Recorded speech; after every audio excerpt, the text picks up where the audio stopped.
A crowd of onlookers stood in the middle of a sunny day and chatted among themselves. Their conversations were filled with laughter and vivid impressions of recent events in the tower. Their conversations were interrupted when they heard someone's loud, confident voice addressing them. It was the same traveling cat merchant who, once again, had brought interesting items for the people. Every time he appeared, people rejoiced at his arrival. They couldn't wait to see what the cat would present to them this time. But he didn't keep them in suspense and immediately showed them an item in the form of a vegetable. Surprise turned to disappointment. The young man did not understand why they would need a cherry tomato. Everyone was expecting some legendary weapon or mysterious potion, but a cherry tomato. They could get one any time. It was worthless, even if the cat brought it. The cat didn't lose his composure. He knew that this stupid man would react this way. So he explained that his product was different from ordinary cherry tomatoes. The cat didn't even need to explain anything. People just had to look at the characteristics window and they would understand everything themselves. The magic cherry tomato increased mana reserves to 0 for 1 second every 10 minutes, and also burned 10 grams of fat, but this effect disappeared after 30 days. Girls were particularly interested in this tomato. They all had their own complexes and wanted to lose weight, which clearly intrigued them. This created a stream of customers who were willing to give all their money for tomatoes. They wanted to buy 200 or more. Some were very interested in where these tomatoes came from and who grew them.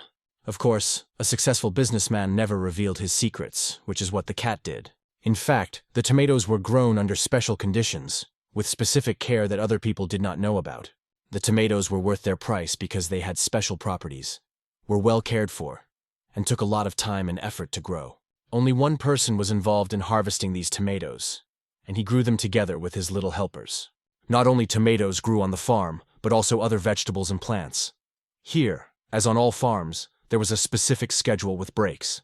During these breaks, the young farmer could treat his little friends and himself to local delicacies. These treats were made from what grew in the area.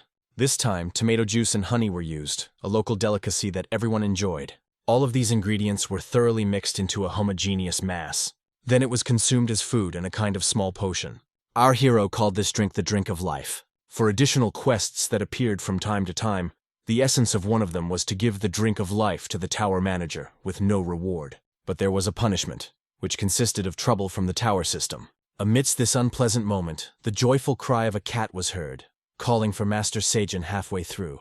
The wandering cat returned from trading with a smile on his face and, of course, with a bag that was not empty.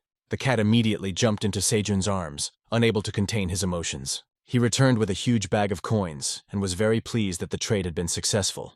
As a reward for his work, Sejun rewarded his cat by allowing him to be the boss for an hour. For the cat, this was a really cool reward, and he immediately got to work because he wanted to earn even more and enjoyed it. But the master thought he was greedy for money. First, the cat turned to the black rabbit to replenish his supplies of fish. Amidst all this hustle and bustle, Master Sejun forgot something important. On one of the stone walls, Sejun counted the days he had spent here, and this day was no exception. Pak Sejun had been in this place for 150 days. He was in the farming class. He was very good at it, and it was something that brought him both pleasure and money.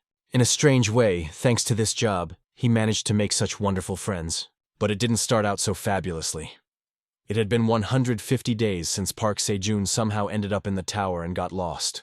All these days, he managed to survive in certain conditions. This story was about Park Sejun's survival in the tower.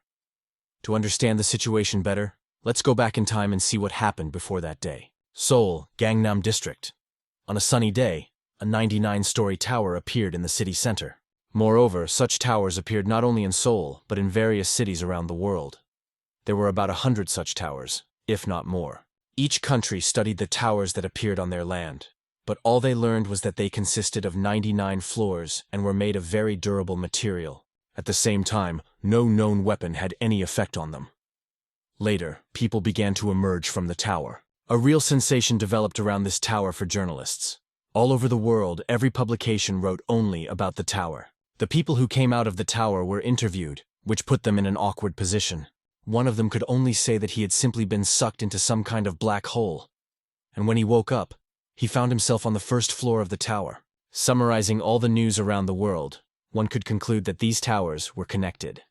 Once on the first floor, a person had to choose their role, mage or warrior.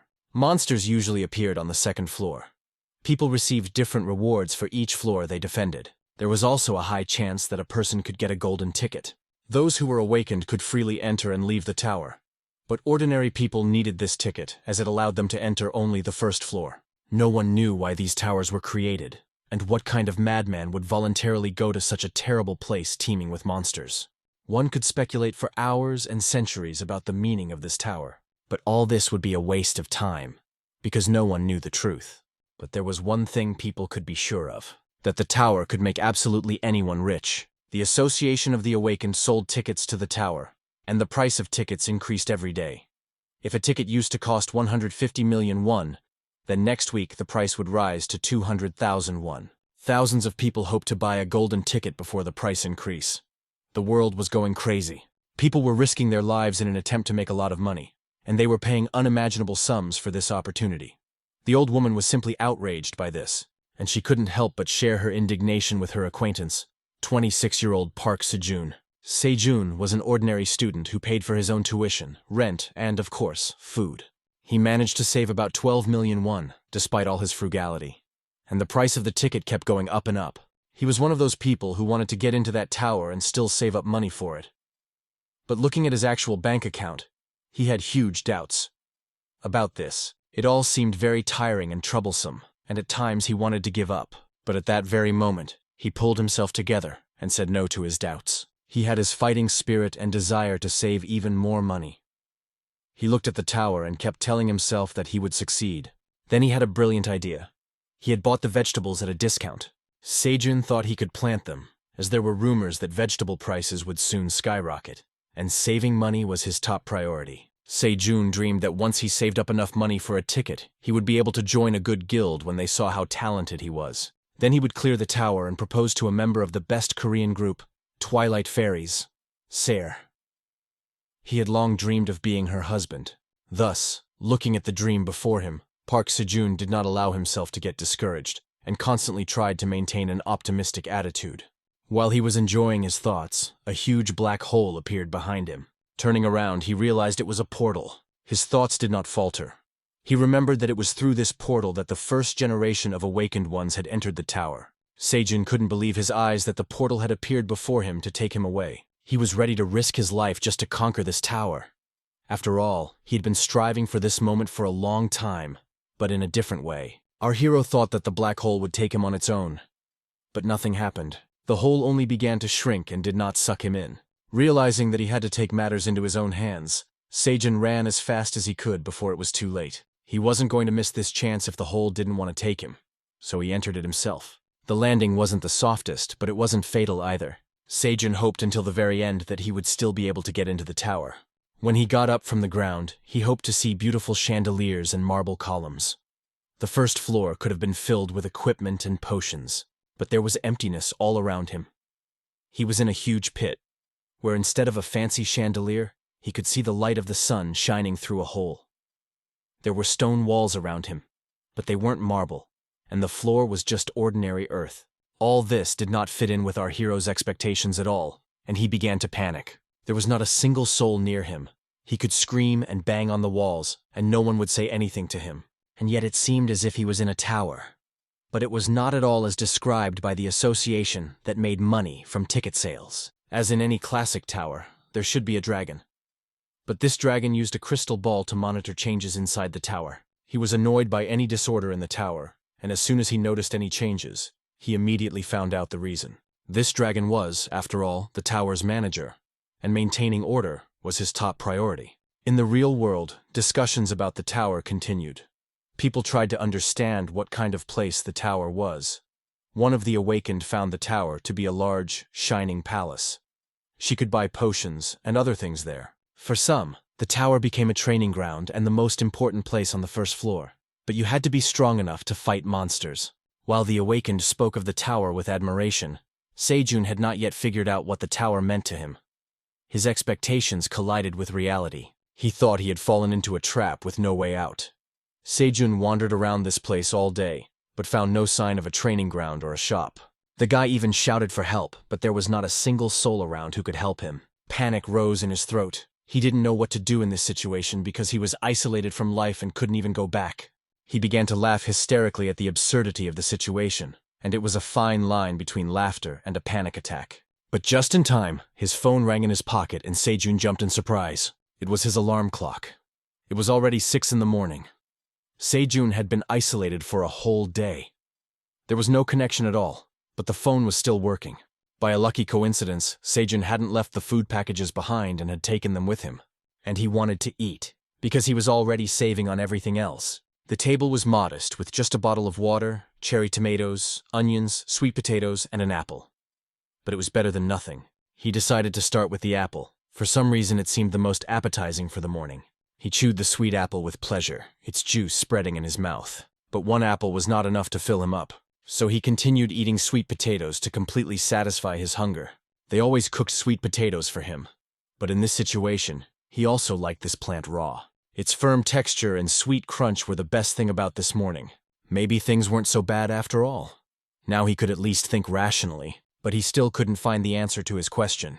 He didn't know how long he would have to stay here. Sejun understood that he had to do something and look for a way out, because his provisions were not endless. He couldn't even imagine how long he would be able to hold out. Sejun thought about the worst-case scenario. If he wasn't rescued, he would simply turn into a mummy. But at some point, something exploded inside him. He didn't want to and couldn't allow himself to die. He was in the tower, the place he had so desperately wanted to get to. At that moment, it just dawned on him when he looked at the apple core. Even before entering the portal, he had been thinking about planting plants, so why not do it here? He still had 10 bulbs, so he decided to plant their roots and feed himself with the leaves. He also set aside 3 tomatoes and 2 sweet potatoes for planting, and left the rest for food. His eyes lit up. He was ready to do everything possible to survive and walk his path with dignity. Sejun was looking for a way out and finally found it. It was such a small decision, but it gave him strength. Until suddenly he heard someone's menacing roar above him, which sent shivers of fear down his spine. Sejun thought he was on the first floor and clearly did not expect to hear a monster. As soon as he looked up at the sky, his soul sank at what he saw. It was 6 in the morning and light, but for some reason, a blue moon appeared before him. His body began to break and shake from some kind of impact. Sejun couldn't get his bearings and understand what was going on. But then he heard vibrations in the air, and in the dark sky he could see an even darker creature, whose wingspan could create a whirlwind. This black dragon seemed extraordinarily beautiful to our hero. There was something special about that moment, but he couldn't stay conscious for long and fainted. He slept until morning in the same position on the cold ground until the alarm clock rang. His head hurt, and Sejun couldn't remember why he had felt suddenly sleepy or what had happened to him. He was shocked when he realized that he had slept not just one night, but 2 whole days. And it wasn't some kind of lie because the body couldn't lie. Not only did his lower back ache after such a sleep, but his whole body did too. And what was sad was that this sleep did not give him strength, because his energy was completely depleted. Sejun was so confused that he didn't even realize right away that he was leaning against a tree. As soon as he stood up, he saw 2 beds of bulbs as tall as he was. How was this possible? How could onions grow so huge and in just 2 days? Sejun wondered if it could be something about the tower. He had heard that plants could change depending on where they were planted. So, following this logic, he believed that some force had affected his bulbs. Then he thought that other plants had also started to grow, and there was indeed progress. Noticing that these tiny plants were in the shade and did not have enough light, Sejun got to work. He began to pull up the interfering plants and found that the bulbs were quite dense, so he had to try hard to pull up even one. And so, after a while, there was a decent harvest on the ground. Sejun decided to try the fruits of his labor, and after one bite, he began to breathe fire. The onions grown here were much spicier than those bought in the store. Sejun rushed to the lake and began drinking water to quell the burning sensation. But strangely, his stomach did not hurt from it. Such a plant could always come in handy when he wanted something spicy. He decided to dry the remaining onions and eat tomatoes for now. Step by step, life in seclusion was beginning to fall into place. There was one curious fact. The sun never set in the tower. But on that day, for some reason, the sun hid behind the moon. People usually called this phenomenon a blue moon, but a blue moon could only be seen on the 10th floor. Sejun was only now beginning to realize that he was clearly not on the first floor. What about that dragon? It was definitely not some kind of illusion. It was a real dragon. Let's go back even further, 10 years ago, when the tower first appeared. At that time, one of the main guilds, the Phoenix Guild, achieved the feat of clearing the 37th floor. Information about the 30th and 37th floors is top secret because of the other guilds. But you can find a lot of information on YouTube about the floors below the 30th. For example, the 2nd and 10th floors were filled with skeleton soldiers. From the 11th to the 20th floors, there were many combat goblins. And on the 21st and 30th floors, there were orcs. According to some rumors, it was known that the 31st floor was literally swarming with spiders. But no one mentioned dragons. As a fan of the tower, Sejun had never heard anything like that. Therefore, it was difficult to determine what kind of floor it was. Apparently, our hero was stuck where even the strongest hunters had not yet reached.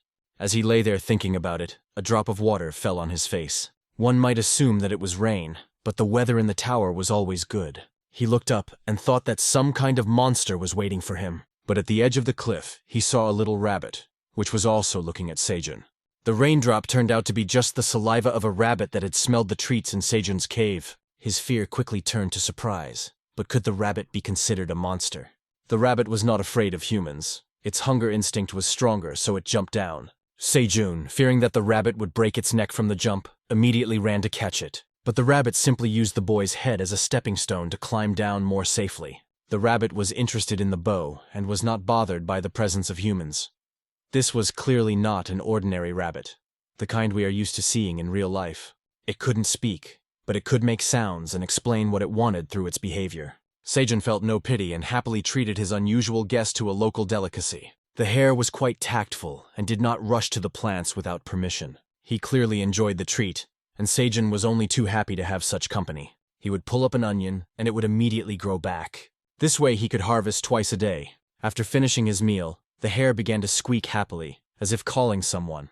Another rabbit joined their modest company at its call. They seemed to watch what Sejun was doing for a while and then got ready. The boy clearly did not expect such a turn of events. After all, what the rabbits were doing clearly indicated that they were ready to offer him their help.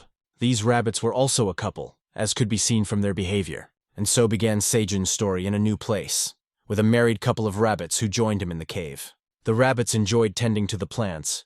It was their favorite thing to do, and Sejun didn't have to exert himself. Of course he was touched by the rabbits, but he didn't understand how it all happened, how they found him and why they decided to stay. A few minutes later, Sejun was surprised by their request. The rabbits wanted to live here, in the cave. Perhaps they found this place safe and comfortable for themselves. They could live and work here, knowing that this was their territory too. Their squeaks and their black eyes, like beads, gave Sejun no chance to think about refusing. Sejun agreed, but said that it would not be for free, and that they would have to help him on the farm, mainly cutting onions. They happily jumped into his arms, showing their trust and love. It was too sweet for Sejun, and of course he couldn't refuse their request, and he even had the impression that they were manipulating him. If you noticed, the rabbits had already arrived with their own equipment. The male rabbit's watering can had an inexhaustible supply of water, and the female rabbit's jumpsuit had some kind of magical pockets, because she was constantly pulling new farming tools out of it. Sejun was a little jealous because he would also like to have such useful things. The hares finished their work quite quickly and called Sejun to come and see. He asked for all the onions to be dried, but noticed that the sweet potatoes had not yet sprouted for some reason. But the tomatoes looked just great. Sejun thought that it was all thanks to the rabbits and their special care. And yet the rabbits looked at Sejun and waited for at least a word from him, which he only noticed now. Finally, he said that they had been accepted for the job. They were very happy and did not hide their joy. Then they whispered about something and immediately ran off in the other direction. Sejun watched them, but did not interfere. He wanted to see what they were up to. They began to dig a hole, apparently preparing a dwelling for themselves. Within a couple of hours, the dwelling was ready and decorated with a beautiful wreath. The wife was happy, and the husband tried to catch his breath after work. Such a cute little house was indeed built quickly, and Sejun appreciated it. He especially noted the hardworking nature of the male hare. The wife was already hinting at something to her husband. More precisely, she wanted to be alone with him. The husband was very tired after a day of work and building a house, but it was not so easy to get rid of his wife. Sejun couldn't help him in any way, only sympathize with the harsh life of a rabbit, but he was more likely to envy him, because he also dreamed of family life and the girl of his dreams. Until recently, Sejun had been quite bored here, but since these guys showed up, life had taken on new colors. Many of Sejun's problems were solved thanks to these two, and he now had reliable assistance and could relax most of the time. But no sooner had he lain down than he felt a burning sensation on his buttocks. It was so hot that it could be compared to sitting on a hot iron. The guy was puzzled as to what could be burning so hot here. It turned out to be just the sun's rays reflecting off a bottle onto dried onion leaves. When he saw this combination of objects, a thought struck him. The environment in the Black Tower was definitely unforgiving, and yet, despite everything that was happening to him here, he did not lose hope. He had a plastic water bottle and dry onion leaves. He could use the bottle as a focusing lens and start a fire. It was just like in the first episode of Survival in the Wild. Sejun was already beginning to lose hope because nothing was working. The leaves wouldn't catch fire. So far there was only smoke but not even a spark. The guy tried blowing on it to increase the chances of it catching fire. He was sure he was doing everything right, but so far there was no progress. Only after several attempts to light the fire did he finally see a spark. The romantic hour for the hares, much to the husband's delight, was over. He looked even more tired, while the hare looked more rested. They saw Sejun puffing away at something and didn't ignore it. The guy immediately asked them for help when they came closer. The hares began to blow on the grass. It was a real team effort. Sejun held the bottle and directed the light, while the hares tried to fan the spark. Finally their efforts paid off, and the spark turned into a full-fledged fire. Now that they had fire, they could try to cook something. They decided to cook the onions first, as they would probably taste completely different when cooked. When the onions seemed ready enough to Sejun, he took it off the fire. He held it for a while. The onion was hot, and to get the real taste, Sejun removed the burnt part. By this time, he had become hungry, and preparing such a meal was very timely. It tasted delicious. Sejun felt as if he had eaten a sugar factory, and in his mouth, it felt as if a sweet horse was galloping across his tongue. It was so delicious that Sejun decided not to stop and fry some more onions. The rabbits also decided to try the new delicacy, and you could tell by the looks on their faces that they really liked it. The atmosphere in the cave was quite cozy. Life was gradually improving, there was work, and Sejun had good relations with the local residents. And our hero was finally able to eat something warm and get some sleep. The next morning, Sejun discovered a new crop had grown and onions had been harvested. The tomatoes had been watered and had grown significantly. The potatoes had not sprouted for so long and finally came up. Sejun was happy because life in the new place was starting to settle down, and everything was going smoothly. A lot of unexpected things had happened recently, and throughout these events, Sejun tried not to lose his optimism. When they figured out how to start a fire, they made torches from onions and lit up the dark areas of the cave. The pond was an important location, and it was the darkest place. But now they could use the torches and not be afraid of tripping. As soon as Sejun began to use the light, he noticed something in the water. A huge fish was swimming there, reacting to the light. Sejun was even a little scared by the fish's unexpected attempt to eat the torch. Not only Sejun was surprised, but his friends were too. They had never noticed fish here before, and had no idea that light could attract them. And so began the fishing. Sejun did not go without meat. While he was cooking it, his mouth was already watering. He hadn't eaten anything like this in so long.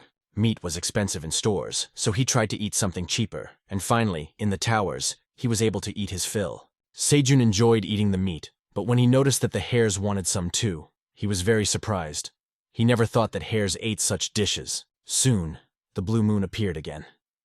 According to Sejun's calculations, it appeared every 30 days. Sejun charged his phone with a portable charger and his laptop. He tried to keep track of the days of the week this way, but the batteries didn't last long. So he decided to use more traditional methods and draw the days on the wall. Fortunately, a pair of rabbits went to sleep at exactly 7 in the evening and woke up at 5 in the morning. So Sejun wouldn't lose track of the days due to the sun not setting in the tower if he followed their schedule. And a few days ago, a very significant event took place. The couple had babies.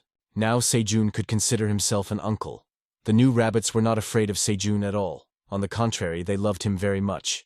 Sejun loved them too. They were the cutest little monsters he had ever met. The guy noticed that it was a little difficult for the couple to cope with the children. There were many of them. They demanded attention, and it took a lot of energy. Therefore, Sejun was happy to take on the responsibility of looking after them while their parents could relax. The rabbits were happy to spend time in the garden among the plants and enjoy the company of the master. The tomato bushes were beginning to bloom, so our hero's garden resembled a flower bed. There were no bees here, but it was important to pollinate all the flowers, and this had to be done by hand. The work was quite laborious, and after walking sideways all day, Sejun's back began to ache. He would have been very grateful if bees had flown in, but he thought that would be too much to ask. Until suddenly his friends started to help him. One of the hares saw what Sejun was doing and started doing the same, but the pollen tickled his nose so much that he sneezed and fell right onto the guy's hand, having inhaled too much pollen. But to his surprise, our hero noticed that the pollinated flowers immediately bore fruit. Tomatoes. There was no limit to his joy because so much time had passed, and finally his tomatoes had begun to bear fruit. Then the day before the blue moon arrived, and Sejun wanted to prepare properly for this day. So he put on camouflage made of dried onions, which he had created with the help of his friends. The rabbits' workday ended, Sejun said goodbye to them, and simply hoped to survive the blue moon. Every time it was quite exciting, and this time Sejun wanted to be ready for anything. When the time came, he couldn't sleep peacefully, and sat there shaking, either from the cold or from fear, and couldn't close his eyes. Only the cold moonlight illuminated his cave and the plants in it. Just in case, he hid all the strong-smelling things at the far end of the cave. But he couldn't tell how many hours had passed, and now every minute felt like an eternity to him. All he could do was sit and hope that nothing would happen today. But the cries he heard from outside, though distant, frightened him. But now it was seriously scary, because he heard someone roar loudly right next to him. A huge, club-footed bear loomed over Sejun's modest cave. It was literally like a monster, and unlike the bears we are used to. The moonlight only highlighted its sinister appearance. Panic rose in our hero's throat. He didn't know what to do in such a situation. The beast hadn't noticed him yet, so he decided to crawl to another place. But his legs were shaking so much that it was even difficult to get up.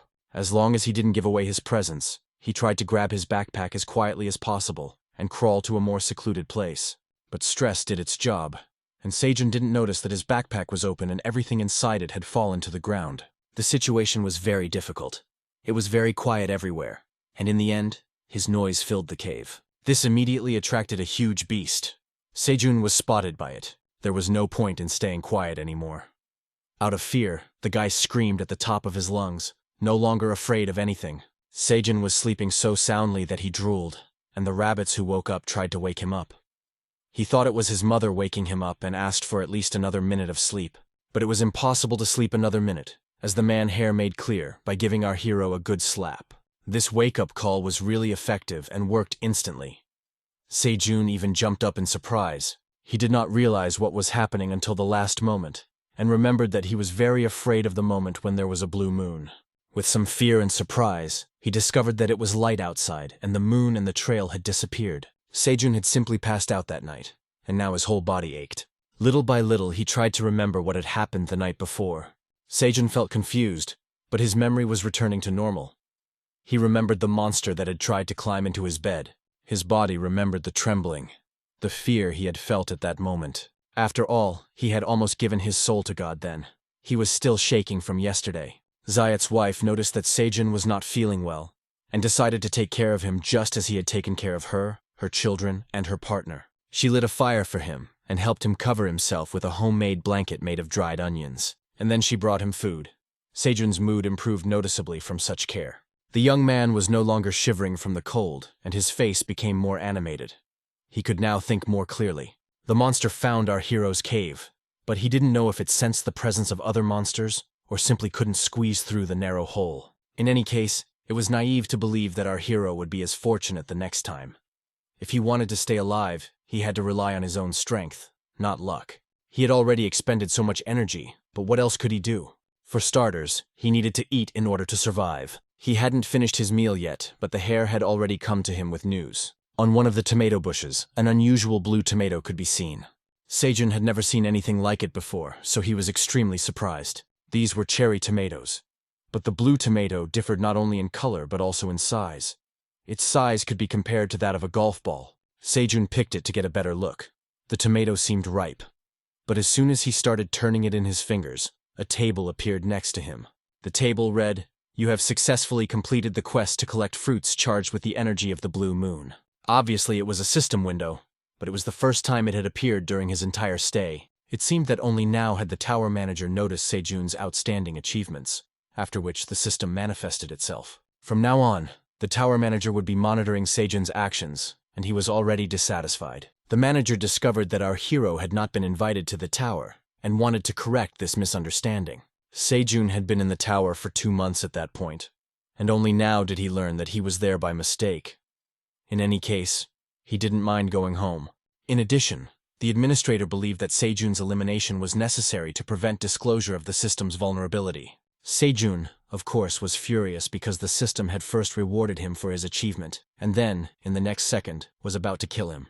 The system heard everything and couldn't respond, and he realized that he had gone a little too far with his tone. But after a brief silence, the system revealed that the administrator had tried to awaken our hero. Sejun's emotions changed every second from rage to surprise. Would he now be officially awakened by the Black Tower? Now our hero was eager to find out what class he would be assigned to. Would he be a soldier or a mage? Only the administrator could determine that, and unfortunately, Sejun could not choose for himself. And in a moment, he learned that he had officially become a farmer of the tower, rank F. The joy of anticipation turned to surprise and even bewilderment. This class had its own characteristics, such as resistance to disease, closeness to nature, and gaining experience while harvesting crops. The tower revealed itself to our hero in a completely different format than the one he had been told about. He had his own expectations, which did not match his reality, but the status window confused him even more. He considered himself a talented and capable man, but the system gave him clearly unflattering characteristics. First level, average talent, first level strength, endurance, agility, magic, all at the first level, and no skills at all. An image flashed through Sejun's mind of him being invited to a popular talk show, where he sat in a brand new suit, where he is treated with respect and called a special guest who cleared the tower despite his ordinary talent. He began to imagine the moment when he was asked what his class was in the tower, and then how proudly he would answer that he was a farmer. Maybe it looked cool in his imagination, but the guy thought about how it would look in reality and was simply disappointed. His disappointment reached such a level that he just wanted to send everything to hell and throw away that blue tomato. But to his surprise, he realized that he was not alone here, and that his new acquaintances were watching him all the time. They felt fear and surprise at the unknown because it was the first time in their lives they had seen Sejun in such a mood, and simply did not know what to expect from him next. The sight of these little fluffy creatures brought Sejun back to his senses, and he realized how he had been behaving. He wanted so badly to be in the tower, and when he was finally accepted, he and the hares worked tirelessly to gather the first harvest in order to survive. They had already come a long way, and our hero quickly accepted his role in this tower. And again, the system appeared before him, as if it had not yet said everything. It displayed a huge text describing the characteristics of the tomato. The magical cherry tomato was charged with the energy of the blue moon. It was nutritious, but due to the influence of the blue moon, it had unique properties. When consumed, it permanently increased the maximum MP reserve to 0.5. The creator was Park Sejun. The shelf life was 30 days. The item rank was E. The tomato seemed insignificant, but it increased stats. Still, Sejun couldn't help but be proud of himself because he had grown his first vegetable. Meanwhile, the tower manager watched what was happening in our hero's cave. He could see anywhere in the tower at any time, but for some reason, what the dragon saw made him angry. Apparently, our hero had once again done something to displease the manager. Park Sejun continued to rejoice with his friends, because without them, he would not have succeeded. But his joy was short-lived, because he received another message from the system. This time, he had to complete a quest to deliver a fruit containing the energy of the blue moon to the tower manager. For successfully completing the quest, he would receive a class skill as a reward, but if he refused, he would face death. Sejun just hoped it was a bad joke. This quest seemed like pure blackmail to him, because our hero didn't even have a real choice. He sincerely did not understand why the tower manager did not care about the awakened ones at all. Why he was ready to send them to their deaths, seeing again on the table what would happen to him if he refused. Sejun shed a tear out of desperation. With a heavy heart, Park Sejun finally made a decision and voluntarily gave the tomato to the manager. Anything. Just don't kill him. The tomato immediately disappeared from his hands into the manager's paws. In return, our hero received a reward that he could open right away. To tell the truth, he was so nervous about the threat of death that he completely forgot about the reward. It seemed very generous of the manager. Sejun pressed the open button, hoping that there would indeed be some good class skill inside. As a result, he received a first-level sowing class skill. This gave him the opportunity to increase the chance of growing seeds after planting. For some reason, this reward did not make him smile, but rather upset him. But what did he expect with the farmer class?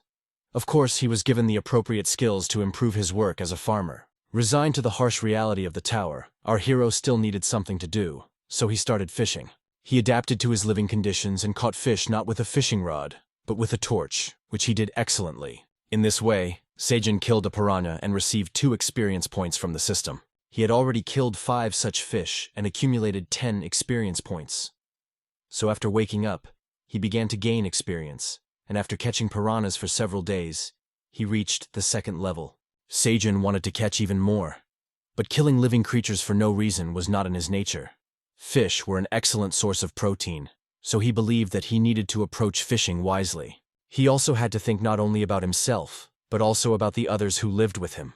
Therefore, he caught enough fish for everyone. Hares ate a lot, especially after they grew up, so he tried to distribute the food correctly so that there would be enough for the adult hares. In addition to all this, our hero also learned something new about hares. Their status window said that they were white farm rabbits, something Sejun had never heard of before. But judging by the name, they were friendlier creatures engaged in farming rather than hunting. Most likely, this was the reason why our hero had never heard of them before. They probably lost their home, wandered around the neighborhood, and ended up with our hero. And then Sejun became sad, because he wanted to know more about their lives and understand them better. But he did not understand their sounds at all. But unfortunately, there was no way to fix that now. He could only continue working and move on to the farm. After all, today was a very important day for all of them, and they needed to continue developing, which the hares gladly agreed to. As they approached the farm, they were surprised to see how quickly the tomatoes had ripened. Just recently, they had been green, and now they were red. Sejun even shed a tear, because the day of the harvest had finally arrived. They had all worked so hard to make it happen. So Sejun decided to try picking a tomato. For some reason, it was an exciting moment for him, as if he didn't want to accidentally crush the tomato or pick too many. He couldn't contain his joy because it was his first tomato. His emotions were comparable to those of a child who had been given a doll. In honor of picking the magical ripe tomato, he received 10 experience points. The guy thought about the one he had picked that morning, but they were different after all. This tomato also belonged to the E rank. When consumed, it burned 10 grams of fat and increased MP for 10 minutes. When 10 were consumed, the effect could last for a maximum of 1 hour. The shelf life was 30 days. The other tomatoes on the bushes were no different from the first. They were the same magical tomatoes. However, when our hero picked unripe tomatoes, he sometimes did not receive experience points, and sometimes received fewer points. The profession points weren't awarded at all if, for example, he got a little less experience than usual for a ripe tomato. In general, unripe tomatoes were not considered items, which meant that only ripe tomatoes had to be picked to gain experience. From the outside, farming seemed like the simplest thing in the world, but if you look deeper, it wasn't so simple. Our hero collected a lot of tomatoes and reached the 4th level. In addition, he received 1 bonus characteristic. After such an achievement, he could take a short break and finally try these magical tomatoes. But no one let him eat in peace. He heard indignant squeaks and the stomping of paws nearby. Sejun had completely forgotten about his helpers, but when they reminded him of themselves, he immediately treated them.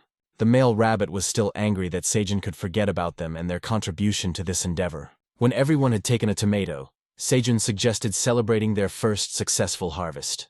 As soon as they tasted the tomato, they were mentally transported to a completely different place. A place where they could be detached from the reality of the tower, where the taste of the grown vegetables was literally like fireworks of flavors. They could smell the fresh aroma of grass and taste a sweet and sour flavor at the same time.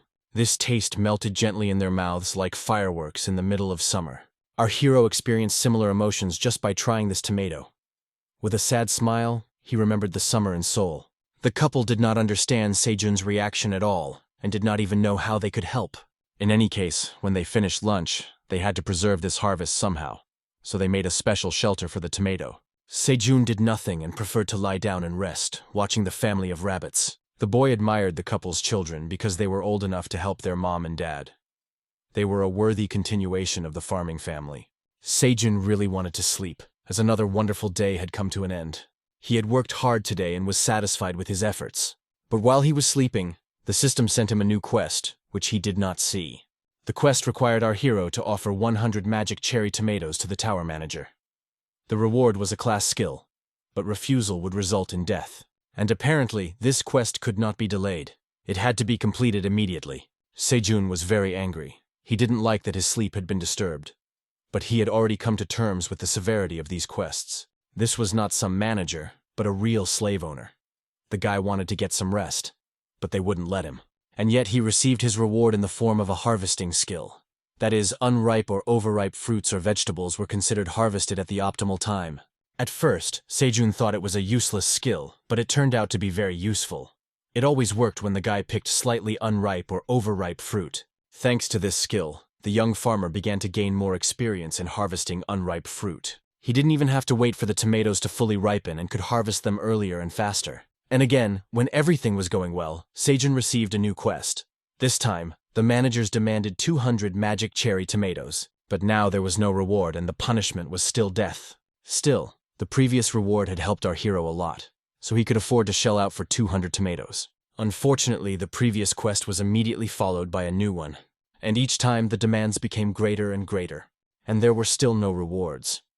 All that remained for our hero to do was to simply give away the fruits of his labor, otherwise he would die. But when he was asked to give up 500 tomatoes, Sejun decided to refuse. In response to his refusal, the tower manager was very surprised. For the first time, our hero rebelled against the manager's will. How could the manager not be furious at such a large number of tomatoes? After all, they also needed to eat something. But the manager insisted that it was their problem. They should stop whining and deliver the tomatoes to the base. Sejun's anger reached its limit. He was tired of these games. If it was their problem, then he would do things his way. He worked day and night to grow all these plants. But to the manager, it looked as if Sejun and the rabbits had simply planted the seeds and had no reason to make a fuss over nothing. There was nothing worse than devaluing someone else's work and contribution. Since they were making a drama out of nothing, Sejun decided he didn't want to give them anything. Of course, the manager was outraged by such behavior. Sejun decided to ignore him. He decided to continue working on the garden. But the system did not back down. The manager needed to know for sure whether Sejun was really refusing the task. Sejun still ignored the system, and the manager reminded him that if he refused, our hero would face death. And yet he was ready to give his hair, but not his vegetables, to someone who thought he had simply planted seeds. The manager believed that this was the meaning of farming, and besides, he demanded obedience because he was the manager. But you can't force someone to be nice, and all work should be valued. For his efforts, Park Sejun received only pitiful compensation and threats. And if this creature referred to the fact that he was the manager, Sejun let him know that he was a lousy worker. The dragon had been watching our hero all this time. And of course, these words made him furious and upset. But he could do nothing but sit and watch as Sejun ate the tomatoes he wanted so badly. The system kept sending messages saying that the manager was furious that Sejun had eaten the tomatoes, and that if he didn't send 500 tomatoes immediately, our hero would be killed. Sejun decided to compromise and offered 5 tomatoes, promising the rest for later. After all, the hare children also needed to be fed. The system immediately took the tomatoes, and the manager agreed to the compromise, but only this once. For some reason, Sejun felt that the manager was trying to apologize for his behavior. Come to think of it, the manager was simpler than he might have seemed. So, it was already the 91st day of Sejun's survival, and he had to endure the blue moon for the 4th time. He crouched in the corner again and tried to hide so that no one would notice him. He had once heard that people with a lot of MP could withstand the monster's roar. For this reason, our hero ate tomatoes, but still hoped that this would not happen to him again. The boy felt fear and could only hope that time would pass quickly and that everything would be fine for him. It was a very stressful time for him. The moon was getting brighter and brighter, its light penetrating right into the cave and illuminating the plants, helping them grow. Sejun, who had witnessed such a legendary moment that he had never seen before, could not hide his admiration. The tomato literally absorbed the moon's energy and turned blue. It was such a rare sight. Sejun immediately thought that it would be good to pick it right away. From the outside, it was clear that even the potato leaves were absorbing the moonlight. To tell the truth, the guy wanted to move towards the plants, but for some reason he was nervous. He had bad associations with the blue moon of the previous night, so he was a little nervous. Still, no matter what, he wanted to check his guesses, so he just ran closer, hoping that no one was around. Sejun decided not to call the rabbits, so as not to disturb their sleep, and began digging up the potatoes himself. So he dug up sweet potatoes with the energy of the blue moon. They had a different taste due to the influence of the blue moon, increased strength when consumed, and permanently increased MP to 005 when consumed. For such a harvest, our hero received a large number of profession experience points, improved his harvesting skill, and received 50 experience points. Today's harvest was really good, with blue tomatoes and blue potatoes growing. Sejun felt as if he had the whole world in his hands. Of course, how could there be no quest here? It couldn't be so perfect. The manager demanded sweet potatoes imbued with the energy of the blue moon, and, of course, cherry tomatoes imbued with the energy of the blue moon. There was no reward, and refusal meant death. This time, the manager decided not to mess around. Sejun thought that this time they might really kill him. But first he decided to complete the previous task and give away all the remaining tomatoes. The manager was pleased with Sejun's magical tomatoes, but in the next moment he became dissatisfied. The manager did not understand what the guy was doing. The manager pretended to be fooled by our hero's bluff. Sejun's plan really worked, but now he was wondering what to do with the tomatoes and potatoes. Of course, eat them. What else was there to think about? The taste of the tomato imbued with lunar energy was simply incredible. It was like a festival in Sejun's mouth. His MP was permanently increased by 0.05. Now it was time for the potatoes. Perhaps they would be good raw, but since there was a fire, why not fry them? The only pity was that he didn't have any foil on hand, only multi-purpose onion leaves. But cooking delicious food was no less enjoyable than eating it. Finally, the sun rose, and according to their schedule, the hares left the house, sensing the smell of potatoes. This time, Sejun wanted to share the potatoes with his friends, and by this time, they were just ready. The potatoes were quite small, but they had to be divided so that everyone got some. The rabbits were ready to pounce on the potatoes. Their smell was so appetizing, but suddenly a male rabbit stood in front of them. He explained something to them in his language, after which they looked very upset.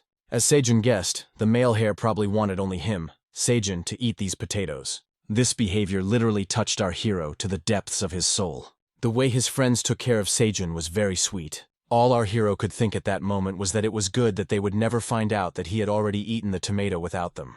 In that case, he decided to eat the potato himself, even though it was clear that the rabbits would also like to try at least a bite. But the potato was so hot that it was impossible to eat. Sejun dropped the potato on the floor and couldn't even hold it. He felt as if he had eaten coal. The male hare hoped to grab at least a piece of this potato, but his children immediately took it all. Only the hares couldn't eat this potato either, because it was so hot that no one could even swallow it. It would seem that by this time the potatoes should have become just warm, but for some reason they were unrealistically hot. Could it be that they had some hidden properties? In the morning, our hero decided to hold a meeting. He decided that now they needed to focus on growing potatoes. There were very few potatoes, and the little rabbits ate everything. So in order to prevent a shortage, they needed to take this more seriously. Besides, the rabbits ate the potato shoots, which was not the best solution. For some reason, this news shocked the little hares. Apparently they really liked eating potato leaves. Potato sprouts were indeed the hares' favorite treat. They understood perfectly well what Sejun wanted from them, and it was difficult for them to give up such a delicacy. So Sejun decided to bribe them. He promised to treat them to potatoes for lunch, but if they helped him plant them, he would treat them to something special.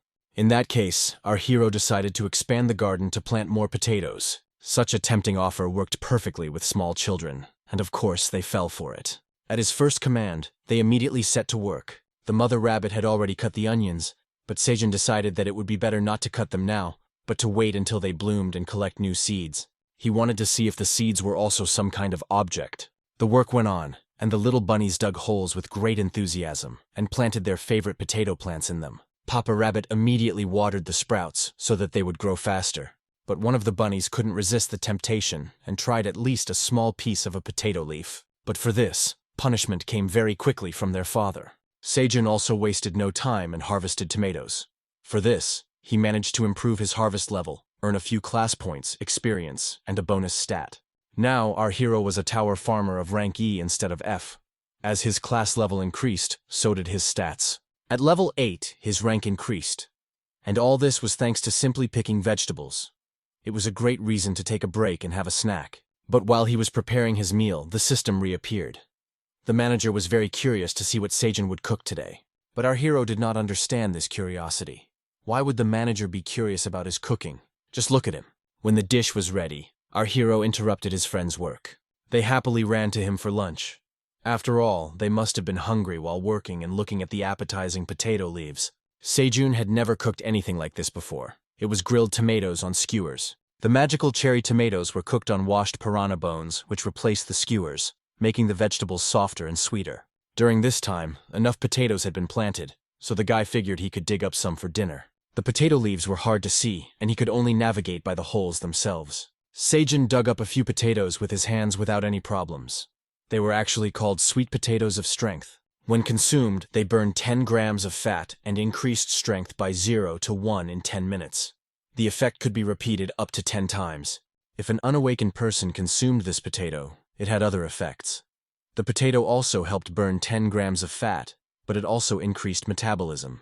Sejun managed to collect quite a lot of potatoes. He collected 5 from each planting. He accidentally noticed a sprout that had not sprouted, so he simply took it and planted it himself. Because our hero planted the potato sprout himself, the sowing skill increased the growth rate of the sprout, and its sowing efficiency was increased. For some reason, Sejun was not happy about this at all, because it meant that he had to plant everything by hand to level up this skill. Then he realized this and stopped the bunnies, telling them that he would do everything himself. Meanwhile, the dragon in the tower was examining the treat that Sejun had given him.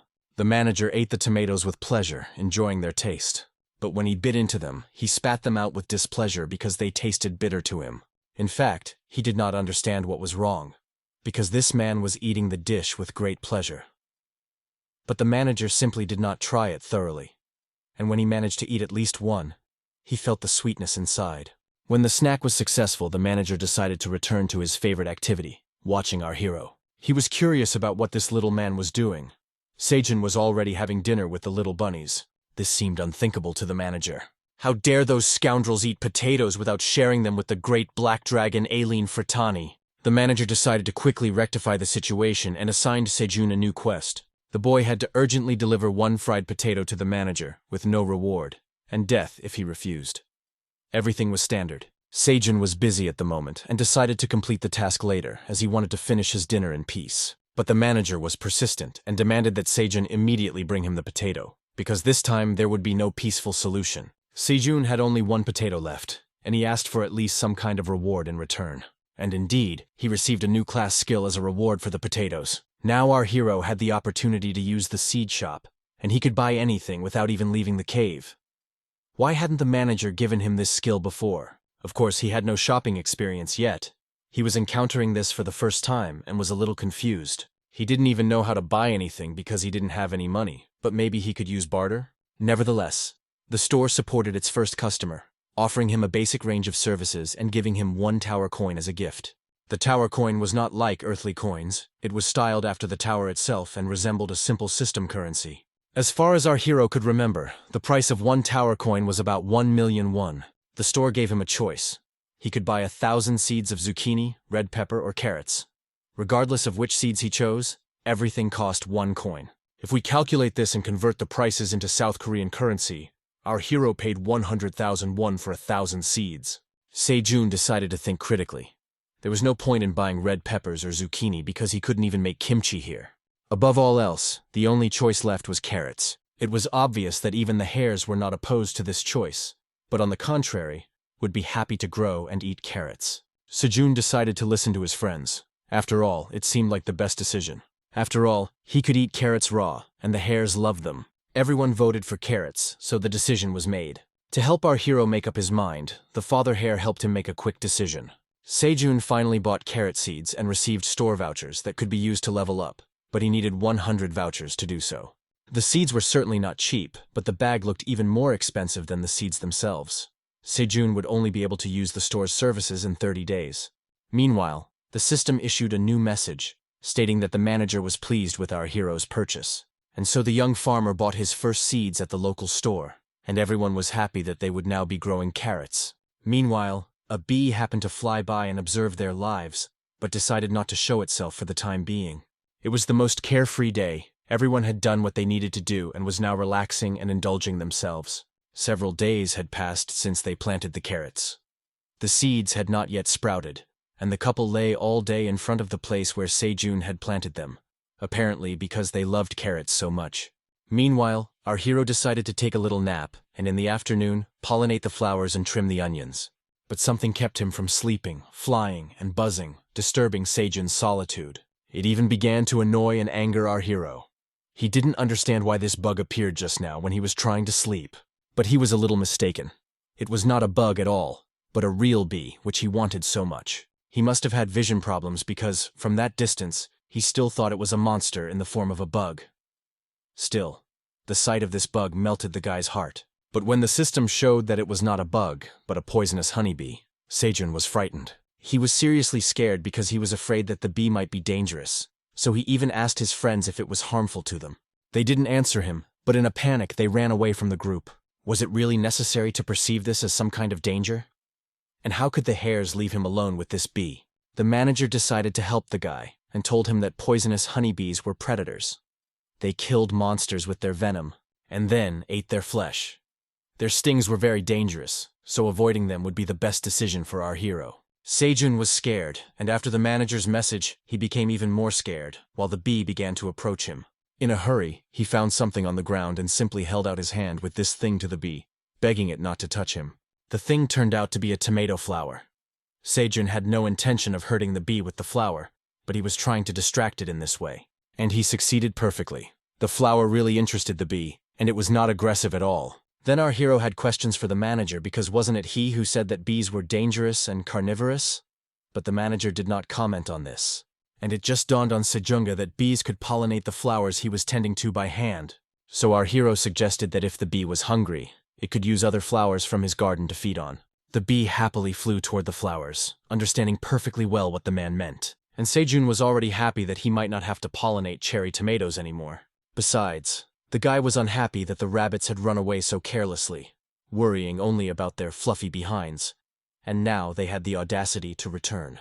The rabbits tried to apologize to Sejun somehow. They clearly felt guilty, but he was still angry and didn't want them to touch him. The bee returned rather quickly.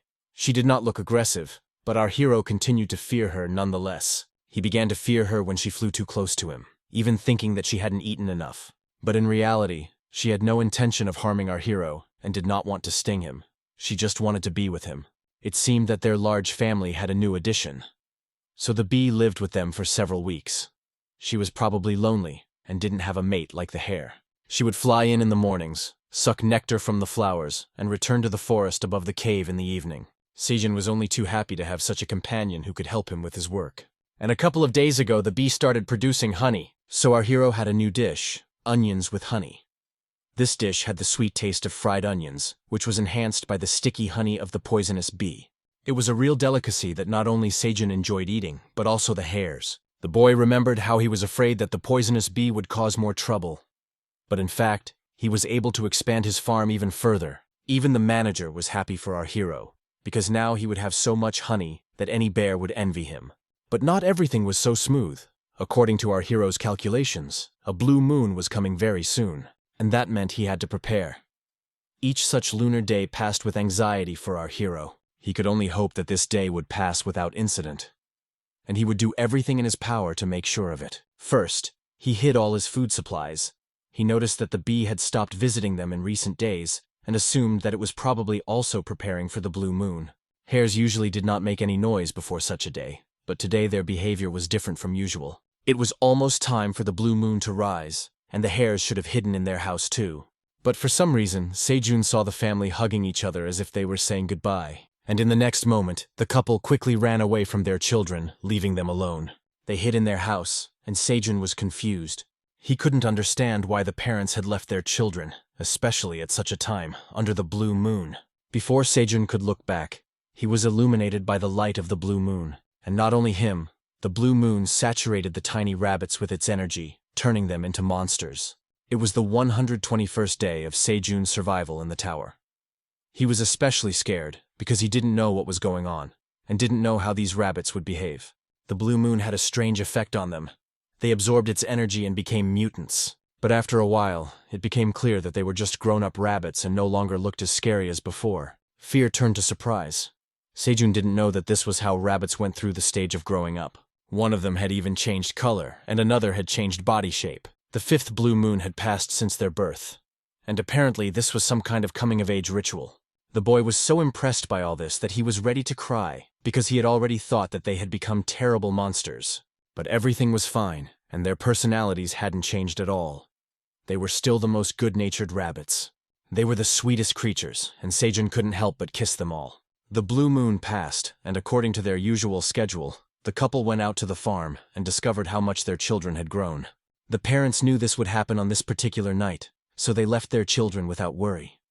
but now they couldn't take their eyes off them.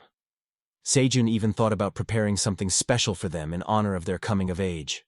In addition to their appearance, the rabbits now had their own tools. Each had something of their own. One rabbit had a sickle, another had a cart. The third and fourth had a watering can and a shovel. Thus, at the stage of growing up, a farm rabbit receives an item that it will use in the future. Sejun discovered that the black rabbit seemed to be without an object, but he was just hiding it. The item was a hammer. Sejun was surprised because it didn't seem to belong in a farmer's inventory, even though the rabbit belonged to the farmer class. But Sejun was wrong. This rabbit was a black warrior rabbit. Work was in full swing. Sejun and the rabbits gathered supplies of tomatoes, onions, and everything they had. As they grew up, the rabbits became excellent helpers. Sejun was deeply moved because these little ones had grown up so quickly that he could not hold back his tears of joy. Everyone was working, except for the warrior rabbit. He was resting and eating tomatoes, not knowing what to do with himself. If he was a warrior, then he had to fight. But there was no threat to the farm, and no one to fight, and a hammer was not particularly useful in agriculture. The hare understood our hero's train of thought perfectly, so he hinted that he could hunt fish. It was also a kind of battle. Sejun decided to help the warrior hare and see what he was capable of. He decided to lure the fish, and the hare had to catch it and show his power. As soon as the piranha jumped out, the hare struck the fish with tremendous force and speed with his hammer, pinning it to the wall. But the result was not quite what he expected. The fish turned into some kind of puree. Still, our hero wanted to see the true power of this little warrior, and he saw that the hare could easily turn the fish into mush. In fact, this fish was served for lunch. The hares were unhappy with such food, but it was just an experiment. Sejun tried to cheer up the hare so that it would not worry, because the guy believed that the hare would definitely learn to hunt. So, step by step, the hares got used to their new responsibilities. They learned, made mistakes, and corrected them. After 30 days, the seed shop reopened. Sejun had to see 3 sets of random seeds that he could buy today. This time there were 50 sweet pumpkin seeds, 10 watermelon seeds, and 200 corn seeds. Of all these, corn was the cheapest, watermelon was the most expensive, and pumpkin could be bought for only 1 coin. Sejun didn't know what to do because he had few coins. And if prices continued to rise, he probably wouldn't be able to buy anything next time, especially since he wasn't earning anything yet. You could earn coins by clearing a floor. The amount was large, but it was a one-time payment for each time, so hunters earned relatively little. There was another way to earn money, which was to hunt monsters and sell their bodies to traveling merchants or shops on the first floor. It could be said that this was the best way because the source was inexhaustible, but the third way was to complete quests. However, all 3 methods were unavailable to our hero because he couldn't get out of the cave. But when you think about it, the manager did give him quests. So he asked him to give him tower coins for quests from that day on. The manager replied that he had no idea what the guy was talking about, but that he would definitely give him everything when he grew up. Why didn't the manager know about the coins? And what did he mean when he said that Sejun needed to grow up? The manager kept these questions a secret, but still, our hero would have to grow old for at least 300 years. Sejun was outraged. After all, it turned out that the manager would keep all the money he had earned through his labor, but at best only his great-grandchildren would be able to get it, even though he had no one here to have a child with. Nevertheless, the young man decided to focus on the pressing issues. First, he could only buy 1 type of seed, and that was corn. He could grill it, steam it, or grind it into flour to bake bread. But he didn't know all the techniques. Still, something had to be done, so Sejun bought 200 corn seeds. In addition, he received 5 store vouchers. The seeds looked beautiful, and Father Hare was interested in the new seeds and couldn't wait to plant them. There was more and more work to do. Everyone had their own tasks, and life became more fulfilling and meaningful. Sejun wanted to get to work right away, but he felt hungry, so he suggested eating first and then getting back to work. Everyone had a hearty lunch this time, as the fishing had been more successful. At the end of the meal, a bee came to visit them. It often flew to them, and everyone was happy to see it. Sejun behaved completely carefree, but in an instant, the warrior hare and the bee immediately rushed to the top, as if they sensed some danger. The boy was a little scared because it seemed that some kind of monster was watching them. Cat paws could be seen from behind the bushes, and this monster began to explain that he was not some stray cat who had come to steal their fish. Sejun was doubly surprised because the cat was communicating with him. But why had it come to them? The cat sensed that it was not in danger, so it came closer, into the cave. The cat greeted them kindly and asked if Park Sejun was a buyer. The cat's name was Theo, and he was a traveling merchant. He didn't seem to pose any danger and behaved confidently and good-naturedly. But for some reason, the bee and the warrior rabbit were still wary, and Sejun thought. Sejun had heard of wandering merchants before. They were found on the higher floors of the tower, but the boy didn't expect the merchant to be a cat. He was too cute with his eyes and soft, chubby cheeks, all of which evoked a rush of tenderness. Just look at those paws. Sejun could only think about how he wanted to squeeze those little paw pads. In fact, our hero loved cats too much and was literally enchanted by them. The cat was saying something to him, but he was still thinking and looking at the fluffy creature. So Theo had to get his attention. Theo was informed that the seed store had a new customer, so he came here to personally greet Sejun and offer his services. Theo was ready to offer many things for sale. He searched his bag for goods, but felt very awkward when his stomach growled from hunger. Theo apologized, realizing that he must have looked ridiculous to the customer. A very cunning thought flashed through Sejun's mind.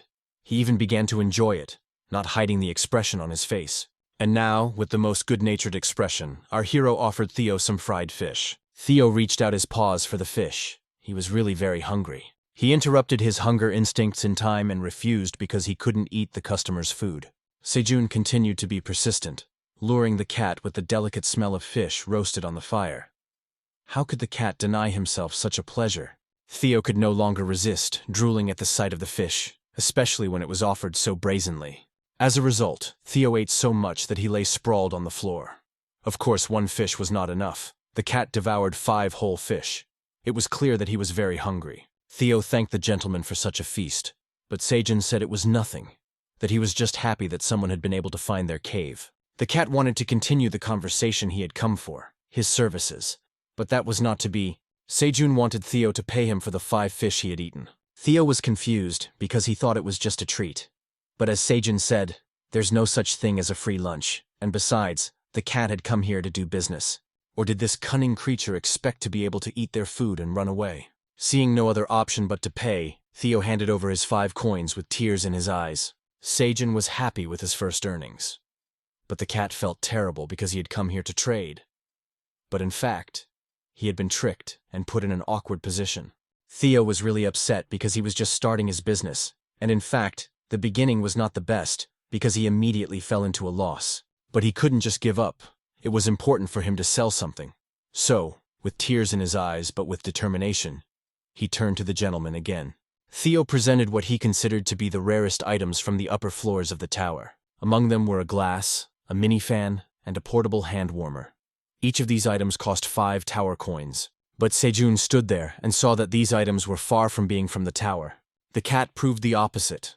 Just look at this enchanted glass. If you pour something cold or hot into it, it will maintain the temperature. And what about the other item?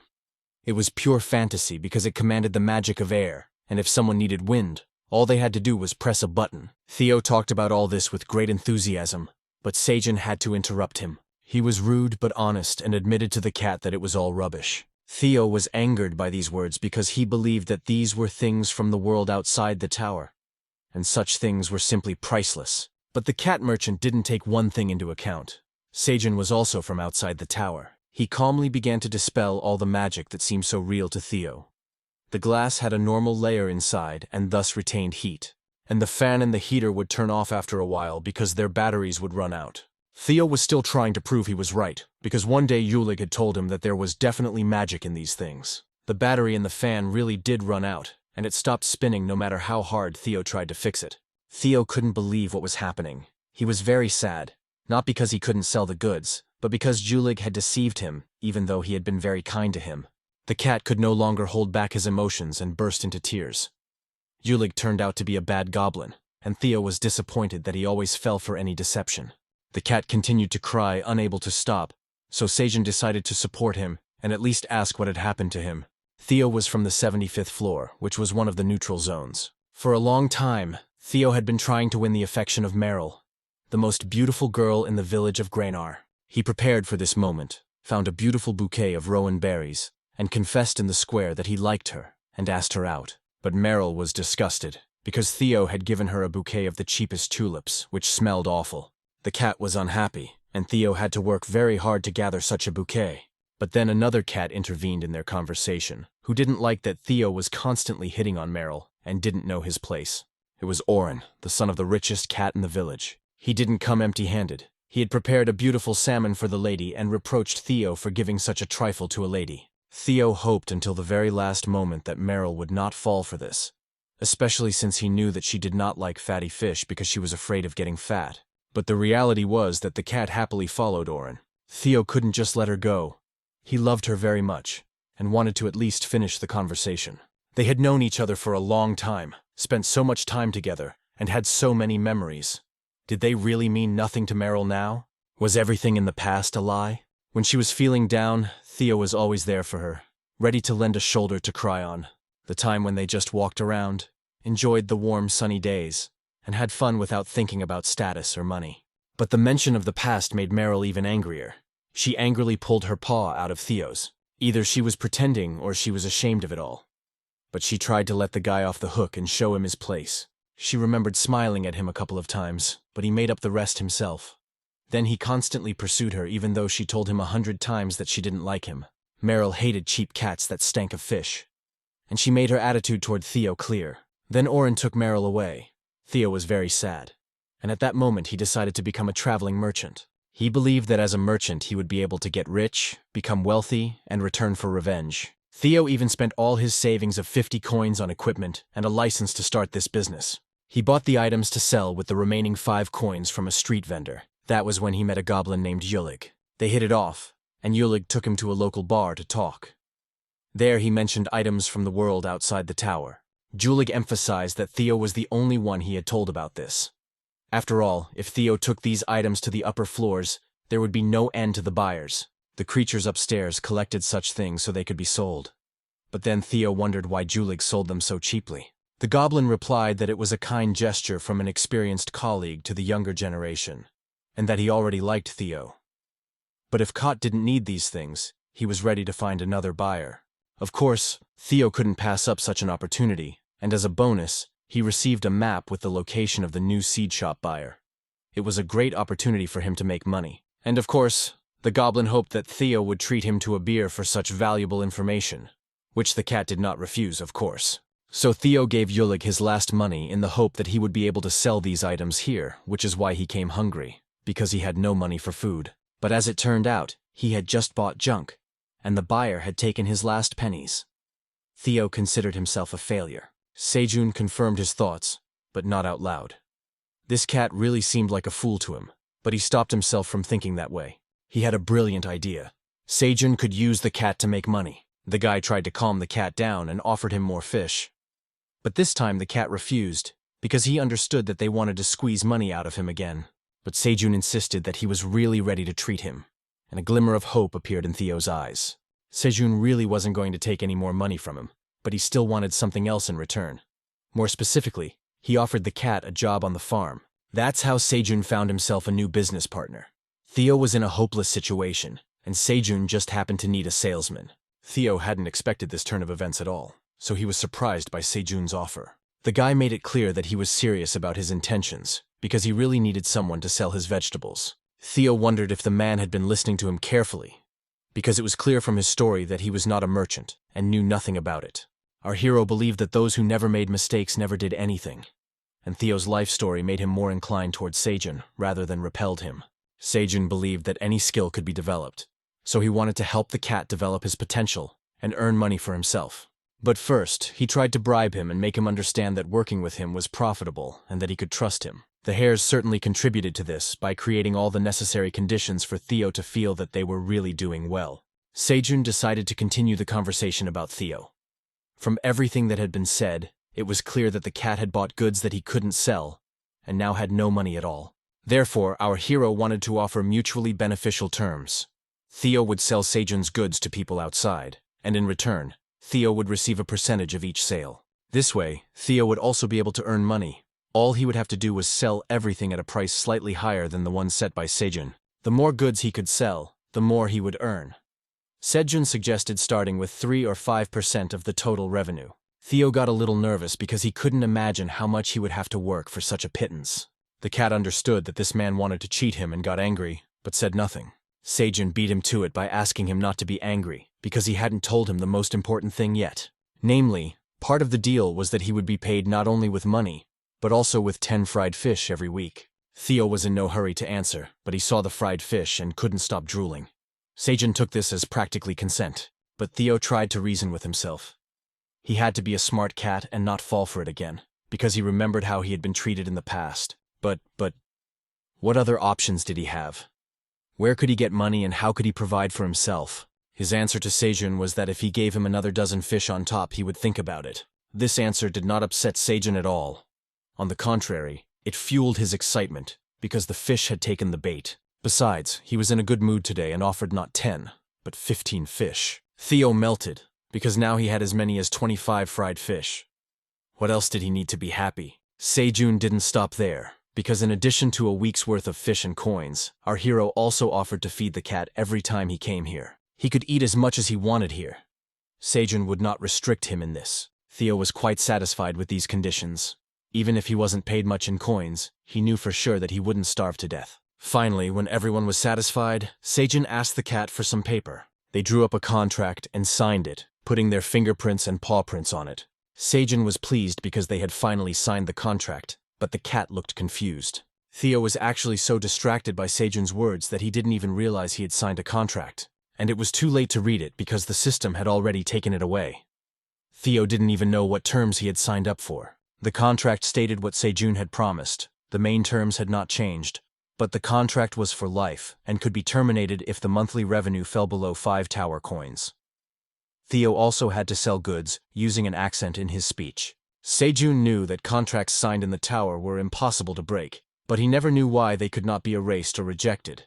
Now he understood that this was to ensure that the parties would not violate their obligations. Theo was very upset, but even more so, he was angered by the 4th point, which specified the use of the Manhwa accent. This referred to the Granar dialect, which for some reason Theo found shameful and embarrassing. But Sejun believed that the cat would eventually understand all the charms of such an accent. Theo also understood that he could break this contract simply by starting to sell poorly. And in general, he was not sure that he would be able to sell, but Sejun was calm about this.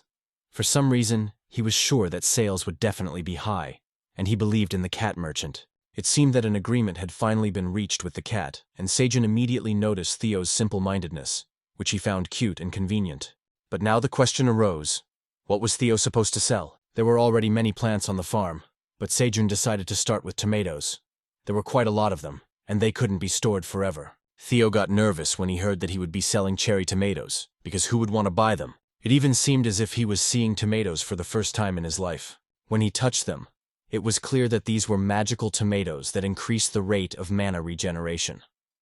Theo didn't know why the awakened would buy tomatoes if they could get them for 0 coins, which would be fine. But Sejun had other plans. He wanted to sell them for 0.05 per piece. Theo wasn't sure about this idea at all, but he reassured himself that even if he didn't manage to earn 5 tower coins in a month, at least he would be able to eat fish.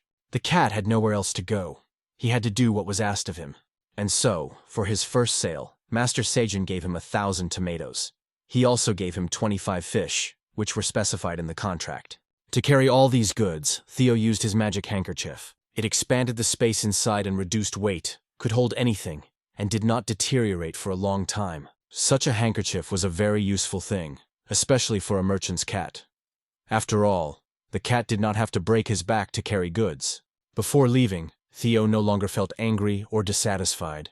His journey as a merchant was just beginning, and maybe he was really lucky to run into the goblin who gave him Sejun's address. Even though the guy was after his own goals, he was fair to Theo. A few days later, Theo was selling tomatoes on the 38th floor of the tower. The atmosphere there was not the most peaceful. Warriors and mages had gathered in one place to fight a monster. It was the Phoenix Guild, led by Kim Dong-sik, one of the strongest awakened ones. Everyone praised their leader, but he didn't really like it. He did everything he could to help them move forward and clear the floors. He had his own goals. Nevertheless, he could not be called evil or bad. He was an excellent leader, but sometimes extremely serious, which is not surprising for a leader and even commendable. Kim Dong couldn't relax for a minute, as he immediately sensed someone's presence. But it was just a cat merchant. He offered people some useful items with an emphasis on useful. Everyone immediately gathered in a group and paid attention to the wandering merchant, whose presence here surprised people. The girls were generally crazy about the cat, especially when he used that accent. And when they saw his paws, they completely melted. Theo didn't really understand what was so cute about the Nia accent, but he remembered Sejun telling him about it. Still, the farmer hadn't lied to him. He clearly knew a thing or two about cuteness, even if the cat himself didn't find it cute. But with time, he would learn to use it properly. This moment gave him confidence, and he began to show off his wares in the form of cherry tomatoes. The awakened ones were surprised, and the leader thought that the cat should sell meat or bread, not some tomatoes. Theo, of course, anticipated this reaction, and explained that these were unusual tomatoes, as people might think. He didn't even need to explain anything. It was enough to tell the awakened ones to look at the stats of these tomatoes. People became interested because it meant that it was some kind of item. They really studied what was written in the table, but were not impressed, and still asked about the price. But their indignation knew no bounds when they learned that one tomato cost 0.05 tower coins. The guy thought it would be better to spend the money on equipment, but one of the girls stopped him. Apparently he hadn't read carefully, because the girl noticed a very important detail about these tomatoes. Namely, these tomatoes helped burn 10 grams of excess body weight. In fact, it was possible to lose weight simply by eating tomatoes. 10 could be eaten in 1 hour. The awakened people were really interested in this offer, and were ready to buy them by the hundreds. There was a huge rush among the people because of the tomatoes. They wanted to buy everything. No one was left out. All the awakened wanted to get some tomatoes, so Theo asked everyone to line up. Meanwhile, Sejun and his assistants were harvesting a new crop of tomatoes and thinking about Theo. He hoped that everything was going well for him and that he had already met his first buyers. At first glance, these tomatoes gave a slight magic bonus, but at the same time, they burned fat and nourished the body. There was simply no better dietary product to be found, given that tomatoes had no side effects and tasted great. Therefore, our hero was 100% sure that these tomatoes would sell out in a second. Being human, he knew that nothing could stop a person's desire to lose weight and be slimmer, which these tomatoes contributed to. Meanwhile, our cat trader had already sold everything. It had been quite a busy sale, and he was trying to catch his breath and recover. After a while, it was possible to count the carrots, and it became clear that out of the 1,000 carrot seeds purchased, only 700 had sprouted. And out of the 1,200 cherry tomatoes that our hero planted, only 732 took root. The corn and sweet potatoes sprouted at about the same rate. It was a pretty good percentage of vegetation. One could easily conclude that everything grew at about the same rate in the tower. Of course, it would have been great if more had sprouted. Sejun thought that the reason for the small harvest was his low level of farming skill, or that the soil in the cave was not fertile enough. But now, with a traveling merchant on staff, they should harvest as often as possible and take this business more seriously. But no one stood still. The warrior rabbit had already learned to hunt fish, and excellently at that. There was no longer any need for Sejun to hold a torch for him. The hare did everything himself, and did it better than the master himself. His success in hunting delighted not only himself, but also his brothers and, of course, Sejun. Our hero was only too happy that the hare had succeeded in this endeavor. At one point, he began to glow, which most likely meant that he had reached a new level. Sejun had seen other rabbits on the farm reach new levels, but apparently this was the first time for the warrior rabbit, and he congratulated him on it. Everyone worked as hard as they could. No one sat around doing nothing on the farm, so our hero suggested taking a short break and resting a little. Recently, after the cat arrived, he had the opportunity to drink coffee, which is what he planned to do. Sejun mentally wished happiness and health to the goblin named Julig for tricking Theo. Apparently, the cat didn't even bother to open the mug. If he had sold coffee and sticks, he would have recouped all his expenses long ago. That's how someone else's carelessness became a freebie for our hero. And it didn't matter that there was nowhere to get boiling water or ice cubes for a cold Americano. For our hero, cold coffee with honey was already an unprecedented luxury. Such a drink could be called a honey Americano. The mixture of instant coffee, viscous honey, and refreshing spring water quenched both hunger and thirst. It was also the perfect combination of bitter and sweet. Just one sip was enough to feel refreshed. Sejun suggested that the hares might also want to try coffee, so he offered them this delicacy. The warrior hare, of course, did not refuse such an opportunity, and drank straight from the straw. But it seems he did not share Sejun's opinion about the taste. For him, it was too bitter and he didn't like the taste at all, so he didn't even finish the drink. Today there were many reasons to be happy, and one of them was Pchelka's move. She started her own hive, and now our hero doesn't have to worry about her coming home every day. But the joy was interrupted by a new quest. The manager wanted our hero to send him 10 cherry tomatoes. There was no reward for this. But if he refused, the manager would be disappointed. Apparently, Sejun had dragged out the previous quest for too long, and the manager realized that after the deal with Theo, he no longer needed him. Now all the death threats were gone, but pressure to show mercy had appeared. The guy completed this task without any problems, for which the manager thanked him for his generosity. Sejun was doubly surprised, because it turned out that the manager even knew how to say thank you. After that, Sejun himself felt strange because he caught himself saying it like a typical bitch. Meanwhile, in a pub, the goblins gathered around a table. Julig couldn't figure out where the red cat had gone. The other goblins praised Julig for how skillfully he had tricked the cat, and sold him all his junk at such a high price. What's more, the cat had paid his last pennies for these goods. Although quite some time had passed, the cat did not complain to the Merchants' Guild that he had been unable to sell the items. One might think that Julig was worried that Theo might return after all, but he didn't show it in front of his colleagues. The goblin already had another plan. When Theo returned, he would buy him a bottle of milk, offer him another lucrative deal, and even lend him money for it. Of course, Theo would not be able to repay the debt, so the goblin would force him to work hard to pay it off. However, the interest would grow much faster than his ability to pay it. Therefore, as a result of this deal, the red cat would become the goblin's slave for the rest of his life. The other goblins supported Julig's idea because it was brilliant. But if they were in his place, they would not just sit around, but would search for this fool with all their might.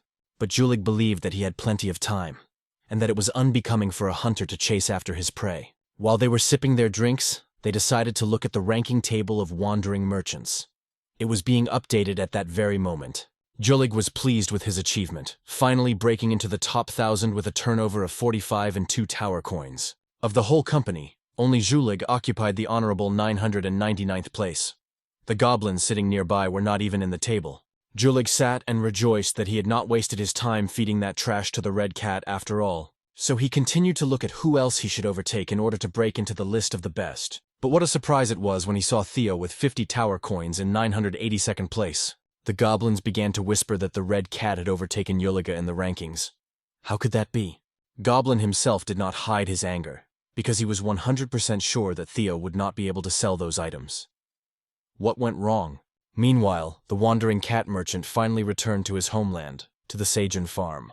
The boy greeted the cat with shouts, because he had been gone for a very long time, and the cat began to worry. Theo immediately began to apologize, saying that next time he would not play with cats on other floors, but would return to the farm immediately. He spent 4 whole days on other floors. Theo had previously mentioned that the trip to the 30th floor and back took about 10 days, but he found time to walk around after he sold everything. Sejun thought it would take Theo a few days to sell everything, but he returned after 2 weeks, 4 of which he spent walking around. That means all the goods were sold on the first day. Our hero decided to act a little differently. He didn't want to scare Theo, but he had to show himself a little. Sejun explained that if Theo didn't want to see the A side of his bad mood, he had to lay everything out as soon as possible. Theo did just that. He told him everything that had happened to him over the past 2 weeks. Sejun was surprised that the trade went so smoothly. Theo didn't even have to talk about the goods or really sell them. The hunters bought everything themselves. In the end, he earned a whopping 50 coins, and that was just from 1,000 tomatoes. As a bonus, our hero gave Theo 2 coins, although he had hoped for more. But he simply shouldn't have been slacking off for 4 days. If he returns faster next time, Sejun will raise his rate to 5%. The cat was very pleased with how things were going, and even with Sejun he used the Nya accent, which surprised Sejun. But the cat quickly learned the lessons the master taught him. Sejun understood this perfectly, and was delighted at the thought that very soon everyone would know his name. But there was another reason, because the name of the farmer was always indicated on the grown vegetables. So very soon people would learn that it was Park Sejun who grew the magical cherry tomatoes. Theo realized he was in deep trouble. There was a special system for new merchants in the guild that hid the producer of the goods so that more experienced merchants would not take their suppliers away from beginners.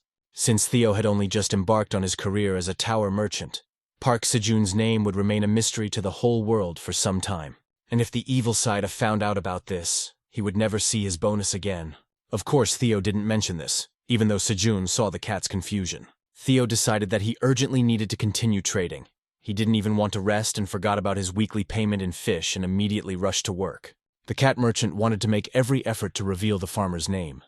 But this could only be done by earning 1,000 tower coins and becoming a mid-level merchant. Meanwhile, Sejun had no idea about any of this, because Theo's enthusiasm for work was enviable.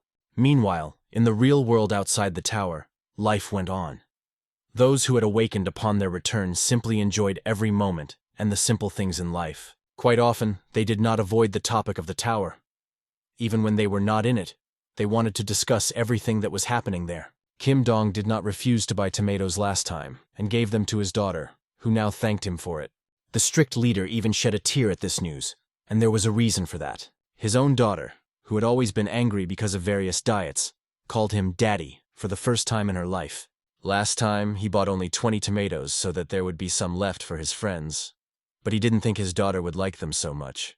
In fact, all the girls were crazy about these tomatoes. The guys shared these tomatoes with the girls, and afterwards they even started relationships. People wanted to buy these tomatoes again and again because they really helped them in their lives. Some people still had tomatoes left and others wanted to buy them, but the leader said that wasn't right. So he suggested that everyone get together and immediately go to the 38th floor. The guys were indignant because they had just returned from a raid and couldn't go back right away. People would complain about it. But the girls from other teams unconditionally supported their leader and were ready to go to the 38th floor right away. They even prepared tower coins for tomatoes so they could stock up on them. When everyone agreed with the leader's idea, no one dared to contradict him. It was obvious that everyone wanted to stock up on tomatoes and was going back to the tower for that purpose. Such a serious leader, for the sake of his daughter continuing to call him Daddy. He was ready to get any tomatoes, no matter what. Meanwhile, Theo had already left the farm and began wandering around, looking for his first customers. He was sad because now his task was to earn 1,000 coins, and he didn't know how he would achieve this. His bag could hold a maximum of 1,500 tomatoes, but at this rate, he would have to run back and forth at least a dozen times. But for now, he decided not to think about it, and tried to earn as much as possible. So he returned to the clearing where he had last met the people who had bought his tomatoes. The people were already waiting and looking for him here, so they met each other at just the right time. When the awakened ones stumbled upon the cat merchant, they called their other friends so that everyone could buy some goods. The awakened ones had indeed been waiting for him, and did not know when the cat merchant would show up again. So they had been waiting for him for the last 3 days to buy tomatoes from him. Theo couldn't believe his ears that they had been waiting for him for 3 whole days for some vegetables. How was that even possible? The awakened one was already ready to buy tomatoes at a price of 0.05 tower coins apiece, but Theo stopped him. After all, the price had already gone up in recent days. Our cat had to survive somehow. The news of the price increase surprised the guy, and he even started to make noise, which the leader heard. Surely many expected to buy tomatoes at the old price, but their expectations were not met, and they were lucky that they did not have to wait a week for the cat merchant. Theo decided to raise the price to 0.07 tower coins. But somewhere deep down, he sincerely hoped that he hadn't overpriced them, and that people wouldn't turn around and leave without buying anything. In fact, such a price was nothing to them at all. One of the awakened simply threw a bag of coins in front of the cat and ordered 200 tomatoes from him. However, it was not surprising that such a good item was not sold for a pittance. Many understood that if they did not buy now, it was unclear when they would be able to buy again. The awakened ones bought tomatoes by the hundreds, and Theo sold them at the new price like hotcakes. Everyone bought tomatoes, and Theo now had a pile of tower coins. They agreed to meet at the same place in 10 days. This timing was perfect for the leader. They could rest as a group and meet the cat merchant with a new batch of tomatoes in 10 days. Now they had to finish the quest with the spider and go home. Theo was happy because now he had regular customers, which meant that 1,000 coins were not far off, as he had initially thought. All of Theo's free time was spent thinking about how to get promoted so that the name of the tomato producer would not be hidden. The cat was already thinking about moving on when some girls approached him, trying to talk to him. They looked at Theo and compared his appearance to that of some hero. For some reason, Theo didn't like being addressed as Mr. Cat, so he asked them to call him by his name. The girl introduced herself as Su-ha. Theo didn't understand what they meant when they said he looked like someone, so he tried to figure it out. It turned out that our Theo was very similar to another cat, but he didn't even want to hear it because he knew he was the most beautiful cat in the world and couldn't be compared to anyone else. Theo was in a hurry to go to the farm, but Su-ha stopped him again. She wanted to treat the cat to a Korean delicacy. This cat only ate fried fish, but he didn't turn his nose up at trying churro. The taste of the churro seemed very vivid to him. It smelled like fish and literally melted in his mouth. Theo immediately ate all the treats and, of course, wanted to try more. Suho didn't mind treating the cat to this delicacy, but in return she wanted to take a photo with him. Theo was ready to do anything to get this treat. Suho was the first to come to the tower with cat treats, because this code was even cuter than they had said. The girl smiled so sincerely. She was very happy to get such a photo, and definitely wanted to come back to him again. Meanwhile, life went on at the farm, and the rabbits continued to learn and improve their skills. Sejun taught the warrior hare a special swimming technique. But what about the piranhas? They were indeed dangerous, so our hero temporarily closed the hole where they came out for safety reasons. At first, the hare learned to swim with the help of a board. Then Sejun gave him the opportunity to try without it, because one day he really succeeded. Once, in his joy at reaching a new level, the hare jumped into the water, and Sejun's heart almost stopped, thinking that the piranhas were about to tear him apart. Everyone was scared, not only our hero, but also his parents and siblings. Every time he remembered this situation, he shuddered, because he was afraid of what could have happened in the worst-case scenario. While they were splashing around in the water, Sejun even felt like having something sweet afterwards. He started looking for honey in his bag, but found that it was already empty. At that moment, he remembered the bee, because it hadn't visited their area for a long time, and he thought that maybe something had happened. Looking at the bee's hive, he could see many other bees, all busy with something. Sejun hadn't paid attention to them for a long time and was surprised when he saw the bee's children, but he didn't know for sure if they were hers or someone else's. Since this was the case, our hero thought he should congratulate the bee on her new home and the birth of her new children. Besides, he didn't have to look far for a gift. It was right in front of him in the form of flowers. Sejun picked a tomato flower and began to call his old friend. He just wanted to congratulate her on the new events in her life. But he saw that the other bees had turned against him and were clearly not happy to see him. The bees had already prepared their stingers to attack Sejun, and the warrior hare took up a defensive position to protect his own. The most important bee, the queen, was sitting in the hive, and only in the midst of events did she hear that something was happening outside. Sejun was a little confused because he didn't want to hurt anyone, but the hare was ready to attack, which our hero clearly did not want. The bees were aggressive and flew closer and closer. They were about to hurt Sejun, but suddenly the queen bee called all her bees to her. But she was not the same as before. Once she had flown in as just a poisonous bee, but now she had become the queen of poisonous bees. Sejun couldn't believe his eyes that such a transformation was real. The poisonous bee was a predatory insect that hunted its prey using its toxic venom. That was all the information the manager had about bees, which was not enough. So he studied more in the Encyclopedia of Tower Monsters. Reading was difficult for the manager. He did not understand what the book was about at all. As a result, the dragon decided that they were not dangerous, but still decided to limit himself to simple observation and ask his grandmother about it later. But besides that, he still had one option in case of an emergency. Meanwhile, our hero looked at this beautiful bee and couldn't help but admire its new appearance. The bee really looked amazing. No one could have imagined that she could undergo such a glow-up. It was as if it had blossomed. Its form had changed noticeably, and its status was immediately apparent when looking at it. This was probably also influenced by the fact that the bee began to feed on nectar from Sejun's farm. Each meal gave insignificant results, but over time, these insignificant results turned her into a queen. Step by step, the body began to exude a strong aroma and increase in mass. The other queen, to whom the bee had previously belonged, sensed this and became angry with her. There could not be two queens in one hive, and such changes in the bee's body meant that she could continue her lineage herself. To avoid being forcibly expelled, the bee decided to leave her old home and live independently. Then she stumbled upon Sejun's cave, which seemed like a safe enough place to create her new hive. The bee spent many days in seclusion in her new hive, so our hero did not see her for some time. After all, in her new home she was experiencing the pain of transformation. Through pain and suffering, her body was transformed, and so she became the queen of poisonous bees that could be seen now. Sejun sincerely supported and congratulated his bee. He was glad that she had found him and was able to help him in his work, and that this cave had become her home. It was a strange circumstance in which he gave her these flowers, but nevertheless, he wanted to make her happy in some way. She was so happy with her gift that she couldn't contain her emotions and literally jumped into Sejun's arms. Sejun did not really expect such a warm reaction, but he was glad that she had such a reverent attitude towards him. When the other bees saw the queen hugging this man so freely, they immediately began to show signs of affection and tenderness towards our hero. A few days later, Sejun was not allowed to sleep, as the hares began to wake him up early in the morning. It was the day of the blue moon, and as we remember, Sejun usually kept watch all night. But this time he managed to get a little sleep, for which he was grateful. The hares woke their master up for a reason. The carrot had finally grown, and it was blue with the energy of the moon. Sejun thought it was too early for them to ripen, but luckily, the rabbits woke him up in time so he could harvest them. They made a wonderful team, living for the same cause and always helping each other. The carrot came out of the ground easily as soon as Sejun pulled it. It was about the size of a zucchini. The carrot was obviously not ordinary. It was called a carrot of agility. It was nutritious and healthy, but the energy of the blue moon that had permeated the root vegetable gave it a bright taste.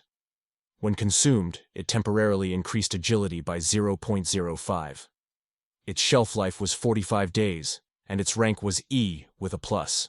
For such a harvest, our hero received many profession experience points, 70 experience points, and improved his harvesting skill. Sejun knew how much the hares loved carrots, so he didn't spare them and gave them away. They conscientiously divided this huge carrot among themselves into several pieces with a sickle. After the blue moon, not only carrots grew, but also 5 blue tomatoes. After that, our hero remembered that he had to complete a task for the manager, so he gave him 1 blue tomato, for which the manager was grateful. Of course, Sejun wanted the manager to express his gratitude with a new skill. The manager promised to think about whether or not to give our hero the skill. Sejun did not understand what the manager meant at all, but he suddenly shifted his attention to some screams coming from the farm. It was Theo returning. But he couldn't get through because a swarm of bees was attacking him. Of course, the bees had never seen Theo before, so they considered him an enemy. To show that Theo was not an enemy, Sejun demonstratively took the cat in his arms, making it clear that he was one of their own. Theo was shedding a lot. He had so much fur that some of it ended up in our hero's mouth. In a burst of gratitude, Theo called Sejun his brother, although he had previously considered him just a partner. Still, our hero mentioned that they were family, so this treatment only touched him. But anyway, business first. Sejun wanted to know how his partner was doing and what he had managed to trade. Instead of answering, Theo simply handed him a bag of coins. Theo did not hide the fact that he had managed to sell the tomatoes at a higher price, and, as a result, had earned 75 tower coins. It was clear that Theo was proud of himself and wanted some praise, but for some reason, Sejun remained unmoved. He simply gave his employee his share, but for some reason, Theo didn't like being called an employee. Sejun wanted to make it clear to him that he still had a long way to go, and needed to work harder to get a promotion. In fact, our hero was not surprised by this information because he was already aware of everything. The manager simply helped him by informing him that the cat was selling tomatoes at a higher price than before.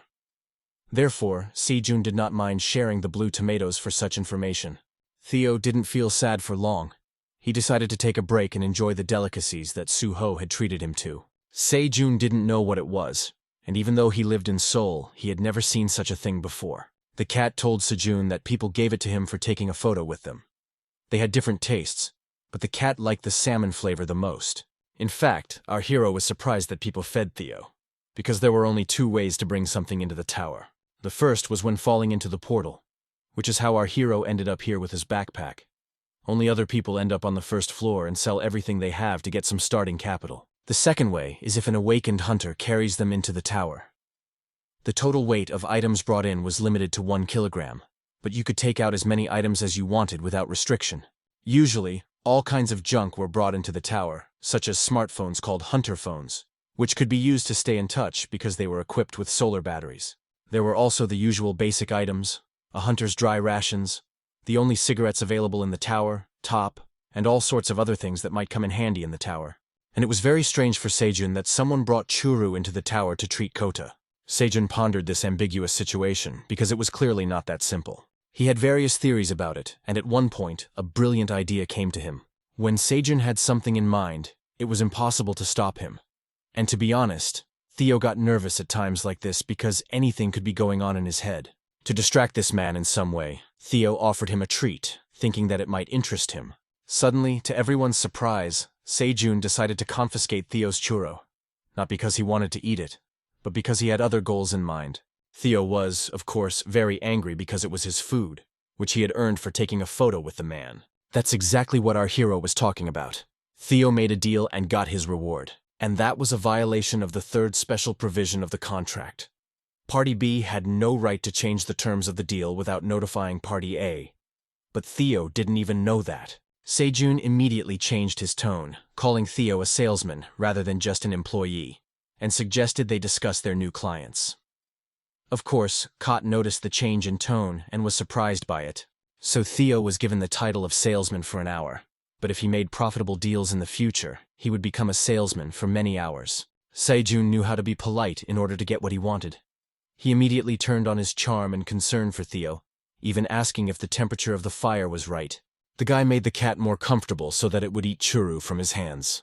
Now it was the happiest cat in the world. Was this really how they treated wandering merchants? Sejun gave Theo a sense of security and belonging, making him feel loved and cared for. But it seemed that Sejun himself enjoyed the process. He loved cats very much, and fussing over him was not only useful, but also pleasant. As soon as Theo wanted some fried fish, Sejun immediately ran to fry it on the fire. While he was preparing a meal for Mr. Salesman, he wondered how Theo had managed to get to the 38th floor without fighting monsters. And then Theo revealed his little secret, which even Sejun didn't know about, that he had a traveling merchant's license. The clasp he wore on his cloak was a distinctive sign of a merchant. Theo was forced to pay a hefty annual membership fee. The higher the profit, the higher the fee. But there were also more privileges. With a traveling merchant's license, you can enjoy many benefits related to protection. For example, monsters couldn't attack you if they saw the clasp, and that wasn't the only perk. Unfortunately, Theo could not bring hunters to this place to ensure their safety. Monsters did not attack merchants, but it would not be possible to protect hunters from danger. In addition, all merchants used special shortcuts between floors. Access to them was prohibited to everyone except merchants. If someone wanted to use the shortcuts, they had to pay for a license. It is also important to note that without them, Theo would never have been able to reach the 38th floor in just 5 days. And that was even though Sejun's farm was on the 99th floor. Sejun had been wondering all this time what floor he could be on. But realizing that he would never find out, he dismissed the idea from his mind. However, when he finally found out, he was shocked. Theo had no idea that Sejun could be unaware of such basic information. But knowing this literally turned his world upside down. He had once dreamed of getting to at least the first floor, but ended up near the 100th. How ambiguous fate can be. Sometimes Sejun dreamed of at least looking inside the tower, but he couldn't allow himself to think about ending up on the 99th floor. He always thought that Theo was unable to use teleportation like hunters, so the trip to the 38th floor and back took him 10 days. Sejun was taken aback. He understood that knowing what floor he was on didn't change anything for him at the moment, but it was difficult for him to collect his thoughts. It was as if he had fallen into some kind of abyss where he was trying to sort out his thoughts. Theo had to pull him out of this state, not only because he was worried, but also because his weekly pay had turned into coal. If you think about it, the hunters only made it to the 40th floor. So where was the 99th floor? Sejun was already thinking of giving up on trying to escape from here. Meanwhile, Theo felt the power of Theo the seller, and ordered Sejun to fry the fish thoroughly, so that what happened last time would not happen again. But suddenly our hero came to his senses, and reminded Theo that his hour of power had already passed. Theo was annoyed. He enjoyed feeling like a salesman with power who could be superior to Sejun, even if only in a game. Sejun returned to his thoughts when he saw the merchant's badge on Theo's chest. He simply imagined a moment when the hunters ran out of provisions and potions, and there was danger all around, and too many monsters to carry all the wounded to the exit. And then he suddenly appeared like a hero offering his help. Of course, it wasn't free help, but still, they would be generous and offer a sale. People would rejoice at their appearance, for they had seen the legendary wandering merchant Theo and the farmer Pak Sejun of the tower. Noble rumors spread quickly. He imagined how grateful the hunters would be to him, because he would be the one to help them in desperate situations. And most importantly, they would be willing to give him all their money just for showing up and selling them his legendary goods. Sejun was actually very inspired by this idea, and even thought that perhaps he could become a traveling merchant. Unfortunately, Sejun was not a native of the tower. Only those born in the tower could become merchants. Theo made it clear that nothing would come of it, and our hero would have to abandon this idea. Sejun had already imagined himself and Theo conquering the tower and making a ton of money. But then he was hit with a harsh reality. This made him so emotional that he simply could not hold back his cry from the depths of his soul. His cry was so desperate that even the tower manager heard the squeak. Sejun was usually quite reserved, and now he scared everyone with his impulsive behavior. Probably no one expected him to be like that. He understood perfectly well that nothing had changed, and that he should have prepared himself for trouble when he jumped into the portal. It was too late to try to change anything once the process had already begun. Sejun decided that if he couldn't get out, he wanted to live the rest of his life to the fullest. The fame of Sejun's tomatoes had reached his world. They were very popular among hunters, and accordingly, word spread about them in Seoul. A member of the Phoenix Guild bought a couple on his last outing and told his sister that they were being sold by a stray cat merchant. Jenny, the executive director of Easter Pharmaceutical, couldn't look at the status window. But Michael McLaren, deputy director of Gagel Food, could. Michael didn't understand what Jenny was trying to achieve.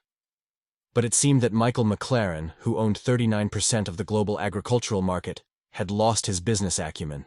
But from Jenny's perspective, as the director, it sounded a little rude to another influential person, which Michael did not ignore. Nevertheless, this woman knew what she was doing, and with her statements, she was only trying to get this person involved in the business. In addition to her provocative statements, she provided real evidence that simply could not be denied. She failed to extract the component that gave tomatoes such an effect, which did not exclude the outstanding features of these vegetables. Michael still didn't understand what Jenny wanted from him, because if she wanted to, she could monopolize this industry herself. So why did she need him? In fact, Jenny wanted to get the vice president's failed draft of the farming in a tower project. Michael McLaren had carefully concealed his project and was extremely surprised to learn that it was not a secret. Jenny hinted to Michael that it was time for him to regain the trust of his father, the director of Gagel. There were rumors that a new company chairman would soon be elected due to the current one's illness. And didn't this tomato look appetizing enough to reconsider the outdated project and resume it? In the end, Michael decided to try this tomato. It was very sweet and completely incomparable to the ones sold in stores. Michael ate both tomatoes and wanted more.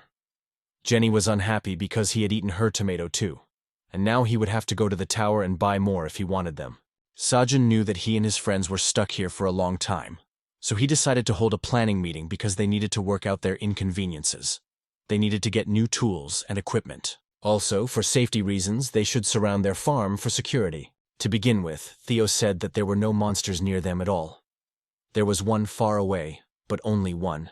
It was a huge scarlet bear. Sejun immediately began to recall the night of the blue moon when that very scarlet bear had visited him. Theo was a resident of the tower, and thanks to his license, he couldn't be attacked just like that. But he was still very afraid of this monster. Every time he passed by it, he trembled with fear. Sejun thought it was dangerous to leave the cave. Soon, about 1,000 tomatoes would bloom. In addition, the bee population would also increase significantly. This meant that Sejun would be able to send them to patrol the surrounding area to ensure that no monsters approached. Moreover, he could ask the bees to tie a rope to one of the trees above. Sejun could weave this rope from onion leaves and finally leave this cursed cave. The plan was developed step by step, and now Sejun had a special task for Theo. Only a salesman like Theo could handle this task. It was one of the most important and crucial tasks. Theo did not yet know the essence of his task, but nevertheless he was ready to carry it out, and moreover, promised that he would cope with it. A few days later, our cat merchant found himself back on the 38th floor. The hunters were already waiting for him there. Theo noticed that this time there were many more people than last time. It was as if they had gathered there on purpose. But that was even better. The more buyers, the better it was for Theo. As soon as Theo showed up, all the awakened ones immediately rushed to him. They were immediately ready to spend all their money on tomatoes and buy everything they could. A conflict began as everyone wanted to buy in line, but some were outside. There were different guilds here, and of course, they were already in conflict. Theo decided to take the initiative because, after all, he had the deciding vote. He decided to create new conditions for sale, and now it would not be possible to buy tomatoes as before. The conflict immediately subsided when it came to the possibility of buying tomatoes. Theo was ready to sell 500 tomatoes to whoever offered him the best price. Therefore, those who did not bring money could leave immediately. After all, the starting price for the magic tomatoes was 35 tower coins. The popularity of magic tomatoes outside the tower was far greater than Sejun could have imagined, considering that some girls were trying to feed Theo. Apparently, the tomatoes caused a real fight. The number of people wanting to buy tomatoes would grow, and Sejun couldn't expand his farm quickly. So the best way to make a killing from buyers was, of course, an auction. So Sejun asked Theo to do a couple more small tasks. This way, he also wanted to test his trading skills, since the opportunity had presented itself. Sejun had a new job. He had to send the tower manager a cocktail of tomato juice and honey, which he drank constantly, and in return he would receive a class skill. But if he refused, the manager would be bitterly disappointed. The guy wanted to postpone this task because he had to work, and squeezing juice took a long time. But the manager was insistent, because he had prepared a class skill after all. And here Sejun didn't understand the manager. Did he want to show off his class skill, or just drink tomato juice? He would have liked to see the reward first, but that was against the rules of the tower, so the manager relied on Sejun's trust. Still, the reward aroused his curiosity, so Sejun set to work. After all, it cost him nothing but a little lost time and a tomato. Sejun remembered that when he first made this juice, even the rabbits liked it and asked for more and more. This whole tomato juice saga began when Sejun simply felt like drinking tomato juice one day. But he had no idea that anyone else would like it too. The guy squeezed the juice by hand, of course, which took some effort. When the juice was squeezed, it was the bee's turn to add its honey. Thanks to the addition of honey from the queen of poisonous bees, the juice had a pleasant sweet taste. Occasionally, there were pieces of tomato, which were pleasant to chew while drinking. The manager was extremely curious to know the taste of the drink, so he flapped his wings impatiently. Sejun carefully read the system message, so he couldn't even guess what kind of creature the manager who was flapping his wings was. As soon as the manager took a sip, he fell in love with the drink.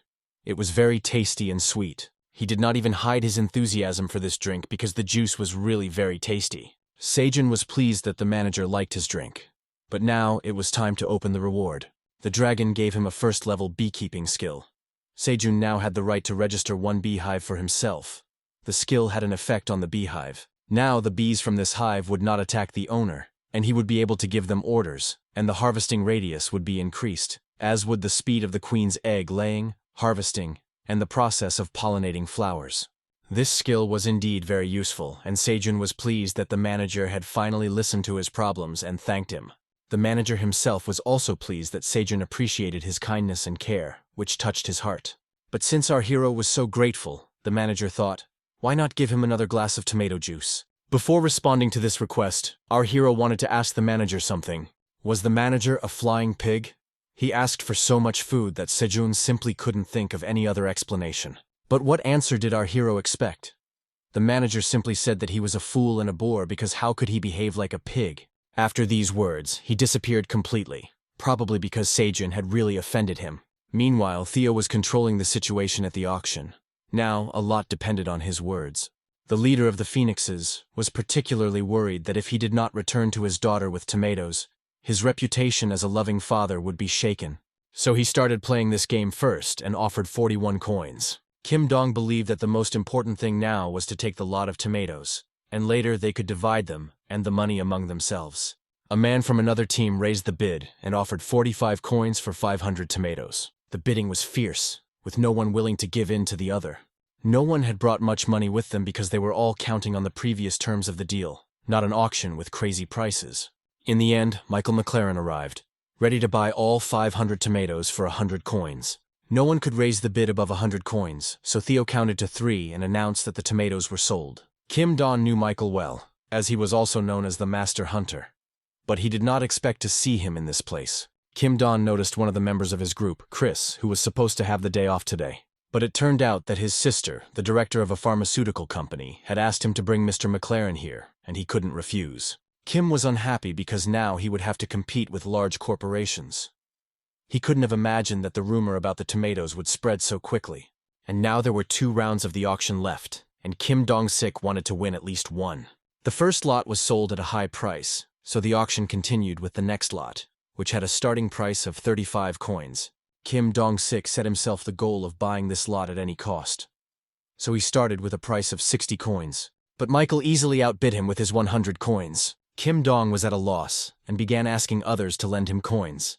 But unfortunately, it was useless because Michael could outbid any price. Theo wanted to start a new auction, but Michael decided not to waste any time and said he was ready to buy all the tomatoes for 300 coins. The leader was deeply disappointed, because now he was losing his status as Daddy's favorite, which he cared so much about. The tomatoes had already been picked, and Theo had all the coins.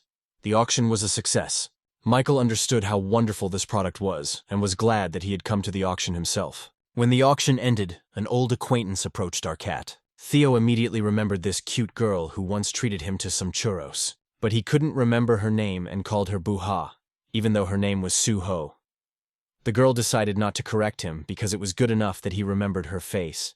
who went to the cat merchant and the girl to take pictures with this adorable creature. Suho even brought some churu for him, but Theo decided to refuse for some reason. Suddenly the cat wanted coffee, of course, not without the instruction of Sejun, who had an educational conversation with him. Suho did indeed have 3-in-1 coffee sticks, but Theo decided not to stop there. He suggested that perhaps the girl still had salt and pepper with her, and luckily for him, she did. Once, Sejun told him that if someone wanted to take a picture with him, he should ask them for coffee, salt, or pepper. Depending on his success, Sejun would allow him to be a salesman for a few hours.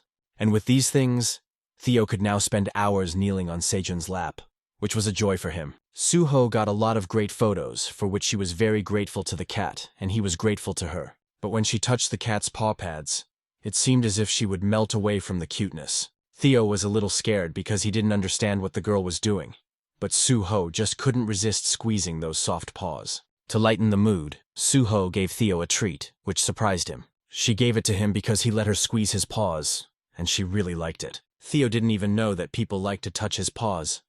But since humans didn't have such soft pads, they were always happy to touch a cat's. When Theo found out that this was the whole reason, he was very surprised. After all, it couldn't be that simple, but it turned out it could be. Theo could call his paws the paws of luck. Another girl approached. She also wanted a photo with Theo. After all, she had given him her pepper. Theo happily posed for the photo, and the girls were delighted with such a cute model. The cat learned quickly from people, so he happily let them touch his paws. But in return, of course, they gave him treats. Everyone was happy. Theo had lots of different treats, and the girls were happy to just squeeze his paws and treat him to some chura. Theo realized that just by letting people touch his paws, he could become a salesman for a whole day. And yet it was very nice to receive attention and gifts from such girls, just for being there. But Theo had another thing to do. While Suho was posting a photo with Theo on Instagram, he caught her off guard by mispronouncing her name and asking what she was doing. Suho thought Theo had already moved on to his business, but he asked if she was from the Republic of Korea. Obviously, she was from Korea, and she was surprised that Theo knew that. When she asked him how he knew, Theo replied that he recognized a familiar smell. However, without dwelling on the introduction for too long, our cat decided to ask for some help. Meanwhile, Sejun was honing his beekeeping skills on the farm while the bees were working. Everything was going smoothly. The bee population was growing steadily, as was Sejun's beekeeping skill. The guy hadn't seen the queen in a long time, so he assumed she was probably busy with her offspring. Sejun's beekeeping skills had improved to the point where he could now manage 2 hives. While all his other skills remained the same, only their level had improved. The only question was where to store the honey. Ideally, there would be some kind of container, because the bottle was needed for other purposes. But he decided to deal with this issue later, as there were other things to do on the farm. It was time for lunch, and this time Sejun decided that lunch would be carrots. It was enough to simply pull up a carrot and get a lot of stats and points for the harvesting skill. After yesterday's blue moon, our hero gathered several moon carrots, and a few more ordinary ones, which he divided among the rabbits. There was one more vegetable grown in the cave. The rabbits were even willing to bow down for carrots. The carrot of agility, imbued with the blue energy of the moon, was very useful, even though it did not look blue, but that is what the table said. When consumed, it temporarily increased agility for 10 minutes. The effect lasted up to 1 hour. At the same time, it burned 10 grams of fat and improved vision. Carrots had many more beneficial properties than tomatoes. Sejun thought about starting to stock up on more carrots so that he could sell them later. There was no doubt that they could be sold all at once. As soon as the guy had a quick snack, he immediately ran to gather the rest so that the work would not stand still. There was a lot of work to do, and everyone was tired. But the black warrior rabbit was so exhausted that he literally collapsed on the ground. But this cunning little creature decided to secretly nibble on a carrot. There were so many carrots that there was nowhere to store them. So Sejun decided to wrap things up. While he was harvesting the new crop of carrots, he gained a lot of experience points again and reached a new level in harvesting. Sejun didn't even have time to notice when he reached the 10th level. Along with all these notifications, a notification about a new task arrived. Sejun immediately thought that the manager had sent him this task, but the manager said he had nothing to do with it. In fact, it was a class quest that appeared at level 10, and in order to obtain new skills, he had to complete it and move on to the next level. Sejun had heard about these before. Usually, hunters received quests related to combat. That is, they mainly exterminated various monsters, and maybe even the bosses of these monsters. Sejun hoped that he would not have anything like that, And indeed, his task was to expand the farm by 50 square meters. It was very easy to do, and Sejun immediately advanced to level 11, received 1 bonus stat, and was rewarded with 10 tower coins. Sejun will now gain experience for every square meter of his farm. After planting so many carrots, the field became much larger than our hero could have imagined, and now he was so tired that he didn't even want to move. Everyone worked very hard today, so Sejun suggested that everyone get some sleep and finish what they started tomorrow. The children were already ready to enter the house when their father waved his hand, preventing them from entering. Then the parents closed the door completely, and the rabbits knocked nervously and unsuccessfully. Sejun himself did not understand what had just happened. Well, it seemed like it was just one of the stages of growing up. They were already adults, and they needed to become independent. But after a day like that, surely no one wanted to build a new house, so Sejun suggested they sleep together. The rabbits were happy to sleep with Sejun for a while, and he was happy about that too. After all, the cutest fluffy creatures were lying around him, tickling him with their soft fur. Kim Dong-sik still couldn't get over it.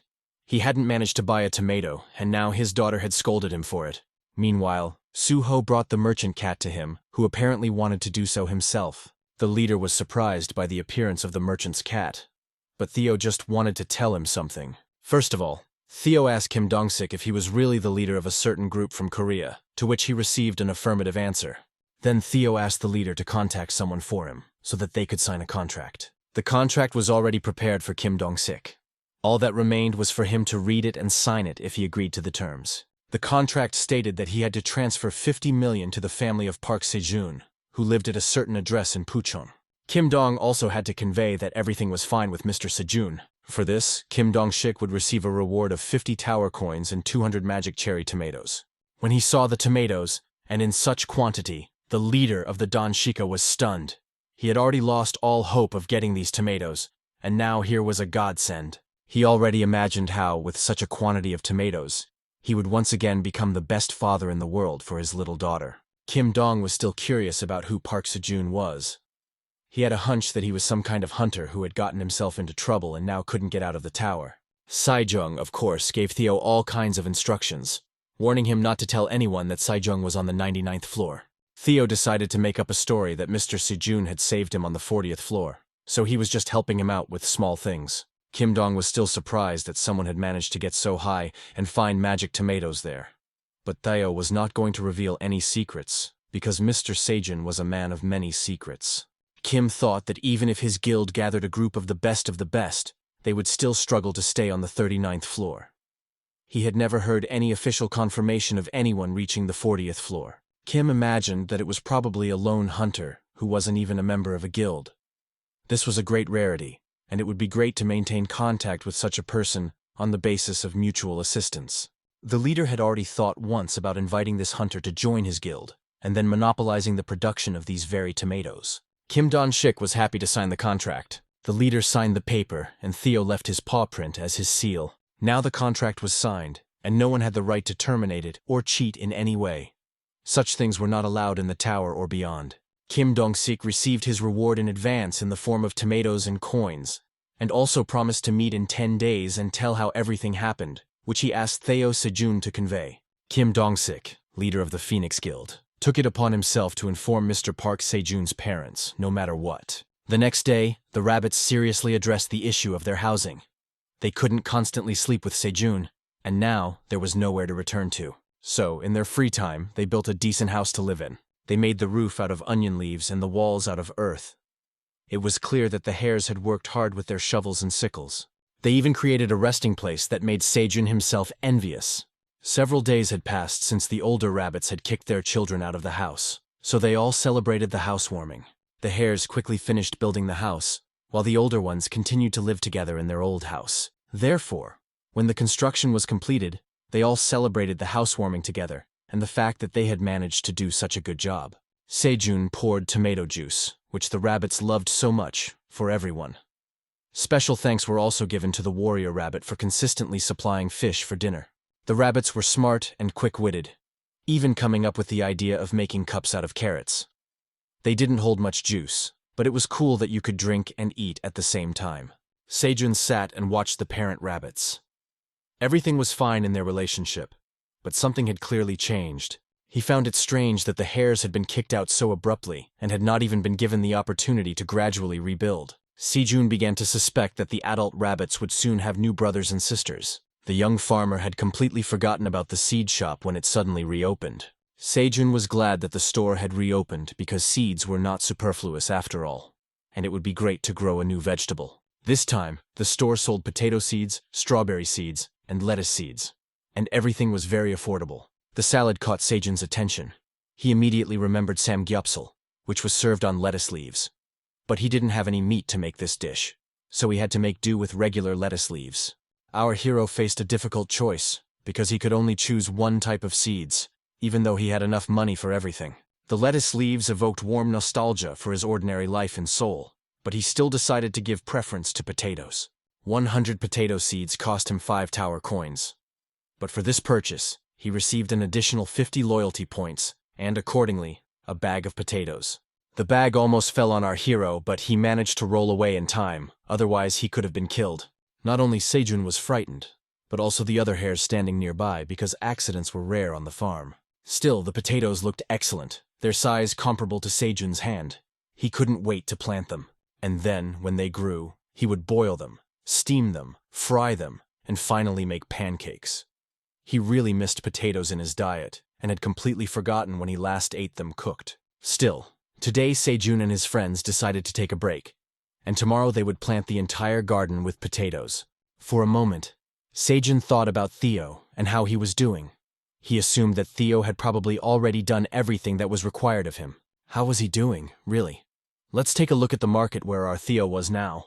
The cat was shopping to the fullest, managing to pick up a blanket, pillows, a ladle, a bowl, and a spoon.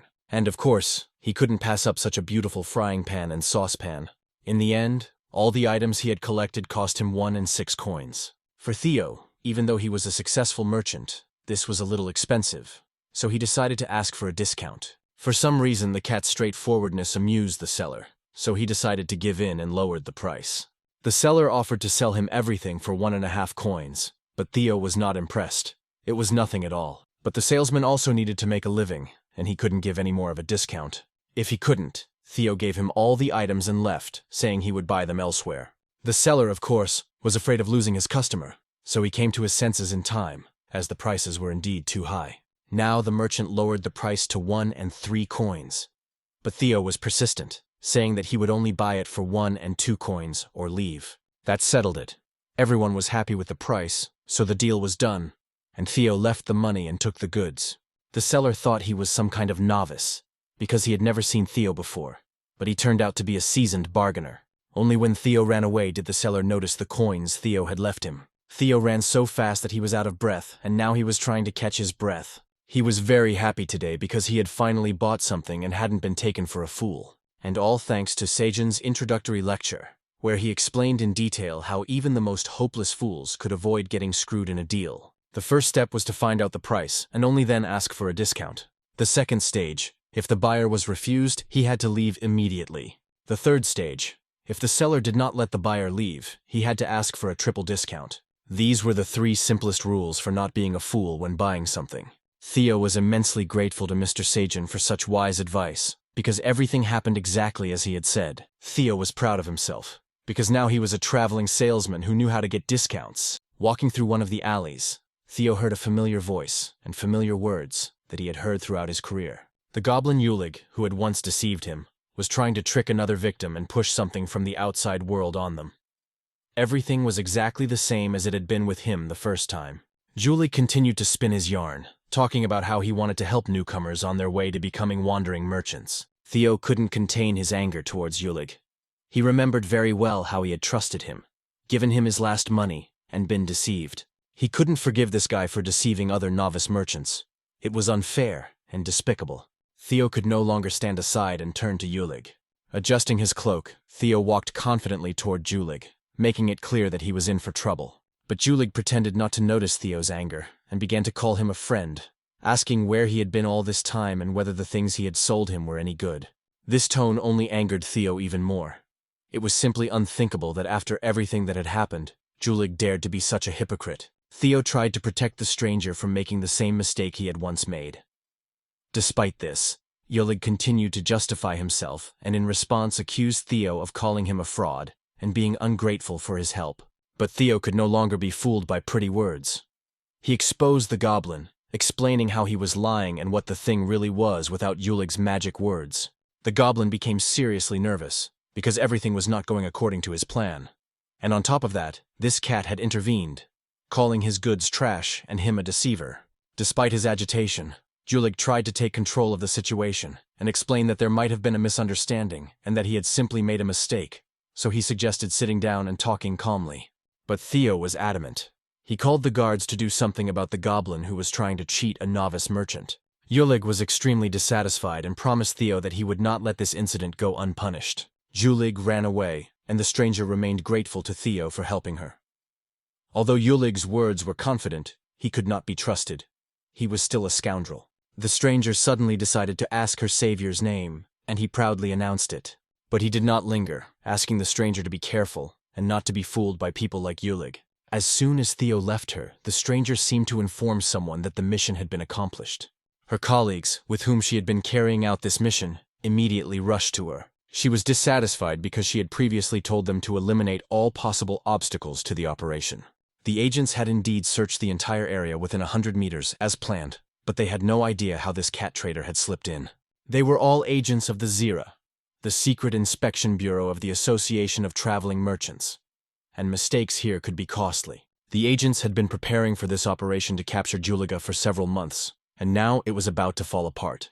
But now they had to return to the headquarters of the Inspection Bureau, where a new task awaited the offenders: to write 100 letters of apology. The head thought that the agents would be able to reflect on today's mistake, and she wanted them to bring her those hundreds of apology letters later. Recently, Zeraf had received numerous reports that a swindler had joined the Association of Traveling Merchants. After a long time, the agents managed to track down the movements of the goblin Yulig. He knew how and where to get items that could only be found outside the tower, but it was unknown whether he used illegal routes. It was simply impossible to catch Yuliga in the shortest possible time. However, the chief agent managed to make contact with him under the guise of a novice traveling merchant. But just before the arrest, they were interrupted. Now the agents had to revise their plan because they couldn't act as before. It was clear that Theo was not on the best of terms with Yulig, so the agents would keep an eye on Theo. Meanwhile, our cat merchant was already marching back to his farm, pleased with himself, eating fish. And on the farm, it was a normal day. Sejun was explaining to the hare with a sickle how to cut potatoes correctly. The hare understood Sejun perfectly from his gestures and what he wanted from him, so he figured out that the potatoes had to be cut into quarters for planting. As soon as the soil was ready, the father rabbit immediately watered it with his watering can, and Sejun placed a piece of potato in a small prepared hole. Thus, instead of 100 potato seeds, the young farmer ended up with 400 seeds. Sejun once saw this life hack on YouTube. It turns out that what he watched without thinking while eating came in handy in real life. Thus, our hero created a potato field measuring 33 square meters, for which he received 10 experience points. The potato planting was finished, and now it was time for lunch. Sejun hadn't eaten sweet potatoes since he was a child, so he wanted to dig up some sweet potatoes. But before that, Sejun reminded his little friends what to do. Specifically, he talked about sweet potato sprouts. Before digging up the sweet potatoes, they had to cut off the sprouts, but they couldn't throw away the sweet potato sprouts as soon as they grew. To make it clearer to the rabbits what Sejun meant, the warrior rabbit began to explain. But it seemed that the hares had a different opinion, and believed that growing sweet potato sprouts was Sejun's job. Today, he decided not to share this pleasure with them. In farming, everything had its time, and he didn't want to ruin farming just to level up his skill. The hares were not very happy, because now they had to do all the transplanting themselves. But they didn't lose heart and slowly began planting sweet potatoes. Sejun didn't stand aside and help them. When the work was finished, a sweet potato field measuring 500 square meters had been created. Even without farming on his own, our hero was able to gain experience and raise his level while expanding his territory. Suddenly, the hares began to dance and sing. It was a kind of ritual, a joyful dance of abundance intended for the farmers of the tower. Sejun was a little puzzled, but the tower manager explained everything to him and even sang along with the hares to a song about roasted sweet potatoes. Well, Sejun had nothing against such a tradition. He even found it amusing, but he didn't dare to dance and sing himself. For now, he decided to dig up some potatoes for lunch. The deeper he dug, the more the bright light blinded him and the others. Sejun dug up a sweet potato. It was a mutated potato that absorbed sunlight from the top of the tower and stored the sun's energy. When eaten, the potatoes burned 100 grams of fat and provided resistance to cold for 24 hours. In addition, Sejun received an award from the tower administration for developing a new variety in the tower. Meanwhile, life outside the tower was completely different. Kim Dong-sik was a man of his word and found Mr. Sejun's house, where he was supposed to visit his parents. Sejun still couldn't get over the fact that he had accidentally discovered a new variety. Now he was at the second level of the harvest skill. What's more, the tower gave him exclusive rights to breed this variety. Now no one could cultivate the sunny sweet potato variety without our hero's permission. And even if Sejun sold it to someone, no one else could grow this potato because of his rights to cultivate this variety. Of course, Sejun was curious about how the potatoes tasted. But since it was a new variety, he considered it his duty to grow it, so he returned it to the ground. But they still needed something for lunch, so our hero suggested digging up another potato. The potato harvest was really good. More than 5 potatoes could be obtained from one bush. Later, after catching some fish, Sejun put everything on the fire to cook. Although there were no seasonings, the cooked potatoes looked really appetizing, making his mouth water. The potatoes took a long time to cool down, and the hares were in a hurry to try them and ended up burning themselves. Soon, word came that the tower manager was already waiting for his turn, wiping away his drool. It was surprising that the manager even let the hares eat first, and when Sejun treated him to 10 potatoes, he was grateful and said he would enjoy them. There were still potatoes left, and Sejun noticed that the hare with the sickle had already eaten and might be able to help him. Meanwhile, the dragon alien was really enjoying the taste of the potatoes and had already eaten the whole plate. 10 potatoes were a mere morsel for such a manager. If he had been offered 10 more, he probably would not have refused. The potatoes were really delicious, and the manager hadn't had enough, so he thought about asking for more sweet potatoes. But while he was thinking about it, he noticed that Sejun was doing something with the potatoes. Or rather, the rabbit was helping him cut them into strips, and he was drying them. So they had already cut several potatoes into French fries and were not going to stop. The rabbit was very good at cutting things. You could say he was a professional at it. It was no coincidence that he had been given a sickle at birth. While manager Aileen watched all this, he became angry because he didn't understand why Sejun was throwing away delicious sweet potatoes. Sejun explained that he wasn't throwing them away, but drying them and wanted to make something very tasty. The tower manager had probably never heard of dried sweet potatoes, but he would soon get to try them. Meanwhile, Kim Dong-sik was already standing at Sejun's door, waiting for someone to open it. The house was not empty. Kim Dong-sik heard a response from behind the door. When someone heard Sejun's name mentioned by Kim Dong-sik, the door immediately opened. 3 people were probably expecting to see Sejun's elder behind the door. But what a disappointment and confusion it was when they saw a complete stranger standing in front of them. It was not proper to talk at the doorstep, so the parents invited the stranger into the house and tried to offer him whatever they had. Guests did not come to their house often. Kim Dong had not yet had time to explain why he had come, but the parents assumed that he was looking for Sejun. But they could not help him in any way. Sejun had disappeared. Finally, Kim Dong-sik decided to introduce himself as the leader of the 5th team of the Phoenix Guild and handed him his business card. Of course, the younger brother had heard of the Phoenix Guild and couldn't contain his emotions when he realized that the leader of the Phoenixes was right there. The Phoenix Guild was one of the top guilds representing Korea. Everyone knew about it and was proud of this team, and its leader Kim Dong-sik was an amazing high-level hunter. But Kim himself did not boast about it, or knew that he had a long way to go.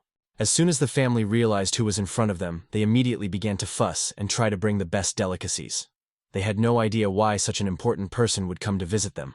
But when Kim Dong asked them not to worry, they stopped and thought that if Kim Dong was a hunter, he probably knew whether Sejun was in town or where he might have gone. Finally, Kim Dong-sik explained the reason for his visit. He was here to deliver something at the request of Mr. Park Sejun himself. Sejun's family became even more nervous because they couldn't imagine what was in the envelope and what was happening to Sejun himself. They had already condemned Sejun 1,000 times for being an ungrateful son. What could he expect from his parents when he had left them while they were still alive? Kim hurried to calm his parents down, because they had already thought that this was Sejun's last wish. But that was not the case. They finally opened the envelope and saw 50 million won inside. Kim Dong-sik conveyed Sejun's words that he regretted entering the tower so suddenly, so he wanted to let his family know that he was fine and also send them money. Suddenly, all the tears disappeared, and the father was happy for his son, knowing that one day he would succeed in his endeavors. The mother and brother did not fully understand the situation. His mother still did not understand why, if everything was fine with her son, he did not come himself and deliver the envelope himself. Kim explained that it was impossible for him to leave because of the quest, which was normal for hunters, as it often happened. After a brief conversation with Sejun's mother, Kim Dong-sik turned to Sejun's younger brother, Se-dol. As his parents had mentioned earlier, Kim Don realized that Sejun was considered missing. Could it be that even his younger brother didn't know that Sejun had entered the tower? 5 months ago, they lost contact with their brother. They had not heard from him during that entire time. Therefore, they asked the Korean Association if they knew anyone named Park Sejun, and they did not know. But as far as they knew, players could use pseudonyms in the tower, but no one was immune to mistakes. Kim Dong-sik promised to ask the association about it a little later. The leader thought about all this. The guy had entered the tower 5 months ago, but there were no records of this in the association. How could he have climbed to the 40th floor of the tower playing alone? The tower had appeared 10 years ago. At that time, there were no players who could climb so high in such a short period of time. Could Kim Dong-sik have witnessed a genius hunter that had never existed in the history of the tower? Se-dol decided not to miss the chance and asked if the leader of the Phoenixes had developed his talents in the guild. Such a question seemed unethical to his father, for which his son was punished. After all, his older brother worked hard in the tower, and he should have helped his brother outside of it. Nevertheless, Kim Don tactfully explained that being a hunter was a dangerous occupation, where one could lose their life. Even the association itself did not recommend registering more than one member from the same family. Kim Don-sik was about to leave the Sejun family's house, but they realized they hadn't even offered their guest anything to eat. The man explained that he had come to them as soon as he left the tower, so he had to hurry because he wanted to see his family. No one stopped him again, and when he got into his car, he was able to breathe a sigh of relief. It was clear that such communication was stressful for him. The contract had been fulfilled, and now he could relax. Kim Dong-sik had completed the task rather quickly, which even he hadn't expected, so he wondered where he would go now. But the answer came on its own when a call from his daughter popped up on his phone screen. Kim Dong-sik was literally glowing with happiness because his beloved daughter had called him Daddy again. So he hurried to her, bringing tomatoes with him. Theo was still making his way to the 99th floor. He was quite far away, and such trips took a lot of time. But Sejun didn't sit still. He planted carrots in empty plots of land, thereby raising his level. He also did not forget to leave the leftover carrots from the rabbit's daily food and water for several days. When the leaves grew to a certain length, they had to be covered with soil up to the roots and planted in the ground. Because the eaten roots did not grow back, the seeds were collected from the top and then the flowers sprouted. This is what our hero liked about farming. Hard work was rewarded with unexpected gifts that were created by time. Suddenly, a message appeared from the manager, who was interested in whether the sweet potatoes were ready. Sejun was going to check on the potatoes anyway, so he wasn't even upset by the question. After a while, the potatoes had indeed dried out and looked like real French fries. But before sending this delicacy to the manager, Sejun wanted to taste it himself to see how it tasted. After one bite, it was clear that no one could resist the soft, juicy, and appealing texture of these potatoes. They had a fragrant taste, were sufficiently dried, crispy, and perfectly retained their shape and sweetness. The roasted sweet potatoes, well dried in the sun for 24 hours, retained their sweetness and moisture, and their chewy texture and sweet taste were mesmerizing. Sejun was excited, and decided to dry more so he could eat these potatoes when he got bored. But then the manager decided to delicately remind Sejun that he had forgotten something. The manager, Aileen, really wanted to try it, so he asked our hero to complete the quest as soon as possible, and send him the dish. But Sejun thought it wasn't right to keep sending food to the manager in a bowl made of onions, so he came up with another idea. Despite this, the manager said that he was satisfied with everything, but in reality, it didn't take Sejun much time. And in a couple of minutes, the potatoes were packed in a gift box with an onion bow, which looked very beautiful. Sejun worked as a packer, so he knew what he was doing. The manager said that it would be his first time trying dry sweet potatoes, so Sejun wanted to make the moment special. Even if you don't take that into account, this packaging will help keep the moisture inside and prevent the potatoes from spoiling. The manager didn't respond for a while, and the guy thought he wouldn't accept the potatoes. But soon a message of gratitude appeared. Sejun actually thought that the manager would like it, but his reaction was completely normal. He even assumed that the manager thought he was mocking the food. But in reality, Aileen simply didn't know how to express his emotions. He found it cute to the point of tears. He couldn't even understand how he could eat something so cute. His reaction was very emotional, but it was difficult to convey that in a message to Sejun. Our hero dried 40 fried potatoes, but he still couldn't understand why they disappeared so quickly in one day. While he was enjoying the taste of sweet potatoes, the queen bee decided to visit him. She didn't come just like that, but brought something for Sejun. The young farmer received bee pollen as a gift, after which his beekeeping skill rose to the second level. Sejun paid little attention to her, but she had already grown so much that she had even pollinated all the flowers. There was no pollen left on the plants, and that was probably why the bee collected and brought him bee bread. Sejun couldn't wait to try it, because people ate bee bread as medicine. The bee bread tasted a little bitter, but it still had a sweetness to it, as if he had eaten candy. Sejun was grateful to the bee for the opportunity to try such a delicacy, but that was not all, because other bees also brought him bee bread. At the same time, our hero heard a joyful cry. It was Theo rushing to his master. When Theo saw the bee again, he was frightened because he was afraid that the queen bee would attack him. But Sejun warned the cat that the bees knew he was one of their own and would not touch him. Theo was a little drunk, but still wary. As a sign of trust, the bee wanted to give Theo some pollen, but he hated it and started sniffling on Sejun's only t-shirt. When everything was finally sorted out, Theo was happy to report that he had completed all of Sejun's tasks and sold everything. But first and foremost, Sejun was interested in his family and whether Theo had managed to pass on the news about him. Theo immediately showed him the signed contract and that his reward and 50 million won had already been sent. The cat just hoped that everything had gone well. After all, the tower's contracts were very reliable, but in a few days Theo was going to go to the 38th floor and check everything. Sejun was really worried that he hadn't told his mom, dad, and younger brother Sedol that he had entered the tower, and they were probably very worried. Probably, his family could not even imagine in their dreams that their son would end up in the tower and be farming there with rabbits. Sejun did not even know what their reaction to all this would be, but he assumed that Sedol would probably laugh at him, as he loved to tease him. His father would surely ask about fertilizers and give him some advice. Now it was clear that Sejun had inherited his talent for farming from his father. But what about his mother? When she came home, she would probably set a large table with kimchi for Sejun. As always, Sejun had a truly happy family, even though they were of average means. His parents and brother were always kind to him and loved him. That's why he missed his family so much now and wanted to see them again, even if only for a moment. But now he had a new family, and Sejun had grown accustomed to these dear friends, and it would probably be difficult for him to say goodbye to them too. Sejun sincerely loved Theo, the rabbit family, and the bee.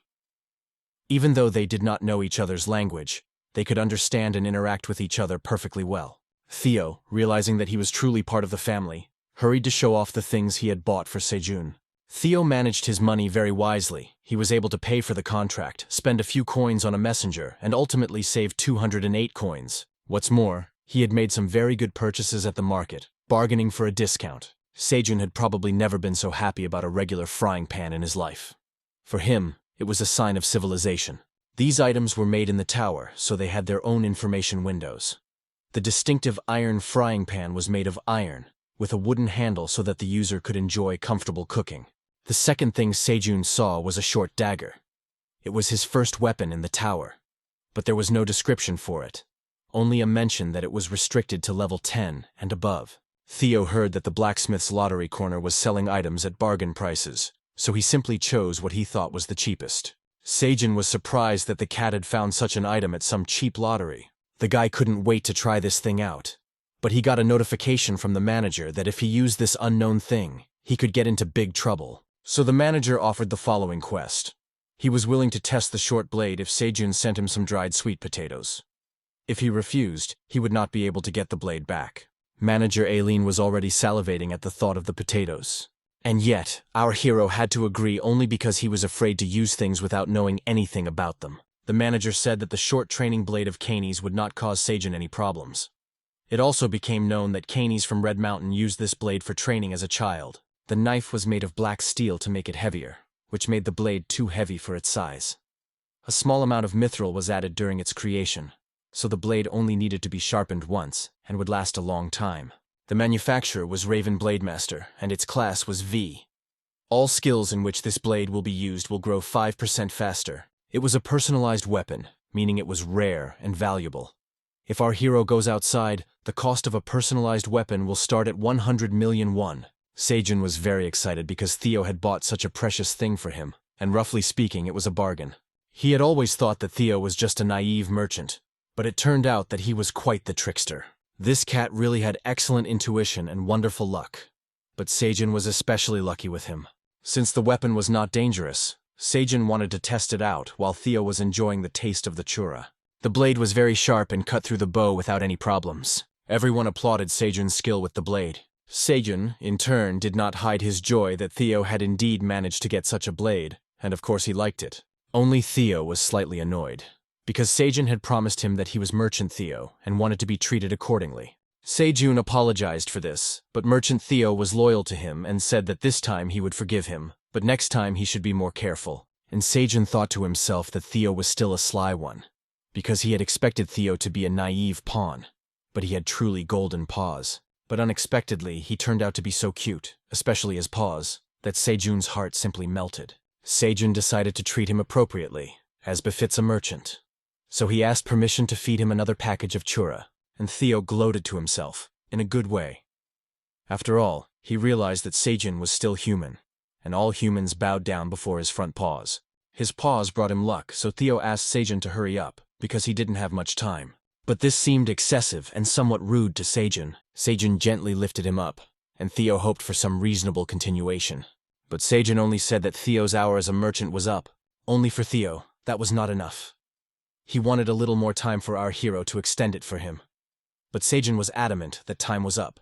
Theo was not at all satisfied with this, so he decided it was time to use Plan B, because he wanted Sejun to continue serving him. He took out of his bag everything that the girls had once given him. And back then, they had given him a lot, everything that Sejun needed. Sejun could hardly believe his eyes when he saw all the different spices and salt. Theo had indeed received many awards for his photographs. But Sejun couldn't believe his eyes when he saw the salt. He hadn't eaten salt in so long that he poured some into his palm and ate it just like that. Sejun sniffed each packet of seasoning. These seasonings seemed incredible to him in taste, especially because he hadn't eaten them in so long. Didn't Theo deserve at least 2 more hours as a merchant now? In his joy, Sejun picked up the cat and spun him around, because what kind of 2 hours could he be talking about? He was ready to serve Theo for a whole 24 hours. Now that Sejun had seasoning on the farm, he immediately began to cook, eager to try everything he had eaten before, now with salt and special spices. The appetizing smell of fish reached the hares. They had been sleeping, but when they smelled the food, they woke up and gathered around the fire. Today, Sejun intended to demonstrate his cooking skills to his friends. He made something like fish kebabs, seasoning some fish with salt and some with pepper. Sejun noticed that most of the white hares did not like food that was too spicy, but for some reason the black one did. It was morning, but Theo was still asleep, even despite the appetizing smell of fish. Apparently, climbing the tower was exhausting for him, and he was trying to catch up on his sleep. Then Sejun decided to wake him up so that the cat wouldn't miss out on the fresh fried fish. At first, the smell seemed appetizing to Theo. But when he saw that the fish had been skewered in pieces, he was extremely surprised. Theo thought that Sejun had decided to mock the sacred fish by seasoning it with all kinds of spices. According to Sejun, the cat simply did not understand the charm of fried salted fish and preferred regular fried fish. After eating a delicious breakfast, Sejun got to work and decided to use his new blade to test it out. As it turned out, it could be used not only in battle, but also for cutting vegetables. Thanks to it, our hero began to gain experience, earn points, and improve his skills. All the skills he used with this blade increased by a whole 5%.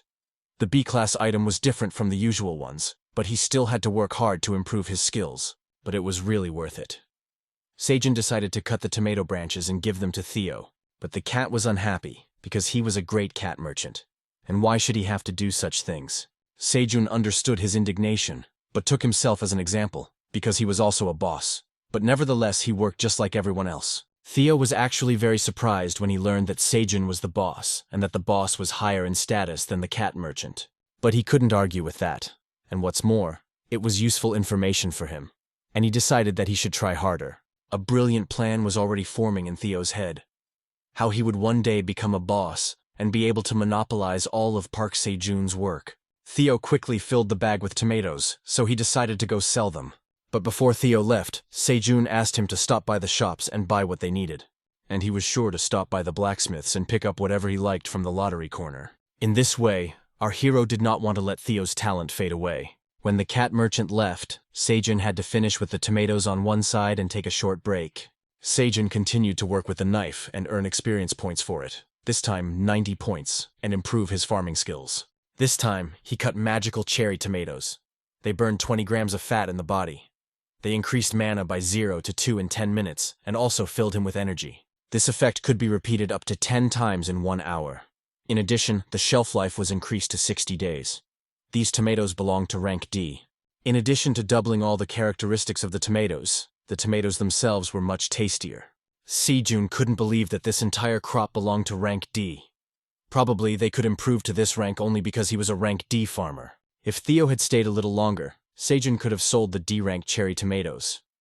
But it was too late now that these tomatoes had become much tastier, so the guy thought about eating them and getting some sleep. When Theo left the farm, he caught himself feeling somewhat confused or even depressed. But why? Meanwhile, the manager, Aileen, went into her treasure room. It was dark around him, but all around the perimeter he could see jewels and coins, and in the center of it all stood a blue dragon figurine, probably a sculpture of him. It was an ice statue of a black dragon made by Kaiser Frittani. The model was Aileen Frittani, and it was made from an ice block from the kingdom of blue penguins.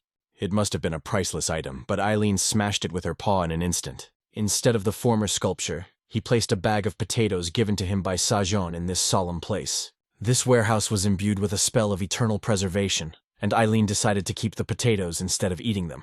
The manager did this because his little man, that is Sejun, had given it to him. Just remembering Sejun, Aileen decided to check through the crystal ball what he was doing.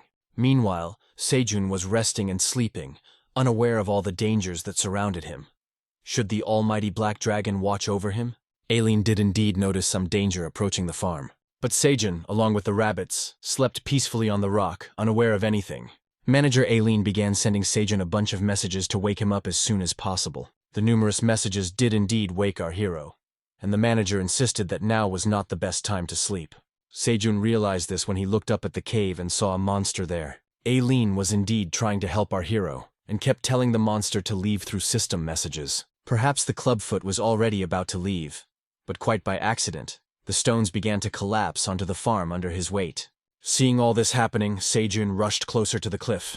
Realizing that the bear cub was about to fall and possibly injure itself, Sejun caught it right in his arms. Our hero did not yet fully realize who he had caught. At first he thought it was some kind of dog or another monster, but looking closer he saw that it was a baby giant red bear. Sejun prayed silently that it wasn't the same monster he had seen during the blue moon, but his prayers were in vain. It was the cub of that giant bear. It was surprising that such scary animals had such small and cute babies. The tower manager did not understand why Sejun had caught a grizzly bear, but the young man could not allow this bear cub to die, so the manager's question seemed strange to him. The manager kept sending letters and demanding that Sejun immediately take the bear cub out of the cave, because he was sure that its mother was somewhere nearby looking for it. But Sejun had his doubts because the cub was too small. Was it right to bring it back up? Sejun thought it would be better to wait until its mother came to get it. However, the manager warned that the red grizzly was an insatiable monster and would eat all the food in the cave. Sejun believed that the manager was exaggerating because the bear cub was very small. How could it eat all the food? Besides, it seemed very friendly and cute, trying to make friends with everyone, even the wild bees. But when the bees saw the bear cub for the first time, they suddenly became aggressive and were ready to attack it. The little bear cub immediately ran to Sejun for protection, and he made it clear to the bees that the bear cub was not an enemy.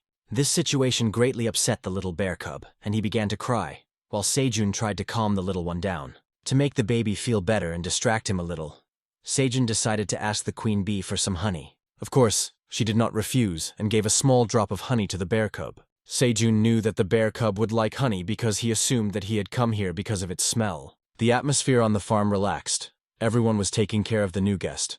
But the manager watched the situation silently and probably with dissatisfaction. Then he decided to do something different and created a quest that involved pulling a baby grizzly bear out of a cave. The reward was a new skill, but refusal meant starvation. The tower manager was angry at the red grizzly bear cub, and Sejun was puzzled because it was just a cub, and he didn't understand how much it could eat if the manager reacted so sharply. But the manager just wanted to help our hero get rid of the threat. Sejun thought the manager was overreacting because he had once considered him a mistake. In response, Aileen agreed and admitted that he had been wrong then and had made a mistake himself. Nevertheless, he ordered Sejun to listen to him right now and do as he wrote to him. Sejun had doubts. The dragon saw this and could do nothing about it. After all, Sejun had also been told once that entering the tower was a mistake. He couldn't listen to everyone. Then the manager gave up and said that Sejun could do whatever he wanted. Then the boy was able to relax a little. After all, how much could this little one have eaten to make the manager so angry? But Sejun decided that he would return the baby when he started walking. It was wrong to separate him from his mother. When the manager disappeared, the baby fell asleep.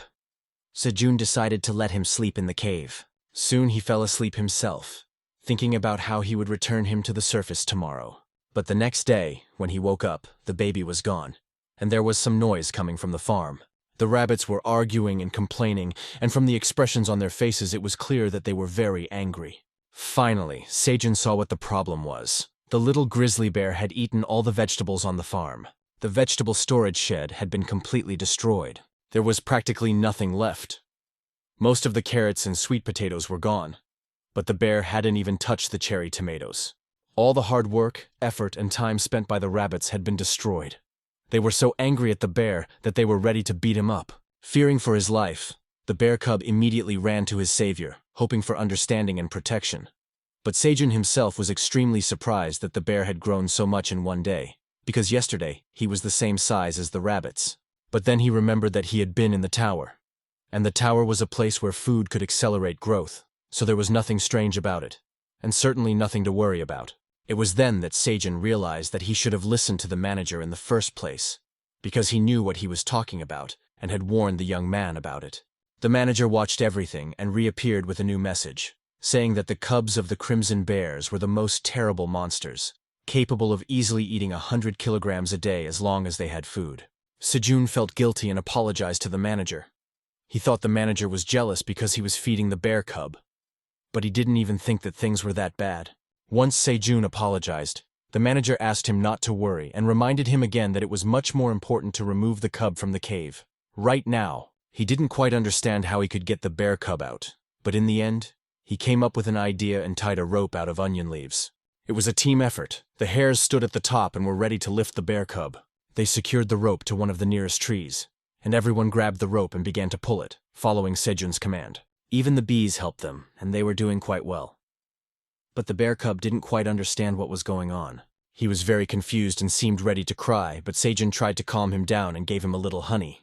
After all, the cub needed to be with his mother, and sooner or later she would come for him herself. The bear cub no longer looked sad and happily said goodbye to Sejun. He probably missed his mother too. For completing this quest, our hero gained a new skill, which was collecting seeds. This skill increased the chance of getting better seeds than when harvesting. The rabbits and bees worked hard and even made sure that the bear cub got home safely. But the situation on the farm after such a guest was not comforting. Since there were mainly cherry tomatoes left on the farm, the farmers had them for dinner that evening and quickly tidied up the farm. But a few days later, they had some more visitors, whom they were not very happy to see. The entire cave was covered in shadow because a huge grizzly bear was staring into it with her cub, who had brought her there. Sejun probably felt confused because he didn't know where to hide from these uninvited guests. Sejun had no idea what was going on here and why the grizzly cub's mother was here too. Our hero was terrified that she had probably come here to eat him. He already imagined a cruel picture of the mother bear eating him for stealing her child for a whole day and not being able to forgive him for it. Was our Sejun really going to die like this, without even getting to say goodbye to his mom, dad, and Seedol? Desperate, Sejun fell to his knees and began to repeat that he wasn't tasty because he only ate tomatoes. But the manager hurried to reassure our hero, because the bears weren't going to eat him.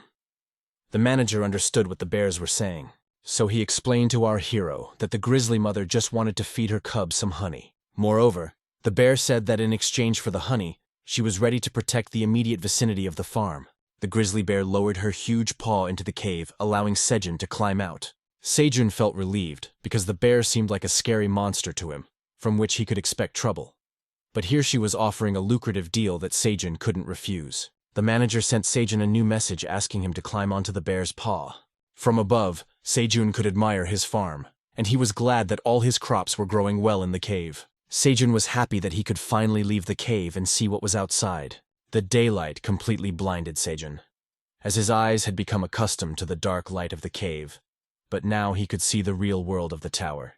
The beauty of this world delighted Sejun to the core. He saw a large open space of rocks that took his breath away. These heavenly expanses, with their soft pink clouds, were mesmerizing to behold.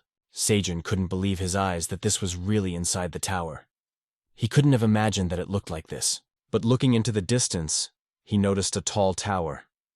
It was unclear what it was, because from afar it looked like an ordinary rock. The tower's manager claimed that this place was the starting point. In other words, it was a spawn point. It was the only tool that allowed hunters who came from outside to move between floors. If Sejun learned how to use the spawn point correctly, he would be able to leave the tower. But he had no idea how to get there, because it was quite far away. Moreover, the path was certainly dangerous, because there could be other monsters in the woods. And without self-defense skills, it would be difficult to get through this forest.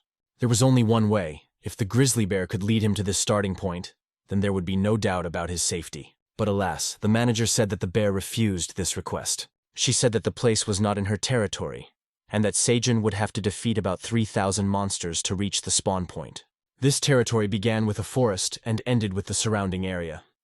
Most monsters did not venture into the wild forests, and it would be very difficult to protect Sejun from such a large number of monsters if he went beyond the wild lands. Meanwhile, the black hare managed to bring Sejun his backpack, which contained the necessary items. This included the honey that his mother, the bear, had so diligently reminded him about.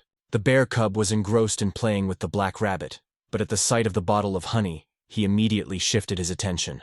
Without wasting any time, Sejun treated the bear cub to a drop of honey, which he immediately ate. Sejun offered some honey to the mother bear as well, but she refused, because she wanted all the honey to go to her cub. There was nothing to eat in the wild forests, so her cub was not growing well. But thanks to Sejun, the bear cub grew in a day. This was not surprising because after one meal, almost all the farm's supplies were gone. The bear claimed that the honey, which smelled good, must have helped her son. The queen bee was even embarrassed by such a compliment because it was the highest praise. From what had been said earlier, it could be concluded that the bear had probably been starving for some time and had not eaten anything. Although such bears eat a lot, as the manager mentioned. The bear said that they had not eaten for 3 whole days until they stumbled upon this cave. Although the mother cared for her child, she should not have suffered so much. Therefore, Sejun took matters into his own hands and sent the black rabbit out to hunt. Sejun was ready to demonstrate his cooking skills and feed the bears. The warrior rabbit caught fish quite quickly, and Sejun was already starting to cook an appetizing soup, the smell of which whetted the appetite. Within an hour, the soup was ready. Sejun himself was probably happy to cook something like this, because he hadn't eaten anything like it in a very long time. In addition, Sejun simply fried some fish, tomatoes, and onions. The bear probably couldn't believe what was happening, because she couldn't imagine that a human would want to treat her to such delicious dishes. The fish soup was very nutritious. It lacked some ingredients, but the taste was excellent. Sejun wanted the mother bear to eat her fill, so he didn't spare any food for her. The mother bear couldn't contain her emotions and hugged the hares and Sejun, trying to convey her gratitude for what Sejun was doing for her. The manager had been watching them since the bear cub left the cave because he was worried that the cub would call its mother and they would attack the man. Aileen didn't know why, but the bear wanted to establish peaceful relations with humans. That's why the manager intervened and told the bear that he would convey her words to the man. But he did not expect everything to turn out so nicely. Aileen thought that if Sejun left the tower, he would have more food and his crops would grow, and if this crimson grizzly became his protector, the manager would have less trouble, and thus kill 2 birds with 1 stone. Aileen Furtani's genius was off the charts, as expected of a black dragon. In the meantime, let's take a look at the main building of the Itinerant Merchants Inspection Bureau. The senior agent studied the file on our Theo. It contained information about his origins, occupation, and rank. Some points were unknown.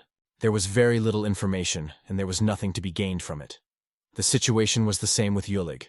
But the agent judged him by his character, and it could be said that he was not very good at trading. But as for Theo, the agent had no idea how he managed to make so many sales. Agent Ziraf received news that after the robbery of the warehouse of a well-known landowner on the 55th floor, many reports began to come in about stolen goods appearing in small quantities on the black market. and the assistant came to Agent Zeraf to report on the stolen goods that the director was interested in. At the mention of the landowner grid, Agent Zeraf was outraged, for the fame of his malice and his life at the expense of the peasants had spread everywhere. Zeraf was outraged, for why should their inspection agency help barbarians like him? Zeraf was already ready to leave the building when news came that Theo had arrived on the 75th floor, using the passageway for traveling merchants.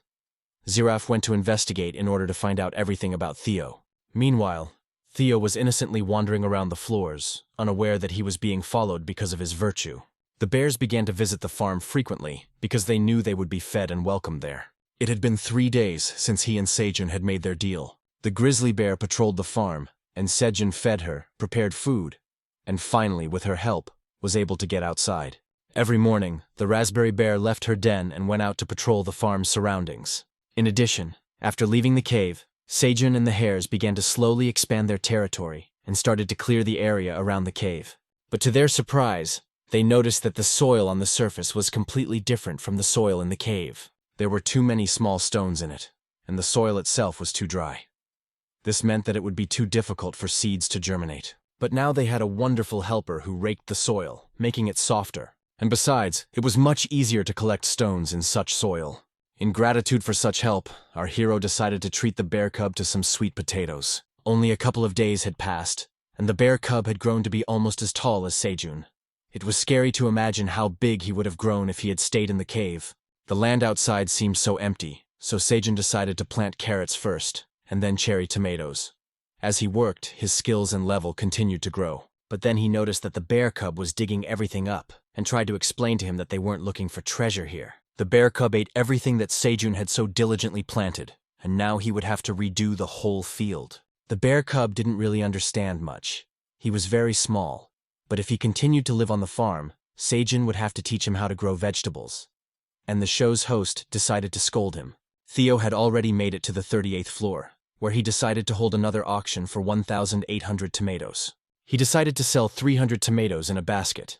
People quickly offered their prices, but no one could offer as much as Michael McLaren had last time.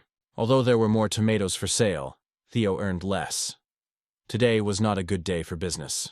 Theo was about to leave when Kim Don-shik approached him, interested in whether Theo had seen that the contract had been fulfilled. Kim Don asked Theo to tell Sejun that he had spoken to his family and that they were no longer worried about him. Theo was surprised that this time the leader, Don-shik, did not participate in the cherry tomato auction, but in fact, he did not need them. Suddenly, he asked permission to take a photo with the merchant Theo, as his daughter loved cats very much, and he would like to have such a photo. Theo, of course, asked for a reward, and Kim Don-shik gave him red pepper. After all, Koreans couldn't eat without pepper. The cat thought it was something tasty, and immediately decided to try it. Kim wanted to warn him, but it was too late. Theo burned his tongue and of course couldn't even hold back his reaction to the taste of such hot pepper. After this spicy photo shoot, Theo went to upgrade his purse so that it could hold more. His tongue was still burning, and it wasn't the most pleasant feeling he had ever experienced. But now his bag had more capacity, and he could carry several hundred more tomatoes. Sacrificing all of Sejun's gifts was worth it to improve his bag. At this rate, he could easily collect 1,000 gold coins and become a middle-class traveling merchant. What's more, Sejun would be kneeling before him. For now, he decided to stop at the alley of shops and complete Mr. Sejun's errand. But the appetizing smell of street food simply wouldn't let him pass by. Theo knew for sure that he could cure his tongue with this delicacy. Theo wanted to buy just one skewer, but it cost 1 gold coin, which seemed very expensive. The cat merchant did not miss the opportunity to get a discount and test his skills as a trader. Satisfied, he walked down the street eating his fish, for which he had gotten a discount. But suddenly he was taken by surprise when an old acquaintance approached him, whom he had once saved from Yuliga. Theo immediately recognized this character as a novice merchant, and Agent Zeraf played along with Theo as if nothing had happened. In fact, for some reason, the agent was offended that Theo called her a novice, because it was because of him that they failed the operation. Nevertheless, Zeraf introduced herself by her real name. She claimed to have found Theo because she wanted to thank him for saving her the previous time, and wanted to treat him to something. But Theo immediately refused because he was busy. He didn't have time for such festivities. Zeraf did not lose hope and wanted to treat him to at least a cup of tea. But Theo could not drink hot beverages. Then the agent decided to try a different approach. He mentioned a cafe where you had to wait several years for a reservation, but a close friend of hers worked there, and Theo could get the best dessert in the place. But what a mistake. Theo didn't like sweets and refused again, and he didn't like Zaraf's persistence. Then Zaraf decided to try a different approach, playing on his pity and asking Theo to listen to her. Zaraf decided to share a heartbreaking story about how she had recently started earning a living as a traveling merchant, and was very bad at trading. She was very impressed that Theo had managed to immediately expose the thief and save a traveler he didn't even know. Zaraf shared that she respected Theo and would like to learn the trade from him, from such a great, amazing merchant as Theo. Theo was literally blown away by so many compliments. After all, Zaraf told him everything he had been striving to achieve, to become a great traveling merchant. Our cat gave in to such a request and said that he could teach Zaraf a little about trading. The agent was already rubbing his hands with glee, because this method had never failed him, and worked this time too. She was so happy that she even forgot that she was kneeling in front of Theo and attracting everyone's attention. Zaraf asked where Theo was headed, and he honestly admitted that he was going to buy something, so he wanted to go to the blacksmith street. Zaraf thought that Kot wanted to buy things that could be sold. But Theo was in no hurry to reveal all his cards. Theo headed to the same place where he had once purchased that high-grade blade for Sejun. Zaraf hinted that he could go to just one smithy, but Theo had his own plans. He didn't buy useless things. Zaraf could only guess how expensive an item this merchant would want to buy. The agent realized that they had come to a place with priceless or indivisible items.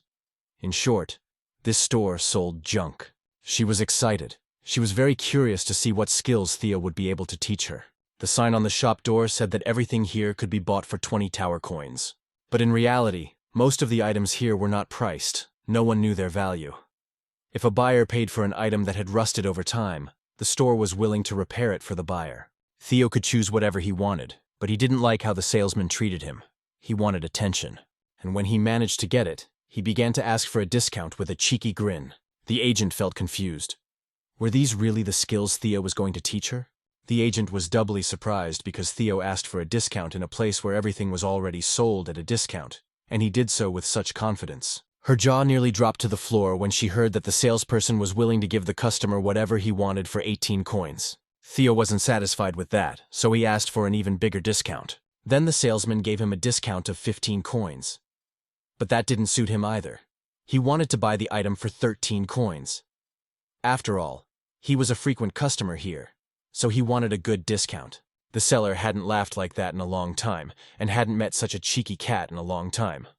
So he sold him the goods for 13 coins, but no more. Theo had perfectly mastered Sejun's lesson on trading and now knew it inside out, for which even Zaraf praised him. She was really surprised, because Theo just stood his ground until the very end and wasn't going to compromise. But what did he want to buy here?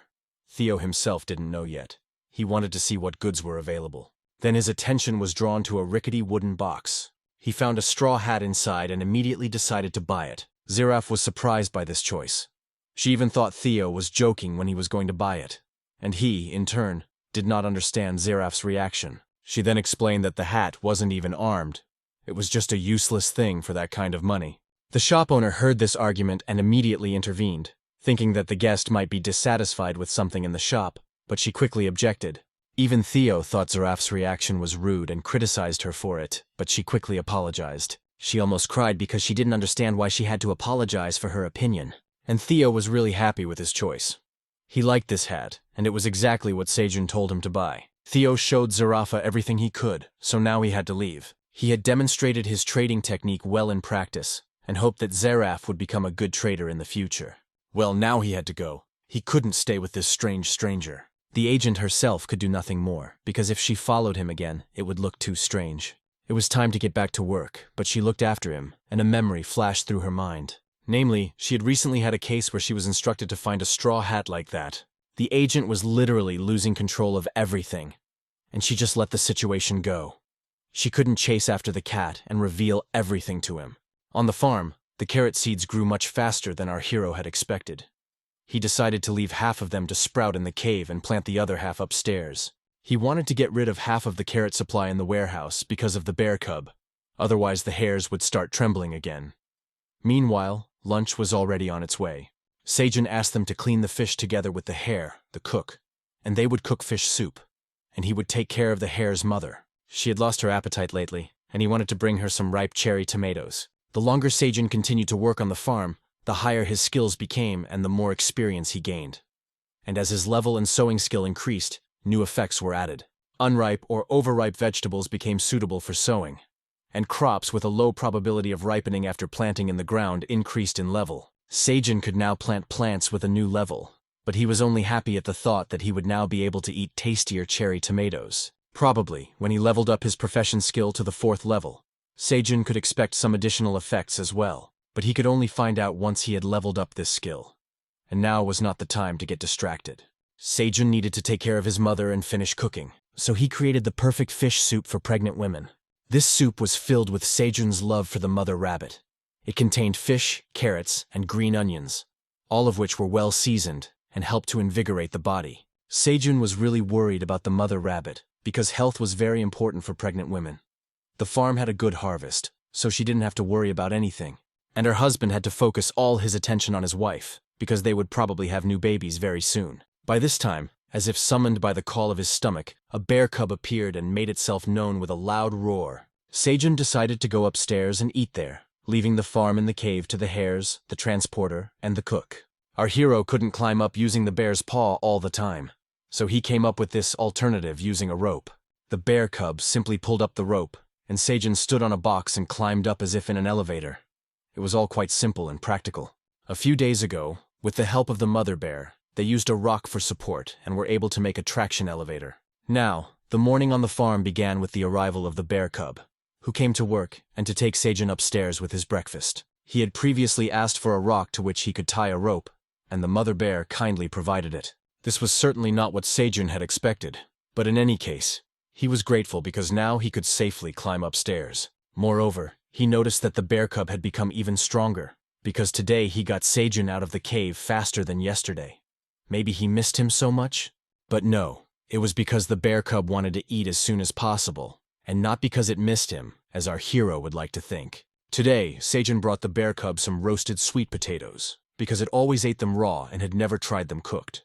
Last night, the boy left some for the bear cub, even though the tower manager was angry with him for doing so. The potatoes were obviously very tasty, as the bear cub ate everything very quickly. The last potato remained, and the bear cub took it in his teeth and ran away somewhere. The grizzly bear cub had mastered the farming lessons that the hare had read to him and decided to plant this last potato. Apparently, he naively believed that he could grow fried potatoes and then eat them when they were ready. The bear cub confirmed our hero's thoughts in all seriousness, to which he and the hares simply laughed at the bear cub's naivety. Sejun explained to him that these potatoes would not grow simply because he planted them in the ground. This did not work with food cooked over a fire. The boy hadn't laughed so hard in a long time, and if the bear cub liked this dish, he was ready to make more for him. But suddenly, all the laughter turned to terrible surprise, because they saw with their own eyes how a dead fish appeared from under the ground. Apparently the bear cub needed additional lessons in farming. A few days later, the bear cub and the hare were playing or training as if nothing had happened, and Sejun kept looking at them, and couldn't figure out whether it was the former or the latter. Just in time, the white hare brought him his favorite drink, tomato juice and a carrot. And the poisonous bees had apparently flown out on their morning patrol. Sejun wished them luck and told them to take care of themselves. But for some reason, the queen bee flew up to our hero. As far as Sejun knew, she should have been taking care of her offspring. But she was here and handed him something. Without waiting for an answer, she flew away, and Sejun tried to carefully unwrap the gift. In his hand was the cocoon of a poisonous queen bee. The queen bee caterpillar was preparing to become a poisonous queen bee after consuming royal jelly. There were still 10 days left until birth. The bee would accept the first target it saw as its master. It didn't take long for the queen bee to become queen, and their strength in the hive didn't really matter. Moreover, the previous queen had to leave her hive, and since the queen bee gave her cocoon to Sejun, this child must have been very dear to her. Sadness quickly turned to optimism, because it meant that Sejun had to work even harder, so that the bee could become a beautiful queen. So he eagerly awaited the day when he would meet the new queen. Meanwhile, Theo was skipping through the forest, humming to himself because he had almost reached the cave. He was already looking forward to seeing Pak Sejun bow down before him, and he, the great merchant Theo, would enjoy his position as manager. Before entering the cave, Theo was taken aback when he saw a monster. Theo shouted at the bear cub, asking him who he was and what he was doing near the cave. But the cat was completely confused when he saw Sejung's bag in the bear's mouth. The bag was supposed to be in the cave, so what was it doing here? Then he was struck by the terrible realization that this bear had eaten Sejun. The cat couldn't believe what was happening and couldn't understand why all his ominous thoughts were always forgotten. Theo couldn't have foreseen it, but he sensed something was wrong when he reached the 38th floor. Now, he blamed himself for not running as fast as he could. Theo hadn't fully enjoyed his time as a merchant. It was difficult to hold back his emotions, and tears mixed with anger burst out. And in the next moment, they turned into action. Theo wanted to avenge his master, Park Sejun. So he attacked the bear cub. But he had to hide his claws when he heard the familiar voice of his beloved Sejun. Theo immediately changed direction and ran to his master, because what had he just imagined in his head? The cat was very worried about Sejun, and did not hide it. It was important for him to know that the bear had not bitten him or hurt him. He urgently began to check Sejun's knees and ask him how he managed to get out of the cave. And in the end, what the hell was a red grizzly doing here? There were too many questions, and Sejun was able to answer them once they got outside. He explained that the bear cub had accidentally wandered into the cave, and they had become friends. Then his mother suggested that he guard the farm's surroundings, and in return, Sejun agreed to feed them food and honey. Theo honestly admitted that he was very scared that the bear had eaten Sejun. But it was not surprising, because the cub was quite large. That's when Sejun thought that the raspberry grizzly should be given a name so that he wouldn't have to call him just that. Sejun believed that Theo could communicate with other animals, so he asked him to find out the bear cub's name. But a bear cub is a bear cub, even in Africa. Theo didn't know how to talk to anyone. In that case, our hero decided to give the bear cub a temporary name. He had an idea, and Theo was eager to find out what the gentleman had come up with. The idea was truly brilliant, because Sejun decided to name the bear cub Roar. He decided to give him this name because the bear cub was constantly roaring, and he thought it would suit him perfectly. Theo was disappointed with this choice. It was obvious to him that Sejun was not good at coming up with names. Nevertheless, despite the cat's opinion, our hero considered the name suitable, and the bear cub himself did not seem to mind. Roar was indeed pleased with his name, and they immediately began to play, rolling around in the grass. But Theo didn't like all this fun. He wanted Sejun's attention to be focused on him. Besides, he had something to show for himself. He had completed all the missions again and sold all the tomatoes he had. Now he wanted to know how much rest time he had earned. Sejun calculated everything and decided that Theo could be a merchant cat for about 38 hours. Theo was going to use all his hours as a master and, first of all, wanted Sejun to feed him chura. Theo licked the chura happily until Rika's snout got in the way. Of course, the cat did not understand the bear cub's behavior and was unhappy that he was ruining his hours of rest. Theo was seriously upset, because how dare this bear eat his chura? How dare he prevent him, the master of this hour, from enjoying his peace and quiet? Theo yelled at the bear cub with all his might, so much so that even Sejun couldn't calm him down. As a result, Ryuk burst into tears and cried out to the whole forest. At this cry, his mother flew in like a comet, who, of course, would not let her child be hurt. She stood up to defend her child. But who did he need to be defended from, given the difference in their sizes? Theo seemed like a tiny speck of dust compared to them. Sejun understood perfectly well that he would have to deal with this problem, while Theo nervously tucked his tail between his legs, unable to even move. Theo was frightened by the imposing size of the bear, but he still managed to introduce himself as a traveling merchant. His merchant's emblem gave him many advantages, including protection, so he didn't lose his composure and used it this time. Theo made no secret of the fact that there had been some misunderstanding between him and her cub. But no matter what Theo said, the bear did not calm down. But she did not rush to attack either. The bear said something to him, and in the end, he apologized to her because he didn't want to argue. Theo didn't run away, even though he was just as scared as Sejun. Then the guy decided to stand up for the cat and explained that it was just a small misunderstanding. The bear seemed to have no desire to escalate the conflict, so she turned around and left. Sejun was able to breathe a sigh of relief when his mother left, because he already thought it was the end for them. Theo couldn't take it anymore and burst into tears. Maybe it was from the tension, or maybe he was so impressed that Sejun stood up for him, for which he thanked him. Sejun felt guilty because he should have told him about everything that was going on in advance, and then none of this would have happened. Now he tried to calm the cat down because it had been through a lot of stress. Not only our hero cared for him, but also the hares.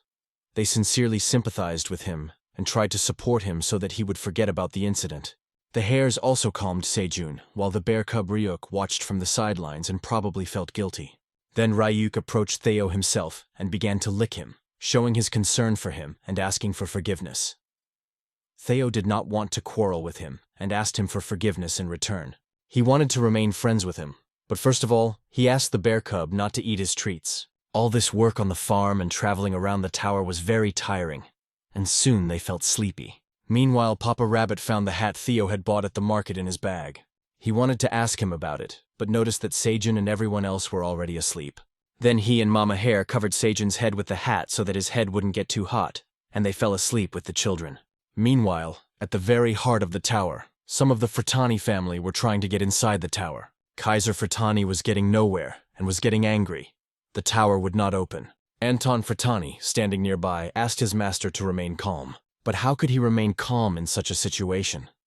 He couldn't get into the tower, and accordingly, could no longer see Eileen.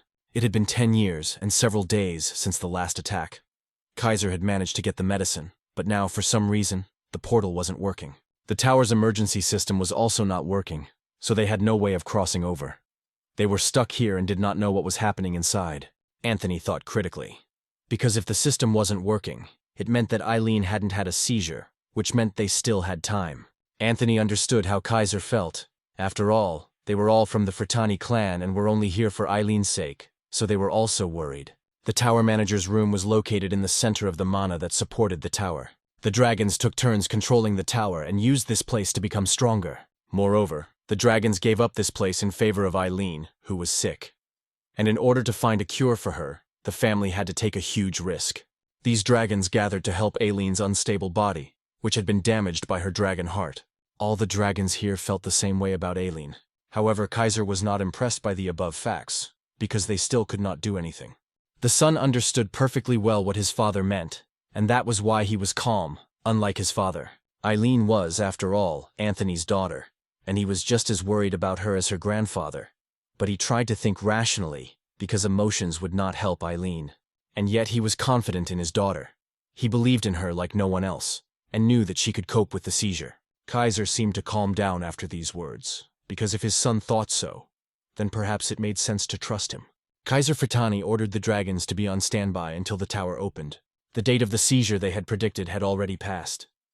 Could it be that Eileen's heart had changed for the better? Now there was nothing they could do but hope and wait. Still, the grandfather was very worried about his granddaughter and her nutrition, even though there was nothing he could do about it. Meanwhile, his granddaughter was gobbling up magical cherry tomatoes from the Sejun farm. After Sejun appeared in the tower, Eileen ate better than anyone else, because Sejun regularly supplied her with vegetables and cooked delicious meals. Suddenly, she noticed that the taste of cherry tomatoes had become stronger, and she suspected that this was because they had grown to rank D. Previously, she could only taste them when she stuffed her mouth with them, but now a few were enough for her to fully enjoy their flavor. But suddenly, Eileen's heart began to beat several times faster, and she lost control for a moment and dropped the tomato she was holding. She was fine, but she was surprised by what was happening, because her heart hadn't beaten for the last 200 years. But for a moment, it began to move on its own and absorbed some mana. Eileen remembered that, according to the dates, she should have already had a seizure, but it hadn't happened. Then she assumed that this effect was caused by the tomatoes she had grown so fond of lately. Eileen looked at the information panel again, and sure enough, it said that D-rank tomatoes increased mana. The tower manager had always thought they were just delicious, but she had completely forgotten about this property. Now these tomatoes were not only a delicious delicacy, but also medicine for her heart. This changed a lot, because now the 200-year-old dragon Eileen Furtani had finally found someone she wanted to protect. Even if her heart could only beat again for a moment, she decided that she would now protect the farmer Park Sejun. If our hero knew about this, he would surely be flattered by such a great privilege. It was truly a great mercy from the tower manager. Eileen decided to watch him and noticed that he had managed to obtain a priceless item while she wasn't looking.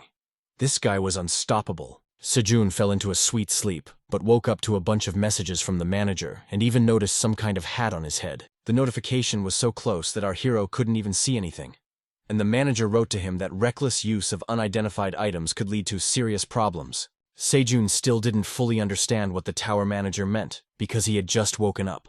And after waking up, he noticed some kind of straw hat that he didn't even know was on his head. Then his father, the rabbit, explained that he had found the hat in Theo's bag. It seemed that he had brought it from the market this time, as Sejun had asked him to. But Theo still wanted to sleep and asked not to be woken up. This weirdo was obsessed with sleep, so Sejun decided not to bother him. After all, he still had many hours left as a cat merchant. Sejong had to figure out for himself what this hat was good for. It was a special straw farmer's hat, and it had a usage restriction of level 20. The hat had strength and endurance above 20 and belonged to rank D. Its property was to protect Mother Earth. It provided protection for everything that belonged to the farmer. That much was clear, but the manager wanted to evaluate the hat. So he gave our hero a quest where he simply had to hand over the straw hat, for which there was no reward, and refusal was impossible. Quickly obtaining the hat, Eileen thought about demonstrating her skills. She had a description skill, which she used right away to evaluate the item. After checking it, the manager was satisfied with the item and congratulated our hero on it. Eileen gave him a new quest, in which she wanted Sejun to promise to give her the entire harvest of the next blue moon. As a reward, he would receive the straw hat described, but if he refused, he would not receive the hat. Sejun thought about it. The blue moon should be coming soon, and his field had expanded, so he could give her everything that grew during the blue moon. Therefore, he agreed to the task. Now Aileen Furtani wanted the boy to touch her little finger as a sign of his promise. What's more, she told him her name, which was a great honor. Sejun was really thrilled because the manager had never told him her name before. So he tried to digest what was happening, while Aileen was already angry, thinking that Sejun didn't want his hat back. Park Sejun promised to give all his harvest to Aileen Furtani as soon as he gathered it during the next blue moon. The tower manager said it was his first promise. Eileen opened up more and more to Sejun, and a friendship probably began to develop between them. In exchange for his promise, Sejun received his artifact, the described straw hat of St. Patrick. This straw hat was worn by a farmer named Patrick, who was called a saint because he saved many starving people thanks to his farm. It was one of the 10 artifacts of the tower, and depending on one's professional skill, restrictions on its use were lifted. That is, for now, it could only be used for farming. For the first time in his life, Sejun heard that such an item could be an artifact, and that the restrictions on its use based on level had disappeared. The abilities would grow depending on the user's professional level, and, apparently, they would be determined while wearing it. Quite quickly, the farmers of Tower Level D confirmed the rank of the artifact, and St. Patrick's straw hat was also upgraded to this rank. Class restrictions were lifted. New skills were unlocked, such as the farmer's body and the blessing of a good harvest. The artifact essentially increased all of the farmer's body characteristics and existing skills, including crop density. This was the significance of one of the 10 artifacts of the tower. Such skills would be very important for cultivating land outside the cave. Sejun was glad that his hunch about Theo's golden paws had not failed him. He couldn't contain his joy towards his favorite seller, Theo, and ran to hug him. He even kissed his beautiful paws. Sejun adored this cat. For him, it was literally a gift from fate. After all, he was like Puss in Boots.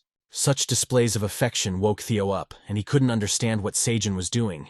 The guy decided to do the right thing and allowed Theo to be the salesman for the entire next week. Theo had achieved his goal, because he wanted so much for Sejun to crawl on his knees in front of him. Of course, he was very happy with this news. For him, it was like hitting the jackpot. A couple of days later, everyone went down into the cave. Sejun and the rabbits were very tense. Sejun was so nervous that he couldn't keep his legs still, and was constantly shaking them, which annoyed Theo because he couldn't sit quietly on his lap. A lot of time had passed. Everyone was keeping watch at the hare's parents' house. Today was a very important day, but there was still no news. They sat there for quite a while, and the wait was tough. So Theo asked Sejun to feed him some chura, and the guy agreed and suggested everyone take a little break. But as soon as they thought about taking a break, news came from the house. New bunnies had been born. They were very tiny. There were 6 of them in total. Sejun felt it was his duty to make soup for the mother rabbit, so that she could regain her strength and recover after such a difficult period. Theo was standing somewhere off to the side, but Sejun called him over, and he approached with some trepidation, as if afraid that he would be out of place there. When he finally came closer, he couldn't hide his delight when he saw the little ones. He was simply delighted, and had probably never been present at the birth of such cute babies before. Sejun congratulated him, because now Theo had become an uncle. Theo couldn't believe what was happening, but now he would have to take care of the bunnies. The cat felt responsible for himself and them, so he wanted to make them happy with something. He had a pack of his favorite churro with him, so he decided to treat them to it. But the bunnies were too small to eat something like that, which surprised Sejun. Theo also gave himself away because he hid the chura without Sejun knowing. But it was just in case, so Sejun allowed him to keep it. Meanwhile, new guests appeared at the tower portal, where a formidable orator addressed his warriors. The blue moon was approaching, and the leader urged them not to be led by hunger. He had some kind of goal, and his army needed to find their bearings in this barren wasteland. The leader allowed them to search for anything they could eat and not stop at anything. And that leader was King Demon Bull. He and his army were on the 99th floor, a boss-level monster. The blessing skill for a good harvest was activated. So 30 square meters of tomato fields yielded a good harvest. Over the past week, the harvest had increased by 50%, which was clearly visible in the flowers, which were more numerous than usual. Since Sejun's arrival at the tower, the 7th blue moon was supposed to come. Ryuk and his mother did not come to the farm this morning, and Sejun thought they were preparing for tonight. But our hero also needed to prepare for this time, while Theo took full responsibility for the little ones. The little ones were full of energy, and at times Theo didn't have enough strength to keep track of them all. In addition, Uncle Theo had to watch over their safety because the little ones were too curious and climbed everywhere. It was all very dangerous, and the bunnies should have stayed close to Uncle Theo. Sejun didn't even expect Theo to be such a caring uncle. It was a source of pride. Of course, this role was very exhausting for Theo, but regardless, he really enjoyed feeling like an uncle, and it was worth the effort. Theo took his nephews for a walk with a satisfied look on his face, and Sejun asked them to come back for dinner. After a while, Sejun prepared for the blue moon night. Theo, as promised, returned for dinner, and was also preparing for the night in an interesting way. He climbed inside a bag, because that way he could avoid the blue moon. The bag had the ability to block the energy of the blue moon. Theo's bag was the size of a tent, but other vendors usually used ones as big as houses. Before Theo climbed into his bag, Sejun wanted to give him something to take with him. Sejun gave him a cocoon from which a new queen bee was supposed to emerge. Theo was very surprised by this gesture. He promised to keep it safe, and put it in the safest place possible. That safe place was his soft fur. Sejun trusted Theo. The night of the blue moon arrived. Sejun worried about the bear family and hoped they were safe. There was a loud thumping above the cave, something Sejun had never heard before. He assumed that some new monster had probably come in. So just in case, he used tomatoes and headphones. There was a strange sound from outside, like the mooing of cows. Could there really be cows on the 99th floor? The night had just begun, but it was already possible to see how the tomatoes were absorbing the moon's energy. But it was noticeable that the energy of the blue moon was much more intense today. Not only the tomatoes absorbed the moon's energy, but also a single ear of corn. Sejun was very happy because the harvest was now what it should be. And he hadn't even tried the corn. It probably worked because the fields had the effect of producing a good harvest. Finally, the night was over, and when they went outside, Theo and Sejun couldn't see anyone. Theo thought that maybe they should have left the cave when the mother bear and roar came, because it could still be dangerous outside. Sejun felt that some kind of monster was roaming around at night, so he thought it necessary to check if his fields were safe. He just wanted to take a look and go back to the cave. He still needed to harvest the blue moon. Theo was very tired after that night, but despite this, he decided to go with his boss, which Sejun thought was sweet. They wandered around the cave and noticed that the potato field had been completely destroyed. The footprints were incredibly huge. These hooves were bigger than 2 of Sejun's feet. Moreover, they had thrown up a pile of dirt, and judging by this, it was clear that they were very strong. Sejun didn't miss the chance and decided to climb the pile of dirt, even though Theo felt uneasy and wanted to return to the cave as soon as possible. It was important for the young man to check the texture of the dirt, and he noticed that it was indeed different from his soil. It was not crumbly or soft. It retained moisture and was viscous. It was fertile soil. Apparently, it had been under infertile soil all this time, and this was a great opportunity to transform this wasteland, and in the end, get a rich harvest. But if only they could turn the soil. Only Sejun didn't have the right equipment, like a tractor, and digging so deep with a rabbit shovel would be too difficult. The tower manager was worried, so she asked what they were doing there. The blue moon may have already passed, but monsters were still scattered throughout the area, so she warned our hero that it was still dangerous outside. In any case, Sejun was already planning to return, so Eileen had nothing to worry about. But Sejun was worried about her, about how she had spent the night. The manager said that she was fine and told Sejun to worry more about his own safety than hers. Eileen was very worried about Sejun, which did not go unnoticed. The harvest was rich today, so Eileen could count on a good breakfast. Theo had worked very hard today, but he needed more sleep. It had been a difficult night, and Sejun got to work and began harvesting endurance corn, imbued with the energy of the blue moon. It tasted good and increased stamina by 0.1 when consumed. By harvesting it, Sejun was able to increase his profession points and gain experience points. In addition, the corn had a shelf life of up to 10 days and belonged to rank D. Probably, the increase in characteristics for this species was twice as much precisely because it was Class D. But that wasn't so important. Right now, Sejun wanted most of all to feel its texture and enjoy its juicy taste. But he didn't enjoy it for long, as Eileen reminded him again about the quests and Sejun's promise. There was nothing he could do about it, so Sejun immediately went and started picking tomatoes. This time the harvest was good, and the guy set aside 5 tomatoes for Eileen. The tower manager thanked him and said she would reward him later. Now Eileen Furtani had 5 cherry tomatoes in her hands, and she was happier than ever. If ordinary tomatoes made her heart beat faster, then tomatoes containing the energy of the blue moon were sure to help her. She eagerly devoured all 5 tomatoes without even tasting one. The tomatoes seemed very tasty to her. They were significantly different from ordinary red cherry tomatoes. They were sweeter, but Eileen tried to pull herself together, because taste should not be the priority right now. It was much more important to focus on the flow of her mana. She managed to pull herself together and focus on her concentration. Eileen felt the very energy of the moon flowing through her body, but soon her heart began to pound at a frantic pace, and she simply could not stand on her feet anymore. To relieve the tension even a little, she had to lie down on the floor. After giving the magic tomatoes to Eileen, Sejun decided to have a snack himself, this time cooking blue corn. Finally, the moment had come to use the pot that Theo had bought the other day. The corn husks formed a layer between the pot and the corn, so it was steamed. Sejun also dried corn leaves, which he planned to use to make corn silk tea. By this time, the rabbit family had just woken up, and there was no work to be done. But the babies were still sleeping with their mother. Sejun decided to treat the rabbits to the blue moon harvest, so that it would not go to waste. He also showed them that corn was cooking in a pot and wanted to share it with everyone. But the father rabbit started explaining something to the young man. It seemed that he only wanted the tomatoes and wanted Sejun to eat the corn himself. What else could be expected from the father rabbit? Sejun was grateful to him for that. But still, our hero couldn't eat all the corn by himself, so he invited the others. After a while, the aroma of corn spread throughout the farm. Sejun assumed that if it was D-level corn, and with the energy of the blue moon, it must be really delicious. However, there was no point in guessing anymore. He just had to take it and try it. Papa Rabbit had already eaten a tomato, so he wanted to take some tomatoes to his wife. The corn tasted really delicious and sweet.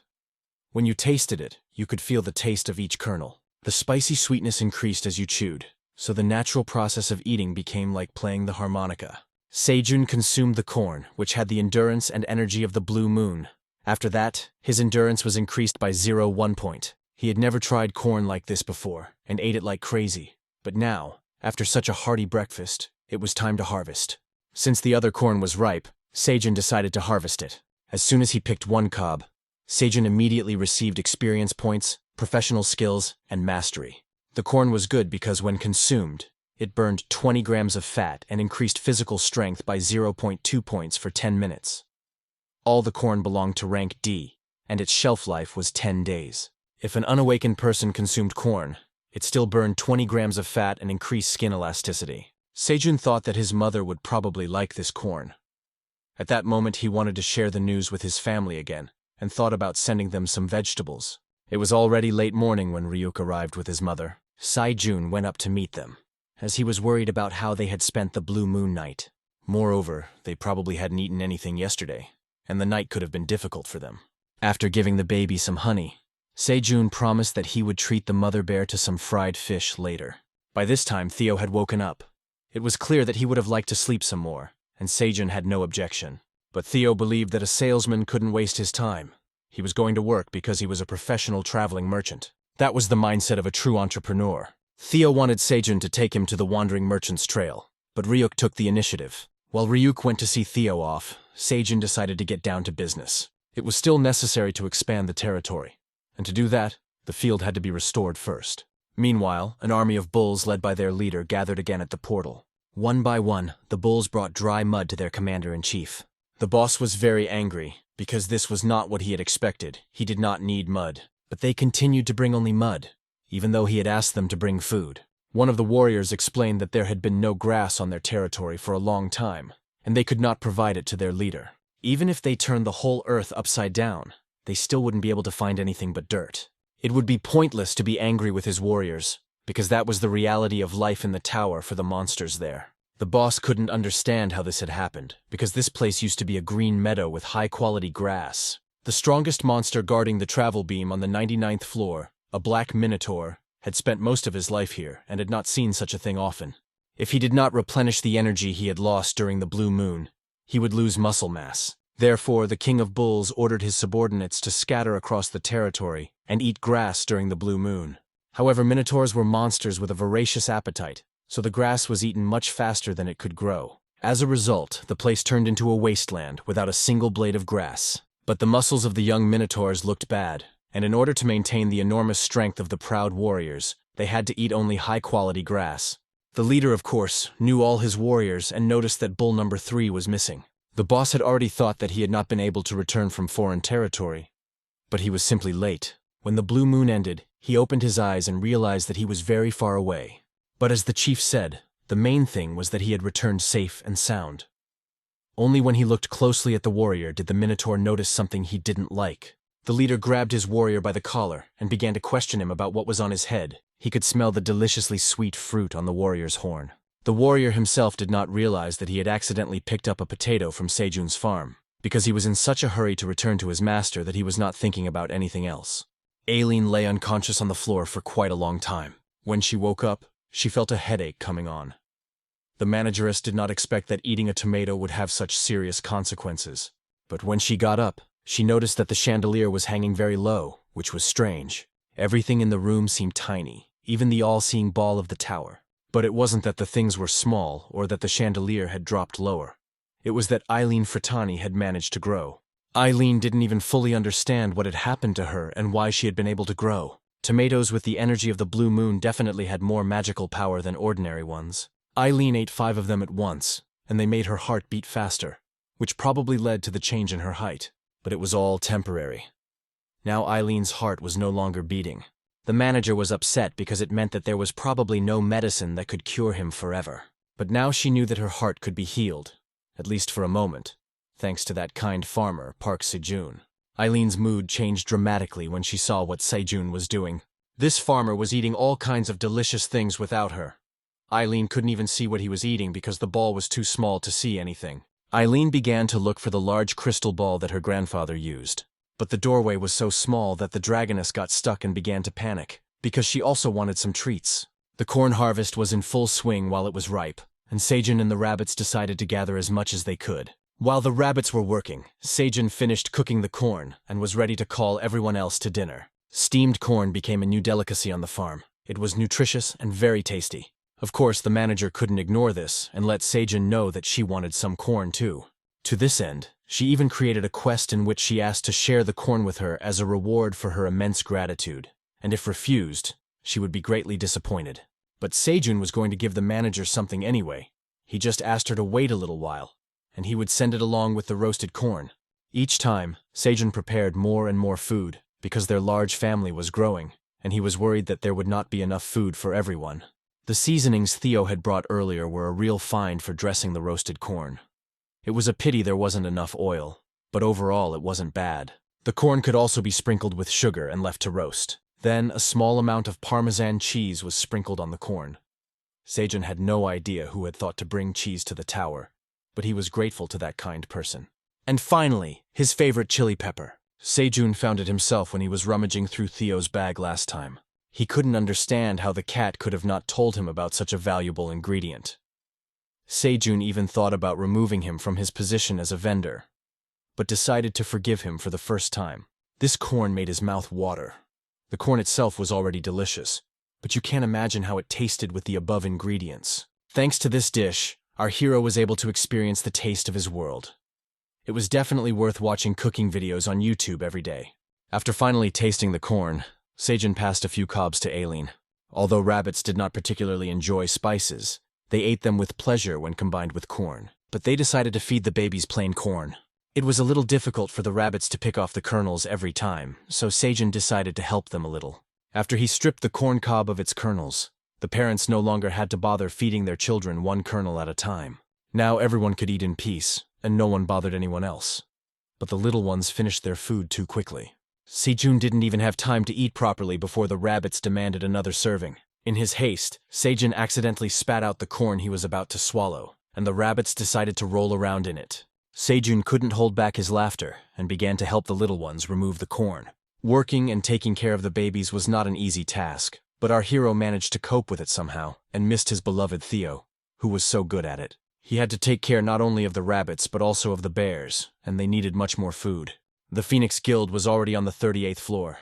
They set up a temporary camp and waited for the merchant Theo, but he was delayed longer than usual. But why did that bother them so much? In fact, new rumors were spreading among humans and the awakened. Rich people outside the tower were buying magic tomatoes at exorbitant prices, with one tomato costing more than 500,000 won. Wasn't this a reason to act quickly, while not too many people knew about it?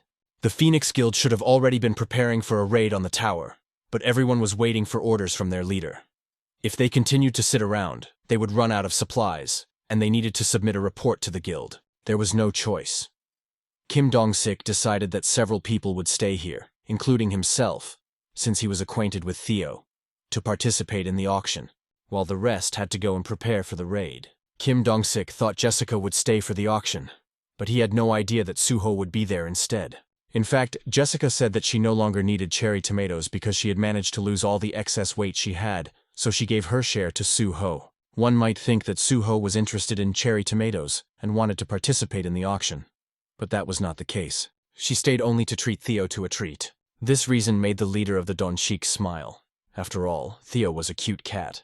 Theo was already on his way to the 38th floor. He wanted to hurry because he knew that the little ones were waiting for him at his cool uncle's farm. Finally, he made it to the shopping street on the 60th floor. There was a crowd of merchants and others at the entrance. Theo knew there would be a crowd in front of the entrance, but he hoped there would be enough room for everyone. A guard stood at the entrance, asking about the agency and rank. The traveler also had to say where he wanted to go and why he wanted to use the path. While Theo stood there unsuspecting, figures of wolves appeared behind him, causing the ordinary merchants to become agitated. They were here for a reason. Their target was Theo. The wolves were given nothing except that the wanted man was a cat. They even thought that the owner of the forge was an idiot and had drawn some nonsense. Elko and Elki argued among themselves. They didn't think that this particular cat had bought the straw hat, but, on the other hand, he could have put it in his bag. The wolves from the Silver Wolf Pack didn't even understand why Lord Grid was looking for this hat at all, because it was ordinary. The leader believed that it didn't matter. They were first and foremost a pack of silver wolves, the best mercenaries in the tower, and they simply had to follow the Lord's orders. So they decided that they should just follow Theo and pretend to be wandering merchants. Ziraf was also following Theo, so it was double surveillance. But she got excited when she saw the pack of wolves, because it meant they were hunting him. The agent assumed it was because of that hat.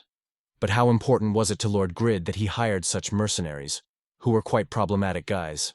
Of course, she felt obliged to follow them. Agent Zeraf couldn't even imagine what might happen, but it was important for her to be able to control the situation. Everyone on the farm worked together to restore the field that had been destroyed during the blue moon. The piles of dirt that had been piled up like hills disappeared in the blink of an eye thanks to the bears. Today, it was decided to plant peanuts, and Sejun hoped that they would grow properly outside the cave. Besides, he had wanted peanut seeds for a long time, and now he had a whole bag of them.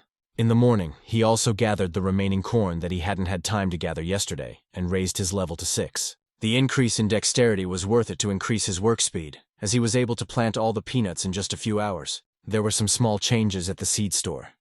Sejun decided to buy peanuts to restore the fertility of the soil. Their seeds grew even in harsh conditions, so the choice was obvious. After purchasing them for 5 tower coins, Sejun moved on to the next level, having already accumulated 106 points.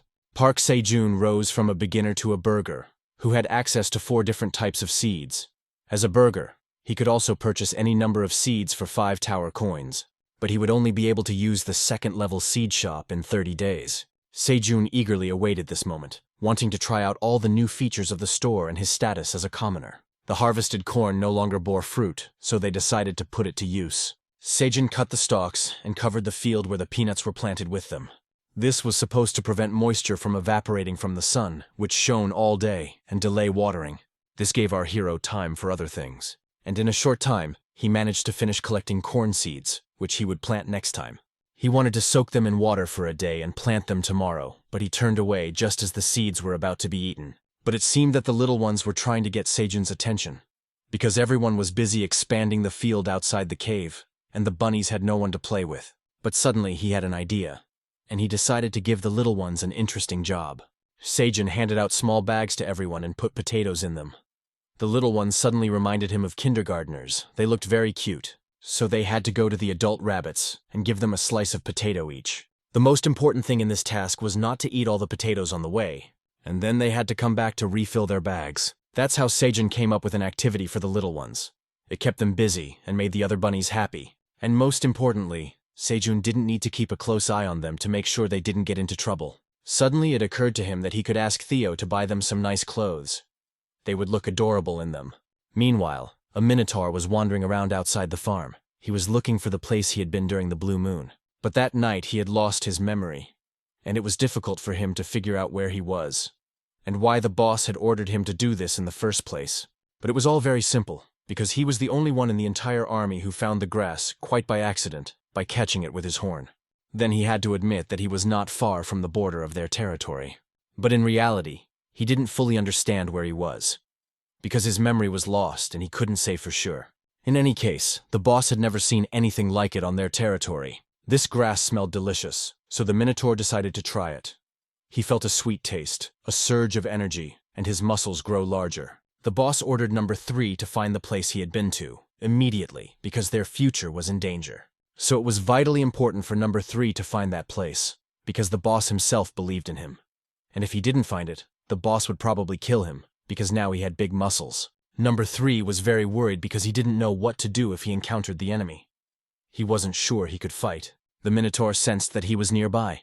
First, he was already at the border, and second, he smelled something delicious. He couldn't believe his eyes when he saw so much grass. Number 3 was happy that he had managed to find this place after all, because he hadn't eaten anything proper in the last few days, and here he could at least get something to eat. He didn't know what kind of grass it was, but he ate it, and it seemed incredibly delicious to him. In the end, he decided to take all the grass for himself and bring it to his leader, hoping for his praise. The bear sensed something was wrong. She could instantly feel when someone else entered her territory. Aileen took advantage of all the charms of her large body. Now that her body had grown larger, she could use the dragon spa. When she was small, it was difficult to do. But the job of a manager was not easy. Even during her rest, she could be distracted, and unfortunately, there was nothing she could do about it. Aileen Fratani was called by the Crimson Grizzly Bear. It was clear that something had happened, because the message did not leave the manager indifferent. After a hard day's work, Sejun was sleeping soundly, as usual. But he heard the message from Aileen. The manager immediately sent a notification to our hero that the bear had discovered the presence of a foreign monster near the cave. The grizzly bear herself immediately arrived at the farm to make sure Sejun was safe. When he went outside to the farm, Sejun couldn't hide his emotions, because all the corn leaves that he and the hares had so carefully laid out had disappeared. They had spent the whole day on this, and now it was all gone. Every single hole had been opened, and all the leaves had been stolen. But Sejun hadn't heard anyone coming or making any noise, and there were no tracks left behind. The bear had a hunch that it could have been those horned bastards. Probably the same monsters that destroyed the field during the blue moon, which sounded quite logical. But thankfully they didn't destroy anything this time, they just stole the leaves. It wouldn't be difficult for Sejun to bring new leaves and cover the beds again. And the grizzly bear decided that starting today, she would expand her patrol territory. Sejun would be grateful to her, but he was still worried about her health. After all, her safety came first. Sejun was satisfied that no one was hurt and everyone was alive and well. After all, even as an ordinary farmer, Sejun needed strength to stand up for himself. Sejun decided to keep watch outside the farm for a while. He set up a bed for himself and the new bee, where he planned to spend his time. Today was an important day, because according to calculations, a new queen bee was supposed to be born. So Sejun left the farm to the hares and set about watching the cocoon. The description of the cocoon said that the first person the bee saw would become its owner. At the moment, the number of bees in the cave was increasing and approaching 200. If there was a second queen bee, the number of bees outside the cave would increase, and the farm would have enough bee troops to defend its territory. Sejun waited and waited for the queen to hatch, but the guy took a day off for the first time in a long time, and now he was sleepy. He had already planned to give her flowers when they first met, but he didn't know which she would like more, tomatoes or potatoes. Sejun could no longer bear the weight and ended up falling asleep. A few minutes later, the cocoon began to glow brightly, but Sejun didn't notice anything. Thus, the new queen of the second generation of poisonous bees came into the world. Sejun, as planned, became her master, but he didn't even notice because he was already in the realm of Morpheus. One glance at the queen bee was enough for her to decide that Sejun was her master. At that moment, as if called by her heart, the queen bee's mother appeared and managed to catch her little one. They had to fly away somewhere with her mother, so before leaving her master, the bee hugged him one last time. Sejun felt as if someone was tickling him and woke up when the bee flew away. Opening his eyes, he was literally stunned by the number of notifications sent to him that he had become the owner of the queen bee and had raised his level in beekeeping. But he did not find the queen bee herself, only an empty basket. The third took a huge armful of corn leaves with him, but brought only one miserable leaf to the leader, saying that it had been left on the ground bordering their territory. The boss, of course, had never seen such grass before in his life. It was radically different from the one he had seen before, and there wasn't enough for everyone. The Minotaur understood perfectly well that the third had probably eaten most of it, which he did not hide. That was their nature, and there was nothing to be done about it. The boss understood that perfectly well. But still, this grass smelled very tasty, and he decided to try it. It was not only delicious to smell, but also to taste. If they had a lot of this grass, they could revive their land. What was happening in that forest? The boss wondered. How could such grass appear in an abandoned place, and what kind of change was happening on the 99th floor? If it were up to him, the leader would go there to secure the grass. But he couldn't leave the pathbeam zone until he knew how much grass there was, because the time he could leave the territory was limited. Then the leader decided to do something else. He ordered Minotaur number 3 to go and find the source of this grass. The leader assumed that there was probably something else there, and if someone had grown this grass, then the Minotaur would have to find out the identity of this farmer as well. But after these expeditions, the third felt very tired and asked for permission to sleep a little. He had eaten for the first time in a long time and could now fall into a food coma. But the leader was adamant, so the third had to hurry. The Phoenix Guild finally waited for their beloved cat merchant, and literally ran to him when they saw him. Theo didn't explain why he had been gone for so long. He immediately got down to business, saying that today he had some special tomatoes. It would seem that magical cherry tomatoes were special in themselves, so what else could be more special? But there was. Theo was happy to present D-grade tomatoes, which even had a longer shelf life. The awakened ones began to examine the new tomatoes, and they were indeed much better than the previous ones, as they had improved stats. Kim Don-shik was particularly surprised, as he had never seen anything like this before. Now he could eat one, and save twice as much money. Theo decided to sell them for 400 each. He decided to take 2,000 with him, which was all his upgraded purse could hold. The auction was quite lively, with people raising their bids.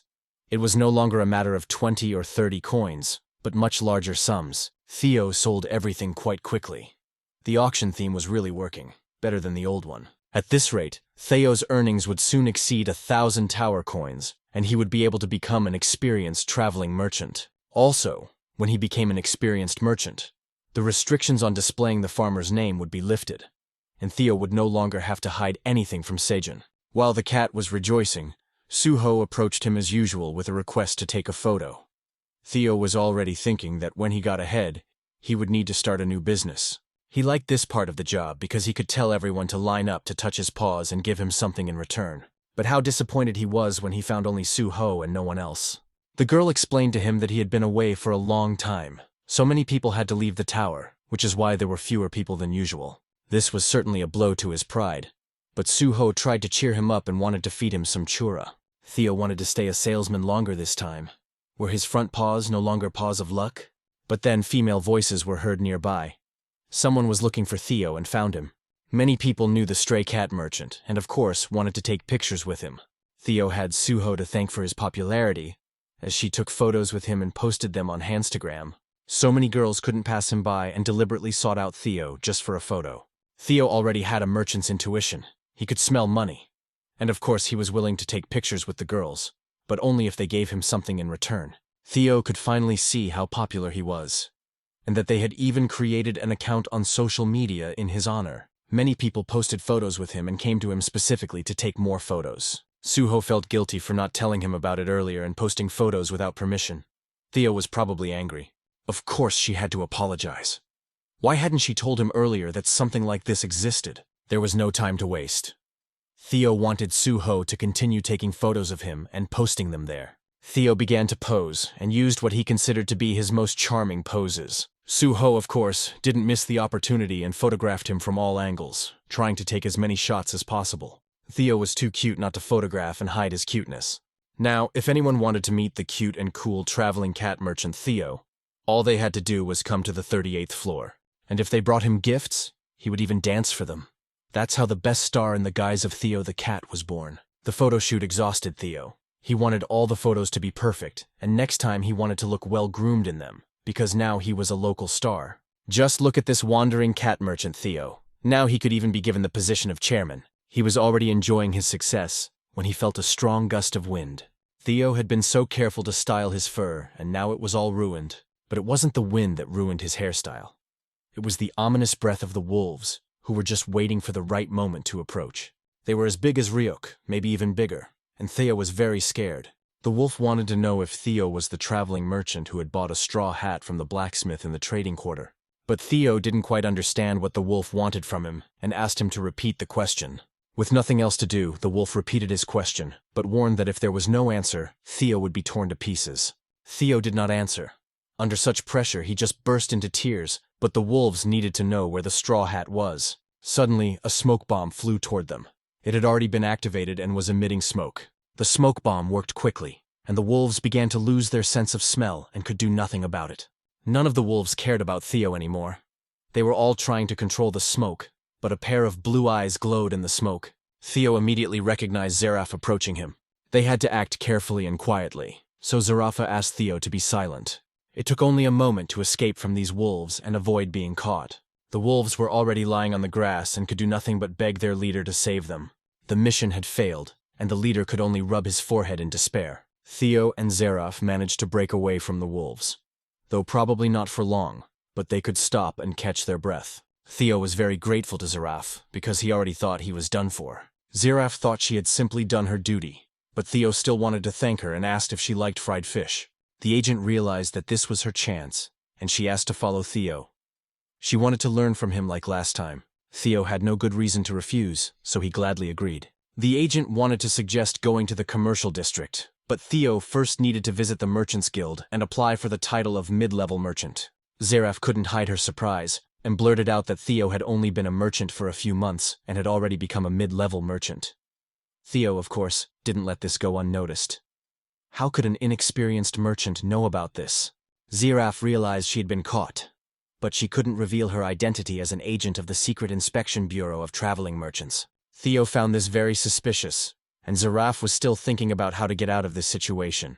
The cat beat her to it, suggesting that Zeraf had been talking to Julik and that he had told her everything. The agent literally got away with it. She confirmed this version and said that Julik himself had told her everything, and she hadn't even asked. Theo was angry with Julik. Zeraf was still curious how Theo managed to collect 1,000 tower coins. The new merchants couldn't imagine such an amount. And of course, it was logical that Zeraf wanted to know what kind of things Theo was selling. The agent definitely knew that without special support, it would be impossible to collect such a huge amount in such a short time. She didn't know who was behind Theo or what dangerous things he was selling. If that was the case, Zeraf was ready to arrest him to save the honor of the Inspection Bureau. Theo did not hide what he was doing, and honestly admitted that he was selling cherry tomatoes. Zeraf was ready to hear anything, but not that Theo had become rich selling cherry tomatoes, those very red round berries. Theo wanted to show her a tomato, but he had already sold them all and didn't have any with him, so he promised to show her some next time. Now they had to get going. There wasn't much time left. Zeraf was very suspicious of the information she had received. It seemed impossible to her that it was possible to earn 1,000 tower coins with cherry tomatoes. She became wary. Michael McLaren was already examining the new cherry tomatoes, which belonged to rank D, in his office. He noticed the difference between the previous tomatoes and these ones. It was obvious.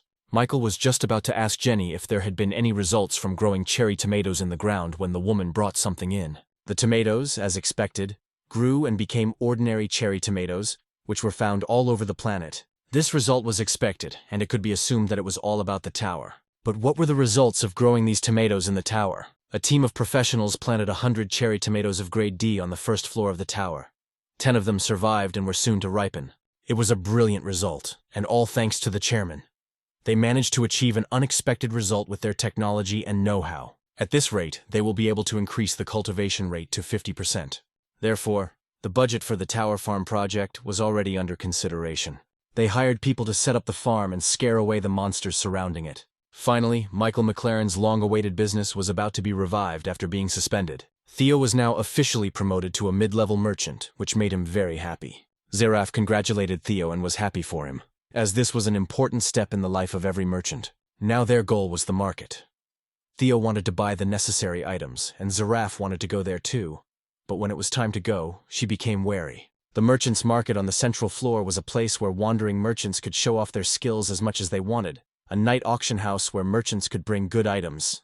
Farmers or artisans from any floor could sell items at the best prices depending on how many items they could buy, sell, and what losses they would incur.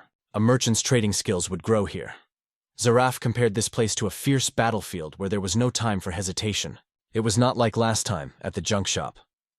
Zeraf eagerly awaited the moment when she would see what technique Theo would use today. Theo, in turn, decided to visit this inconspicuous little shop that sold various goods. He stocked up well, buying a lot of kitchen utensils, a set of threads, needles, and even a saw. Now he waited for the price to be announced, but Zeraf thought he was there to buy items in bulk at a discount, and then sell them on another floor. But Theo had already said that he was selling tomatoes, and Zeraf hoped that she would finally be able to see Theo's trading skills. The seller calculated everything and said that Theo had to pay him 2 and 4 tower coins for everything. Even Zeraf was surprised by such prices, because the pot wasn't that expensive. And even if you add up the rest of the items, it couldn't have cost more than 2 coins. It was obvious that the seller was ripping Theo off without batting an eye. But would Theo fall for it? Of course not. He went on the offensive and started asking for a discount. Theo took it all in stride, which surprised Zerafa. He didn't get upset, but confidently asked for a discount. It was the same trick he had used last time, but last time it had worked because the items were of poor quality. But this was a completely different place. The salesman claimed that he always sold his goods at a discount, but decided to give in 2 coins, only because he liked Theo. This technique of inflating prices was as old as the world itself. Sellers deliberately made buyers think they were buying something at a reduced price. Some people might agree right away, but not Theo, who had been trained by Sejun. Zeraf watched from the sidelines and analyzed that the salesman in this store was not so simple. Theo continued to push for more discounts. He wasn't satisfied with this price. But the salesperson also stood his ground, mentioning again that he was already selling the items at a reduced price, and that Theo would not be able to buy them anywhere else at such a price. So Theo left him and wasn't going to buy anything at those prices. Zeraf thought the cat would continue to haggle, but Theo had learned his lesson. If the seller said he wasn't going to give a discount, then he had no choice but to leave. Theo seemed impatient to the seller, but the seller admitted defeat and was ready to give him all the goods for 2 coins. The seller thought Theo was a novice and decided he could cheat him. But Theo was not as simple as he might have seemed, and said that he would buy the goods for 1 coin and 8 coins, or he would leave. The seller gave up completely and agreed to the proposed price. There was nothing else he could do. This technique of begging for discounts left no loopholes. Sell if you want. The attempt to rip off the buyer ended in complete defeat. Initially, it was not a fair fight, because the outcome was predetermined. Zeraf thought about it, because she was the only one in her family who had received an education. But she would not have been able to get a discount so quickly, and would have stopped at 2 coins. After that, the agent began to take seriously the fact that Theo could easily earn 1,000 coins by selling ordinary cherry tomatoes. Theo was delighted because he had asked for a discount 3 times today, just as his teacher had taught him. And Zeraf was able to witness a legendary historical moment, the birth of a brilliant salesman who was so easily given discounts. Upon leaving the stall, Zeraf realized that she needed to return to her inspection, but Theo wanted to treat her to something before she left. But Zeraf no longer wanted to inconvenience him. She understood many things, and was grateful to him for that. She thanked Theo for giving her the chance to see her arrogance. Finally, she asked Theo to be careful, because he could fall prey to those wolves again. Zeraf left, and Theo kept thinking about what she had said, because it sounded strange to him. What kind of strange fox was she? In any case, our wandering merchant wanted to return to the farm and rest on Sejun's lap as soon as possible. Returning to her office, Zeraf could breathe a sigh of relief, as such excursions were morally difficult for her. In addition, the director wanted to schedule a meeting with her to discuss the stolen items belonging to Lord Grid. Zeraf could have postponed the meeting, but she agreed and soon had to go to his office. Moreover, she had already prepared a report on the wandering merchant Theo. This report was to be sent to the manager of the trade guild with a request to remove Theo from surveillance. The secretary decided to glance through the file out of interest, and was surprised by what she read. Theo was a brilliant merchant. He had been promoted to a mid-level merchant. The products he sold were cherry tomatoes. He was particularly skilled at negotiating. Ziraf was convinced that this was what she needed, and no longer kept Theo under surveillance. Moreover, for the first time in a long time, she had finally met a real merchant. Work on the farm was in full swing. The grizzly bear was on patrol, which meant that Sejun and the hares could work peacefully, knowing that no one would break in. Today, corn and tomato seeds were planted on the farm. Now, Sejun could really feel that he had expanded his field beyond the cave. The rabbit wanted to water the seeds, but for some reason the water wasn't flowing, even though Sejun thought these watering cans had endless water. On top of all this, the warrior rabbit ran up to Sejun and began to explain something in a hurry. From all the peep peep peep, Sejun understood that something was happening in their pond. Crayfish had been found in the water, and there were a lot of them. They had never been seen here before, so the boy was surprised by this discovery. It could be assumed that they came out of the same hole where the piranhas came from. What kind of ecosystem was in that hole? Sejun already remembered one of the popular recipes on YouTube that had received high praise, and he couldn't satisfy his appetite for cooked crayfish. What was there to wait for? Sejun wanted to catch these crayfish as soon as possible and cook them. Yes, they might not look very appetizing, but in fact they were very tasty, and the hares would surely like them. Sejun never cooked anything that the hares wouldn't like, so they trusted him and decided to try the crayfish after all. They couldn't miss such an opportunity to get protein, so the crayfish hunt had already begun. Sejun earned about 30 points from this hunt and also stocked up on food. The hare tried to cut the crayfish, but their shells were too hard for such a sickle. It was difficult to cut them when raw, so Sejun suggested simply frying them in green onions. They added other vegetables to the crayfish and wrapped them in onion leaves. After putting them on the fire, the salty smell of crayfish could be smelled throughout the cave. When the smell became stronger, Sejun decided it was time to check if they were ready. The crayfish turned out delicious, cooked with corn and tomatoes, and its color made it clear that it was ready. Before the hares began their meal, Sejun decided to demonstrate how it should be eaten. The head had to be turned so that it could be easily opened, revealing the meat inside. The sight of the cooked crab made everyone's mouth water. It tasted very good with seasoning and went well without any sauces. The mother hare had already eaten her crab and wanted to throw it away, but didn't know where. But Sejun said not to throw it away, because they could dip the meat in the juice that was left there. It was even tastier, and it reminded Sejun of the soju he would have loved to eat. The black rabbit was skeptical about this idea, but decided to try it anyway. And you know what? He didn't regret it, he liked the taste. Sejun really knew his food. For some reason he didn't even doubt the rabbit's reaction. They had caught enough crayfish, so Sejun was generous with the food, and wanted the hares to eat their fill. But Ryuk's sense of smell did not fail him, and he arrived at the cave just in time. Sejun decided to treat him to crayfish too, and before that, he explained how to eat them properly. Ryuk ate the shells as well as the meat, because he liked them so much. Let's take a look at the edge of the second floor of the tower. It was a village of skeletons, where the awakened ones fought them all the time. The skeletons were very weak, and Michael McLaren, who had appeared, only snorted arrogantly at the sight of this slaughter. Things were going very well with the farm's security, as they should have been. The awakened ones mobilized all the mercenaries, and had captured more than half of the villages on the second floor. In fact, Michael was not very happy that they had only managed to capture half. Of course, he expected better results. He had invested in this venture and naturally wanted to get the most out of it. But considering the size of the territory and the levels of the new mercenaries, it would take several more months to capture the entire second floor. Then the director decided that he would take on the debts of those who had taken out private loans and, in return, force them to sign a lifetime contract with him. They wouldn't have to leave the tower. So that should be enough. Michael gave the whole thing just a week. Then the director decided to visit the farm itself and check how things were going there. The cherry tomatoes had already reached their peak growth, so they were ready to be tasted. Michael was initially delighted with this news, but then it became clear that these tomatoes were not the subject. He had expected this, but decided to taste them anyway. They tasted disgusting, and were nothing like the ones he had eaten before. They tasted so bad that Michael couldn't even eat them and spit them out. They were even worse than regular tomatoes. The director began to reprimand his subordinates, not understanding what was going on and why the tomatoes were so tasteless. At first, the girls didn't believe him, but when they tasted them, the director's words were confirmed. They themselves did not understand why this had happened. They added food additives of the highest quality, but they had no taste at all.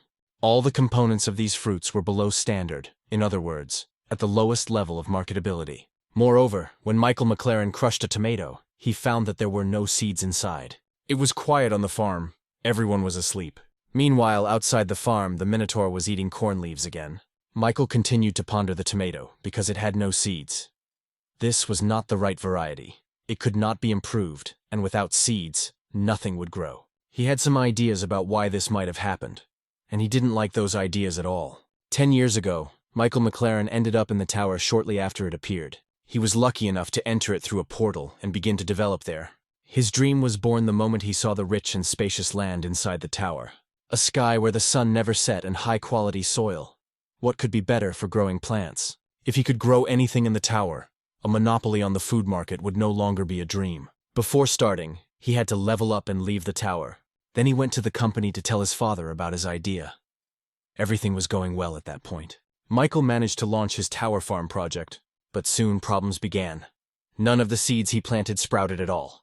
Despite the fact that he had invested an unimaginable amount of money in various seedlings that year, and in order to create the best environment in the tower, everything failed. Soon, news emerged that research had shown that after entering the tower, the awakened lost their reproductive abilities. This was a temporary side effect of adapting to mana. Reproductive abilities were restored when the awakened reached the 10th level. This was shocking. The loss of fertility also affected plants. There was no way to improve the seeds coming from outside, so another way had to be found. Then Michael decided to use the crops grown in the tower. They were supposed to be sold the same way as on the ground, but merchants couldn't sell them.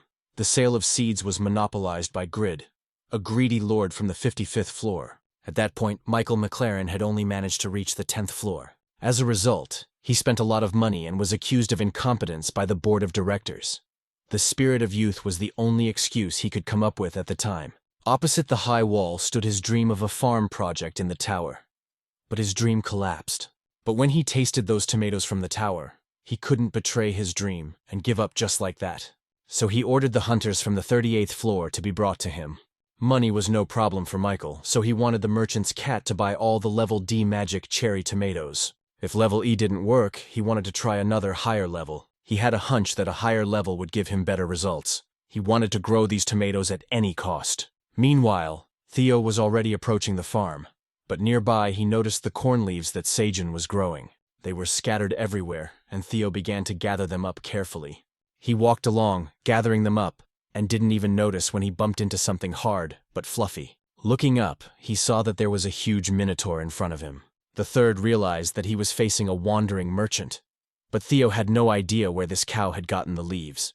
The Minotaur honestly admitted that he had taken them near the cave and even pointed out where. Theo was angry because all of this belonged to Sejun, and he couldn't just take it. These leaves were a precious material. They used them as dishes, made ropes out of them, and they were even valuable as toilet paper. And now this Minotaur dared to steal such a treasure from them? How could he be so brazen? The third one was very angry, because his worthy warrior was called a thief. For him, it was unthinkable. Someone who lived and died by the laws of the Minotaur warriors was a thief? The third couldn't hold back, even though he had been slandered by the merchant. Theo was tense because he was no match for the Minotaur's strength, but he had no intention of backing down. He was not lying and was telling the truth, so he suggested going to Pak Sejun so that he could sort everything out. The third one didn't mind and, of course, agreed. Theo led the Minotaur to the cave. They wanted justice. In fact, the Minotaur thought that the guy had simply thrown away the grass. But on the other hand, he understood how they could leave such a delicacy behind. The third was happy with how the situation was unfolding, because the leader had ordered him to find the place where he had found the grass, and now hoped for his praise. Theo decided not to stand on ceremony, and immediately jumped on Sejun's stomach, adding an element of surprise to the moment. The director could no longer lie there and do nothing. Now he had to go outside and deal with all the problems. Sejun barely woke up and tried to recover from the blow, still not quite understanding what was going on.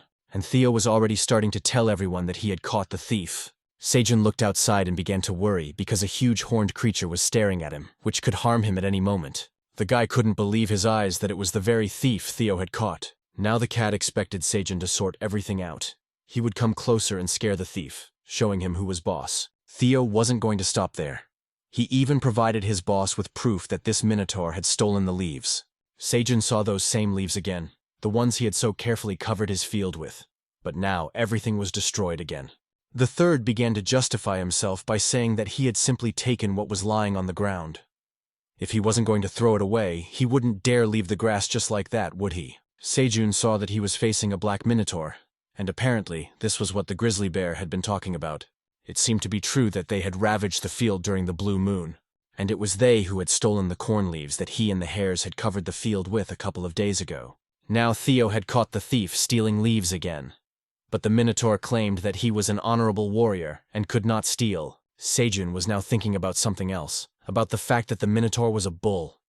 And in fact, he could dig deep into the ground, which was enough. Theo kept arguing with the minotaur and waited for Sejun to say something, because the final word was his. Then our hero confirmed that he really did not throw away his leaves, and that those leaves served a very important function, covering the beds and moistening the soil of the field.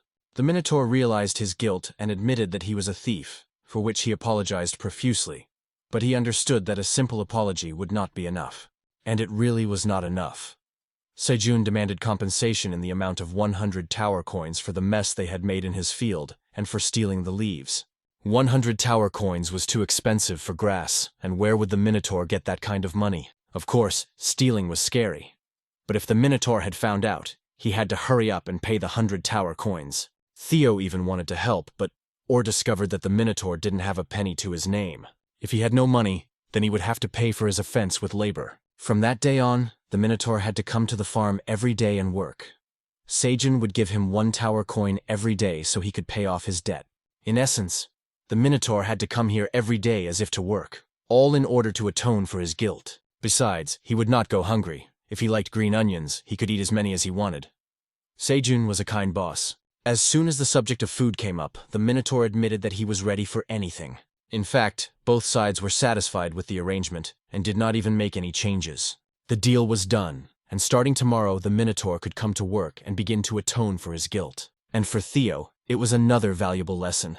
If you don't have money, you'll have to pay with work, which was to be expected from such a brilliant director. For Theo, it was a wonderful experience, and of course, he wrote down such lessons in his notebook so he wouldn't forget them. Sejun, in turn, praised Theo for catching the thief, because thanks to him, Sejun was able to hire another employee. Theo couldn't believe Sejun's words and kept asking if he had really done such a good job and how good he was. Theo was so good that Sejun decided to extend his status as a merchant for another whole month. But Theo was not satisfied and decided to ask for even longer, clinging to Sejun's pants. After all, trading skills were in his blood. The next day began with crayfish fishing. Lately, they had been catching them on the farm because they were tired of fish. They caught enough crayfish for everyone, including Rika's mother and Rika himself. They finished hunting fairly quickly, and it was clear that the warrior hare's skills were improving. This was now evident not only in practice, but also in his improvement. First, he began to glow himself, and then suddenly the shape of his hammer changed. This was, of course, different from a normal level up. You could say it was a second awakening for which everyone congratulated the hare. Now catching crayfish could be completely entrusted to him, the warrior hare. During this, Sejun heard the roar of a bear. She wanted something, and Sejun had to go upstairs. Apparently, they wanted to show off the new hive that had formed on the rock. It seemed strange how it got there, but the answer was very simple, thanks to the new queen bee. Finally, our hero was able to see the newborn queen, for whom he was the owner. Sejun was actually worried that he couldn't find her, as he felt responsible for her, having been designated as her owner. But in the end, she disappeared in order to form her own swarm, and she was fine. Now the new queen could meet the other inhabitants of the farm. Ryuk now had to protect her, and she would make his favorite honey for him. It could be called a mutually beneficial coexistence. The bees were safe, and the bears were fed. Since it was the beginning of the day, the minotaur had arrived at work by this time. Before Sejun could say welcome, a grizzly bear was about to attack the guest. She was clearly unhappy with such a guest, and knew nothing about his deal with Sejun. The black minotaur himself did not expect to meet a crimson grizzly here, but he was ready to defend himself, no matter what. Sejun tried to intervene in the conflict and explain that everything was fine, and that the minotaur was here at his suggestion. But the bear was no longer listening to anyone. She gently pushed her child and our hero aside, standing up to defend them. The noise attracted Theo and the other hares, so they came out of the cave trying to understand what was going on. Theo showed up just in time, and now all hope was pinned on him. Sejun couldn't say anything to the bear, so he hoped that Theo could. It seemed that the slaughter was inevitable, as the bear was larger than the minotaur. But he was not going to run away, and was confident in his fighting skills. The grizzly bear couldn't tolerate minotaurs on her territory, so now she wanted Sejun not to interfere with the course of events. Then the guy tried to find a compromise with the minotaur himself, but it was shameful for a minotaur warrior to refuse any battle. Sejun felt trapped and didn't know what to do, and then Ryuk wanted Churu, as if he was completely unaware of the situation. Then Hope appeared in the form of the manager, Aileen. But she also wanted something to eat and seemed completely indifferent to what was happening. Aileen had slept through the recent events and didn't understand what the minotaur was doing there, so she demanded that Sejun deal with it and feed her as soon as possible. Theo was in a panic because the battle was about to begin, and for him, the only way out was to leave. Sejun was going crazy, and everyone around him was demanding something, either food or a solution to the problem. But no one seemed willing to help. Then Sejun felt he had reached his limit and clearly issued an ultimatum to everyone. If no one listened to him, then no one would get any food. This threat had an immediate effect. Everyone was in a critical situation with food, and many depended on Sejun's farm, so it was not in their best interest to go against him. Before that, no one had listened to him or understood him. Everyone just kept telling him their own stories. But as soon as he said there would be no more food, everyone panicked. Everyone began to hear and obey him, for he had shown who was in charge and why he should be listened to. In the end, Sejun couldn't allow anyone else to disobey him. There had to be order on the farm, which he maintained. He ordered everyone to sit down and listen to him. His tone was so commanding that even the tower manager listened to him. The minotaur and the bear had to understand one simple thing. If they continued to fight, not only would the crops suffer, but so would those around them. To resolve the misunderstanding between the two, Sejun decided that they needed to eat first. No conflicts could be resolved on an empty stomach, so food came first, and then everything else. Sejun and the rabbits covered a lush meadow with food, enough for everyone, so that everyone could eat as much as they wanted. Of course, our hero did not forget about Miss Eileen, the tower manager, and prepared a bowl of corn especially for her. For the minotaur, it was a special treat. He hadn't eaten properly in so long that he was now happy to eat like this. His hand and the grizzly bear's paw simultaneously reached for the roasted corn. This reignited the animosity between them, and it seemed that they were about to start fighting again. Sejun noticed this situation and drew attention to himself. After all, he had gathered everyone at the table for a reason, and he needed to clarify everything that was happening here.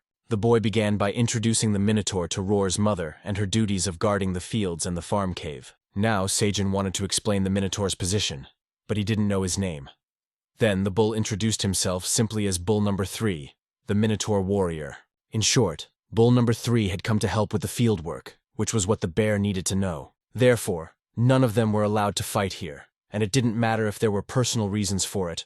If they didn't listen to him, he wouldn't feed them. Everyone worked on the farm in order to somehow survive and eat, so food was a compelling reason to reconsider their animosity towards each other. As a result, the negotiations were successfully concluded. Without hesitation, the bear and the minotaur shook paws. They held their handshake of peace for a moment, just so the director could see that they had shaken hands and would not fight anymore. It seemed that the conflict had been resolved, the animosity had disappeared, and breakfast had gone well, so now it was time to get down to work. There were vast expanses of fields around the cave, but so far, they were all unsuitable for growing anything. Therefore, Minotaur Number 3 had to plow all this land before lunch. Everything had to be done exactly as he had done it during the blue moon. The Minotaur was surprised that Sejun gave him food for just this simple work. Sejun was not such a cruel employer, so there was nothing to be surprised about. The Minotaur immediately set to work and put his horns to work without delay. He was willing to work so hard for food. Sejun, in turn, was very pleased, because the farm was slowly expanding. Now they even had someone to plow the land. Although a few weeks ago, this seemed unrealistic. Our hero decided to plant green onions in these fields because it was difficult to go down to the cave every time to get them. And for some reason, it seemed to him that this would be the right decision. But increasing the green onion harvest was not that difficult. All the farmers had to do was harvest the crop and cut off the mature onion stalks, leaving only the roots. Over time, the root would split in two, and 2 new stalks would appear where they had been cut. Then they would need to be separated for transplanting. Moreover, their stems were quite strong. Thus, our hero planted 200 peonies with green onions, for which he received 200 experience points. He ended up with practically an entire onion plantation. The onions inside the tower grew quite quickly, and if you propagate onions in this way every time new stems grow, the field will increase in the blink of an eye. But not everything went so smoothly. Our hero had one last problem to solve. The amount of water in the watering can was limited, so it was impossible to water all the fields at once. In fact, this was the only problem that prevented the expansion of the fields. Suddenly, Sejun noticed that the hare's body began to glow with an unusual light. It was the second awakening, just like the black hare. The watering can changed its shape. It was very timely. The transformation probably occurred because the father rabbit used it until the water ran out. The water in the watering can doubled, and this already gave a great opportunity to expand the field. Meanwhile, the leader of the Minotaurs was thinking about number 3, because he still hadn't returned to him. But today there was an important event on the farm. The little bunnies went outside the cave for the first time. Sejun began to introduce them to Ryuk, because previously they had not had the opportunity to get to know each other better. Roar was very friendly towards the bunnies, even though they were a little scared of him. But quickly realizing that he posed no threat to them, they began to cuddle up to him and play with him. Theo watched all this jealously, but tried not to show it, because he was the best uncle, and the bunnies loved him. Then he suggested that the rabbits follow him, because Uncle was ready to take them on adventures outside the cave. But no one followed him. The rabbits really enjoyed playing with Roar, so they continued to do so. Theo was very upset and did not even try to hide his disappointment, because it seemed that the little ones had forgotten him. The children grew up quickly, but after everything Theo had gone through to raise them, he was met with complete incomprehension and longing, because how could this have happened? Sejun did not stand aside and decided to calm his beloved merchant cat. He made Theo comfortable and began to feed him chura, but suddenly remembered that he had to go to the lower floors to trade. Theo admitted honestly how it was. He wanted to trade, but now he couldn't do it. And so he told him what had happened to him in recent days, and that wolves had begun to hunt him. Sejun was extremely surprised that some wolves were looking for this straw hat, and that Theo's life was in danger. Now, because of this, our Theo couldn't go down to the lower floors, because he obviously had big problems. That's when Sejun thought about what he was wearing on his head. How valuable was this artifact hat?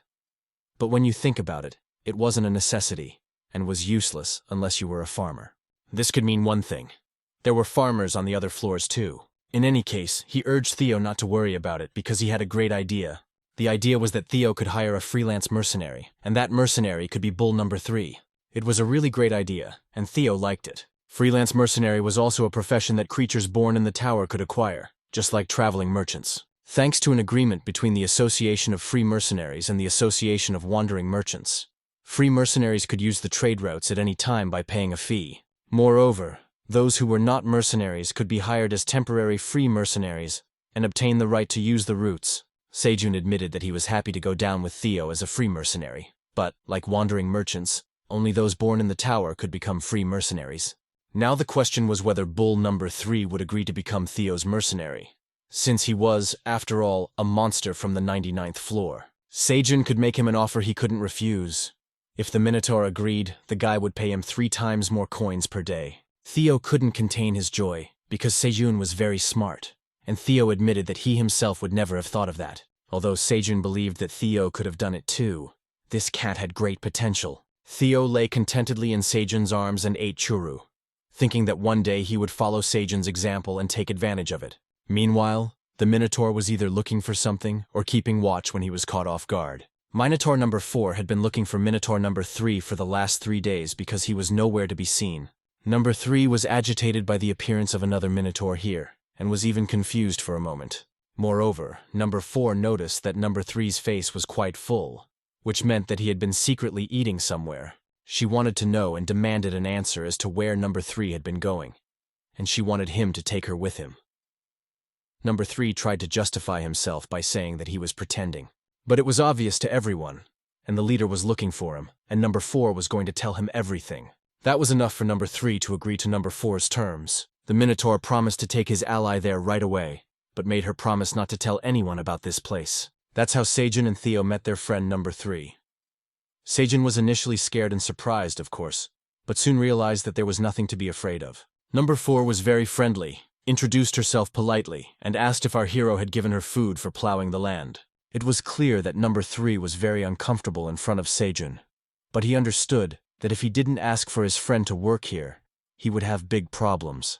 But no matter how much he wanted to, he didn't need any additional workers at the moment, because plowing the field was not a priority. Then Sejun remembered that he had another job for the Minotaur. Theo was now threatened by a pack of wolves, and if she agreed to accompany him, Sejun would pay her 3 tower coins a day, which was 3 times the salary of bull number 3. But suddenly, number 4 refused for some reason, even though she had been eager to work at first. In fact, the thing was that she didn't eat tower coins and wasn't interested in money. But when our hero offered to feed her 3 times a day and give her snacks, she gladly agreed.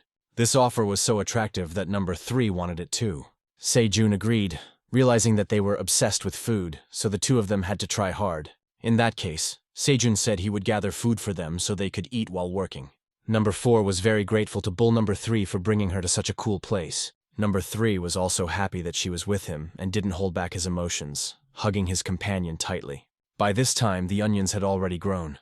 There were quite a lot of them, so Sejun decided to take them as lunch for the bulls. Theo suggested putting it in his bag, but Sejun wondered if there would be enough room for the tomatoes themselves. Apparently there was no need to worry, as there was plenty of room for the tomatoes. After all, our Theo got up and managed to buy himself a good bag with plenty of space. The onion fit in there very easily. After all, the best conditions had been created for traveling merchants. In addition, Theo was already a mid-level merchant, so the capacity of his bag had increased. Sejun only found out about this now, and actually saw that even the shape of Theo's badge had changed slightly.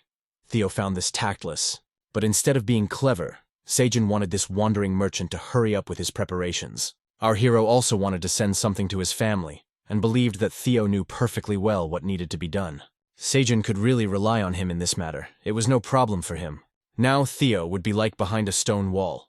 No one would even dare to look at him askance, let alone approach him, because he was accompanied by 2 of the best Minotaur warriors. Watching them leave, Sejun wondered anxiously whether these 2 beasts would eat Theo when they ran out of fodder. In the village on the trade route, in the residential quarter of wandering merchants, Elk's wolves gathered again. They decided to have a snack, but their money was running out. Elka had no appetite. Apparently the situation they were in was exhausting him. They stood in the same place all the time and stared at the merchants all day long. Elko wanted to return to the 85th floor, but the leader was furious. Could this guy really be serious about what he said? He wasn't thinking at all about their hungry tribesmen who were waiting for them on the 85th floor. If they didn't complete this mission, they would no longer be able to receive food from the grid. The life of their tribe was at stake. This work was truly exhausting, and they were holding on with their last ounce of strength just to feed their families. Now it was important for them to stick together and eat well. They bought this food with money collected by their tribe, and to become strong, they had to eat, including the chief. But suddenly he ignored the food and rushed to the balcony railing, as if he had sensed something. And his intuition did not fail him. He finally saw the merchant's cat they had been waiting for so long. Elko was now sure that they would get information about the straw hat, no matter what. The appearance of the Minotaurs attracted everyone's attention, as they rarely appeared on the lower floors. Some of the onlookers couldn't believe their eyes. Seeing a black Minotaur was so rare that some thought they would never see one. Of course, this also attracted attention to Theo himself.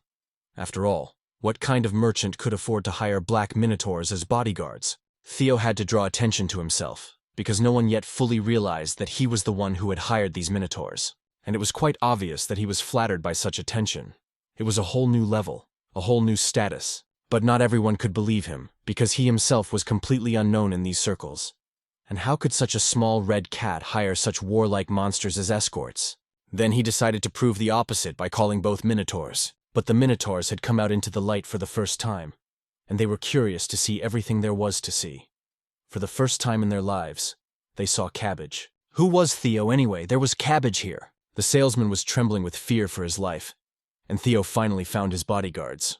They were mercenaries and were supposed to protect their master, but alas, they couldn't resist. They became very interested in what was here, for which they apologized.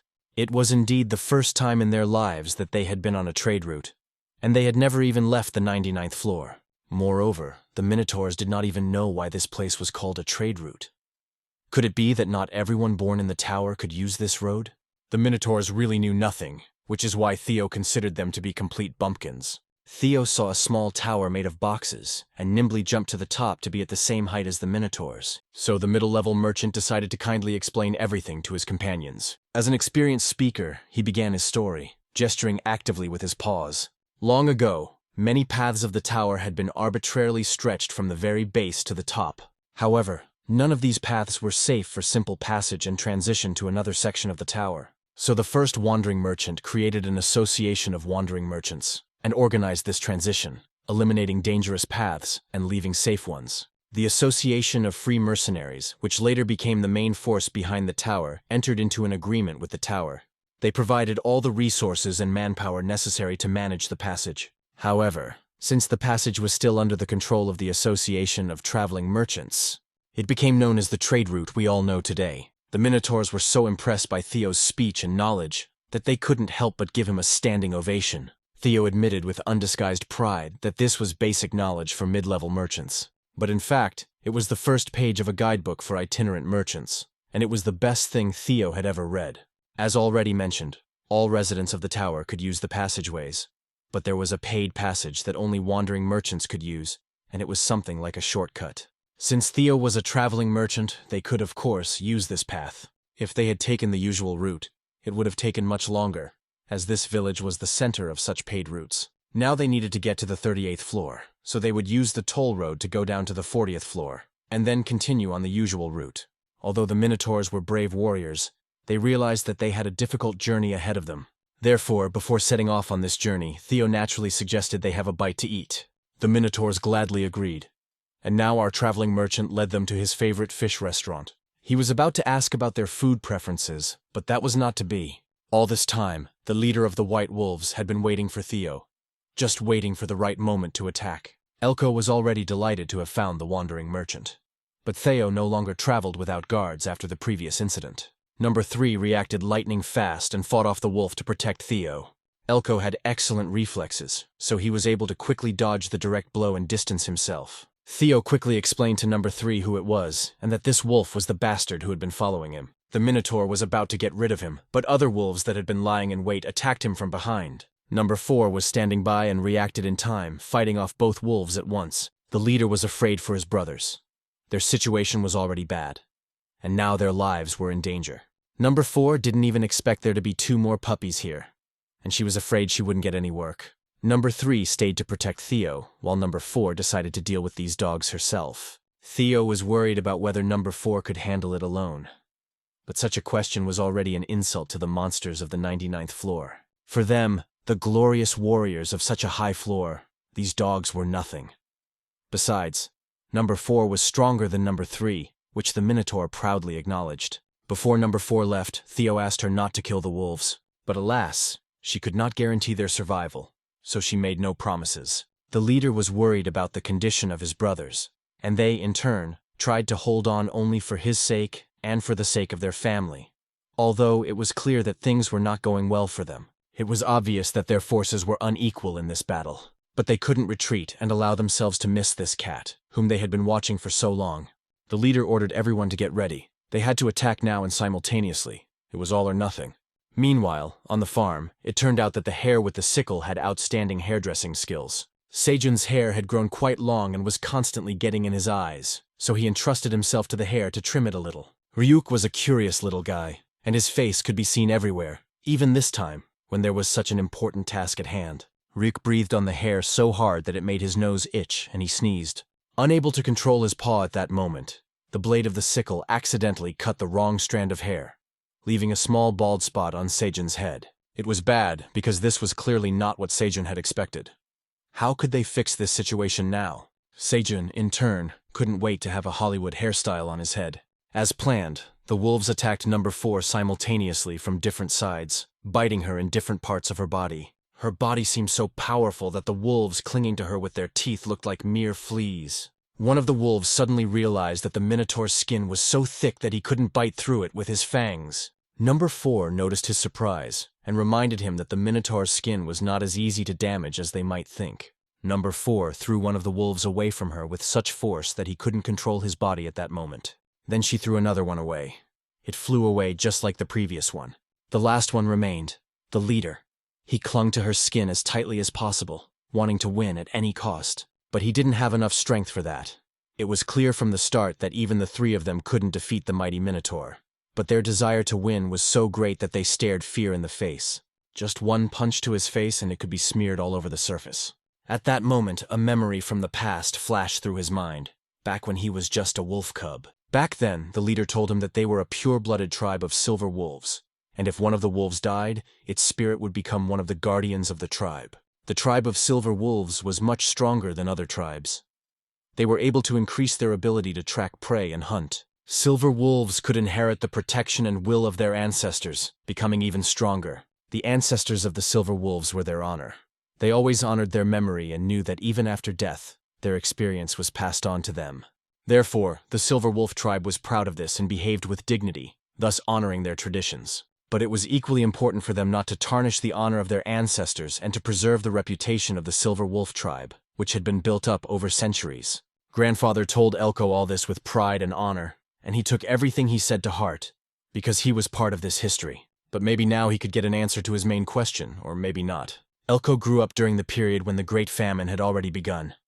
At that time, there was absolutely nothing to eat, and the western tribes were robbing and killing each other. One day, there was such a battle, and Elko remembered that day very well. He was just a little boy when he saw his grandfather killed before his eyes, and he was saved by fleeing. And now, in his grandfather's place, he himself had become the leader in such a difficult period. Then he decided that he would work for the grid. Everyone was unhappy with this decision, because he was supposedly disappointing his ancestors. Those murders were precisely because of the grid, and now their pack had to serve it. Of course, all the silver wolves were extremely unhappy with this decision. But Elko stopped the commotion and ordered them to be quiet. It was painful for him to take such a step and serve the grid. But they had no choice. They didn't even know if they would survive until tomorrow. Therefore, Elko temporarily gave up his honor.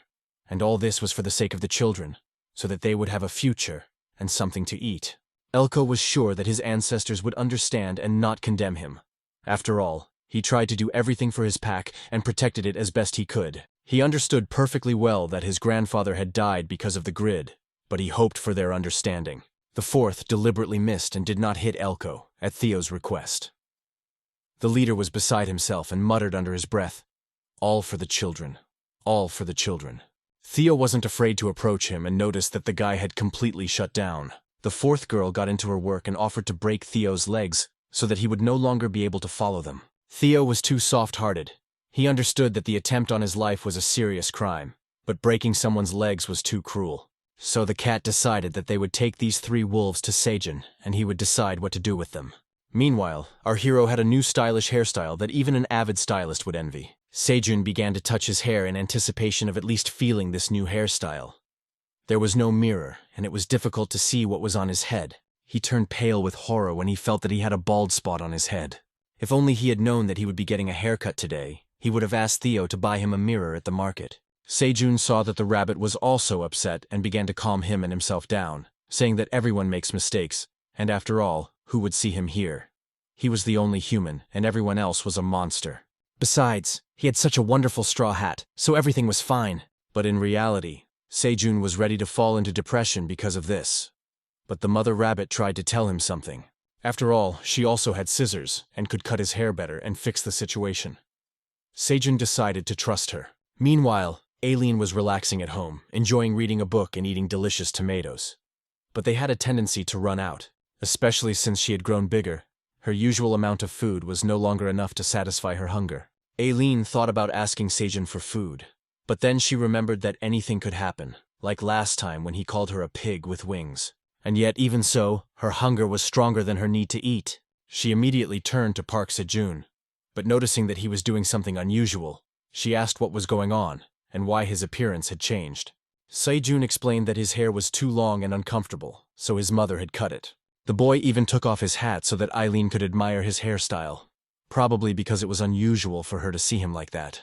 When Aileen saw his new hairstyle, she couldn't hide her surprise and couldn't say a word. She didn't answer him, and Sejun didn't know what to think. Still, he was curious to know what she thought of his hairstyle. A million thoughts must have raced through Aileen's mind, but she couldn't say any of them out loud because she was too busy admiring Sejun's new look. His hairstyle, his gorgeous eyes, his facial features. It all seemed just perfect, and his hairstyle literally emphasized it.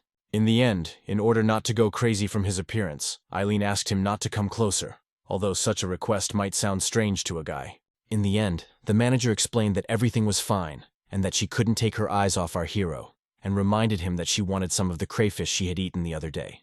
Sejun thought it was all about food, but he had to disappoint Eileen, because the crayfish population had been declining lately. And after they appeared, Sejun didn't see any piranhas at all. So lately, Sejun had been eating only vegetables, which made him feel a little lighter. And he thought that Eileen could also benefit from taking care of her body. So he offered her a choice of corn or tomatoes. In the end, he also gave her some dried potatoes, for which the tower manager thanked him. But before saying goodbye, she said that Sejun's new hairstyle suited him very well. Sejun was surprised by the dragon lady's behavior, because it turned out that she knew how to give compliments and slightly embarrass him. Be that as it may, a hairstyle is a hairstyle, but he had to get to work eventually. To tell the truth, Eileen still couldn't recover. When she received the basket of food, her hands were shaking, and her cheeks were still flushed. She felt her heart beating very strongly in her chest, and Eileen thought it was just some kind of anomaly. But she tried to dismiss these thoughts, because most likely it was just the change in Sejun's appearance that surprised her so much. Even so, she couldn't forget the last words the guy had said to her, that she too should take care of her body. Eileen decided to postpone her meal and went to her favorite place lately, the library. There she looked for a book and found it. It was a great book of recipes. She wanted to make something special for Park Sejun and was ready to work hard on it. Meanwhile, Theo was starting to get excited. He had already arrived on the 38th floor and was putting his charm and sales skills to work. The awakened people were already waiting for him and were eager to start shopping. Theo was surprised by how rushed everyone was, but in any case, he had as many as 3,600 tomatoes, and one batch was 400 pieces. The first 1,600 tomatoes sold very quickly and at a good price, more than 200 tower coins. Now there were 2,000 tomatoes left for auction. But one guy decided to get ahead of the auction and offered to buy the remaining tomatoes for 1,600 tower coins. He hoped that no one would go against the Jaggle company with their money. Theo, of course, decided not to haggle for long and immediately sold all his tomatoes to one person. Because why should he waste extra time? The tomatoes outside the tower were already sold out, so they wouldn't be able to sell them, because besides, this company had simply monopolized all the tomatoes for itself. It was a little sad, because ordinary hunters like them couldn't afford to buy tomatoes, but they wanted to buy them and treat their relatives and friends. But Kim Don-shik was happy that he knew Theo personally, and would be able to make another deal with Sejun. The people from the company noticed that the name of a farmer who had not been visible before appeared on the information panel. Judging by his name, it was easy for people to determine that Park Sejun's name was Korean. Kim Dong-shik was very excited by this information and pushed his way through the crowd to see for himself what was going on. The tomato was the same as the D-level one in terms of its characteristics. Only now, the producer field listed farmer Park Sejun. Kim Dong-sik had always imagined that he was a super professional hunter, but it turned out to be a farmer, which radically changed the course of events. The guy from the Jagol ordered his men to return to the guild camp on the first floor and find out who Park Sejun was. They had to get him on their side and send hunters to South Korea. The man was elated because he had obtained very valuable information and thus earned the praise of the vice director. He thought he had definitely earned a promotion. The other hunters understood that at this rate, they would lose a valuable talent. Moreover, Kim Dong-sik understood perfectly well that Park Sejun's family was now in danger. For the rich outside the tower, cherry tomatoes were more valuable than jewels. If the farmer was inside the tower, there was a high probability that they would kidnap or blackmail the farmer's family outside the tower for the sake of monopoly. And judging by what Theo told Kim about Sejun, Park Sejun had never left the tower, and since he only received information about what was happening outside the tower through Theo, he probably didn't know about the situation. Theo was looking for Kim Dong-sik, as he had a personal matter to discuss with him from Sejun. Kim Dong-sik realized that the situation was critical and required immediate action. He grabbed the cat and ran to a more secluded place so that no one could see or hear them. Kim Dong-sik first wanted to understand why the farmer's name had suddenly become visible when it had previously been hidden. The reason was that Theo had become a mid-level seller, and to protect novice traders, the names of farmers or producers were always hidden. Kim explained directly that Park Sejun's family was now in danger. The Phoenix leader was unaware of the situation inside the tower, but he definitely knew that outside, there was a real hunt for cherry tomatoes going on right now. and everything would have been fine if the producer's name had been concealed. Now there was a high probability that one of the influential companies would hunt down the Sejun family. Theo was very upset, but Kim Dong-sik suddenly promised to protect Park Sejun's family, even if it meant putting the honor of the Phoenix Guild on the line. Now the leader had to hurry to the lower floors of the tower. But before he left, Theo wanted to give him a message and a request from Sejun himself. Kim Dong-sik was to deliver a gift to Sejun's family, and the terms were the same as last time. He would receive 200 cherry tomatoes as a reward. For the first time in his life, the man saw other vegetables grown in the tower. Carrots of agility and corn of endurance. He was very impressed, and could not even imagine what would happen if the world found out about all this. Kim Dong-sik promised that he would do everything as required, and asked that these words be conveyed to Sejun. He said goodbye to the cat, but confirmed his own assumptions that he would have to report all this to the master. In order not to scare off his clients, Theo asked his guards to wait at the entrance to the 38th floor. By this time, the wolves had regained consciousness. Elko reproached them for how these minotaurs could work as mercenaries for a wandering merchant. Were they really that simple? Did they wait when they were told to wait? Did they go when they were told to go? So all the legends about the 99th floor were lies. The fourth wanted to hit the wolf, but he would have died if she had done so. Theo returned to the minotaurs at the speed of sound, and before he even stopped, he was already telling them to hurry up and get going. The situation was very critical, and he began to say something in a hurry, but promised to explain everything on the way. The wolves demanded to be released, but they forgot that they were hostages, and their words were not taken into account. They were about to return to the farm, but Theo accidentally saw a shop and wanted to quickly visit the merchant. Theo was interested in one particular item. He didn't even look at the others. For some reason he really liked this stone on a string. This pendant cost 2 tower coins.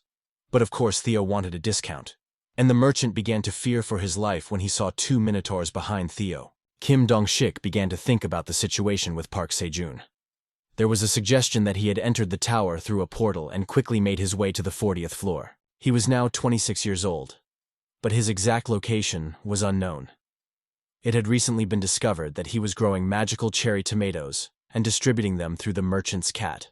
Han Tae-jun, founder of the Phoenix Guild and current member of the Awakened Association, found this information interesting. It was very cold in Han Tae-jun's house, and even wearing a jacket, Kim was still freezing. But Han Tae-jun didn't seem to mind, as he was also keeping his feet on ice. Of course, Kim was worried about his master. He was curious about how he was feeling and whether his body was okay. Instead of answering, the master decided to ask him himself, showing his condition. Was he okay? And how was he supposed to feel now, when he found out that Kim Dong-sik had hidden such talent from him? A man who had passed the 40th floor, and he had to sit in this refrigerator and suck his thumb. But the master, in his opinion, was acting very rashly, because he too had unofficially climbed to the 52nd floor. Only this was different. Han Tae-jun was very angry that something had been hidden from him. Maybe Kim was still hiding something else from him? The profession of a farmer is a profession in the tower that never existed before, and Kim can't provide any more information. Han quickly calmed down because Kim did not respond to his fervor, and the master was simply not interested in continuing. Moreover, Kim noticed that the curse of the tribe on his master's body was spreading further and further. But for Han Tae-jun, it was just a tickle. If it weren't for one thing, he would have run away to the tower long ago. And now Kim Dong-sik shouldn't have seen his master in such a state. What did Kim want after all? Since the producer of the magical cherry tomatoes was Korean, they would have a great influence on them. Therefore, Kim Dong-sik came to ask for support from the Awakened Association to protect Park Sejun's family. The leader didn't need to worry about that. The master had already formed a security department as soon as he received the call. Therefore, Kim would have to take on this responsibility. As he was already acquainted with Sejun, the association could not allow such talent to be taken away by another country. There were rumors that other countries had already tried to contact him. Kim Dong-sik was very pleased that the master had agreed to meet with him and had not ignored his words, so he gave him a small gift in the form of those very cherry tomatoes. Kim understood that the master was old and his health was already failing, so he hoped that these tomatoes could help him in some way. After all, these were the very tomatoes that Park Sejun had grown. After tasting them, Han Tae-jun appreciated the flavor of these tomatoes. When Kim finished his business with the master, he went to Sejun's parents to give them a package from their son. When they saw the huge buckets filled with corn, carrots, and tomatoes, they didn't even understand what they were. Sejun immediately realized that these were the most popular items in the tower, but he only knew about fat-burning tomatoes. How proud he felt when he realized that his brother had grown all of this. Their parents were unaware of this, so Kim explained that many people were interested in Sejun, which put them in danger. Therefore, the Korean Awakened Association wanted to provide them with security, and they had to pack their things for the move as soon as possible. His mother was confused because they had been living a quiet life, and now suddenly they had to go somewhere. And where would they go if they hadn't paid off the mortgage on their house yet? But Kim Dong-sik had already prepared a house for them in Hanam-dong, an area where celebrities lived. Sejun was naturally interested in who their neighbors were, and it turned out that Kim Dong-sik himself and his family lived there, although Sejun thought there would be idols. Then, Kim became interested in whether the guy liked idols and if he knew the group LJSN. It was one of the most popular groups, and Sejun was, of course, a fan. Kim proudly showed him a photo of himself with his daughter, who was a member of the group. Moreover, if Sejun was a fan, he would like to invite him to visit. His admiration knew no bounds, because Sarah turned out to be Kim Dong-sik's daughter.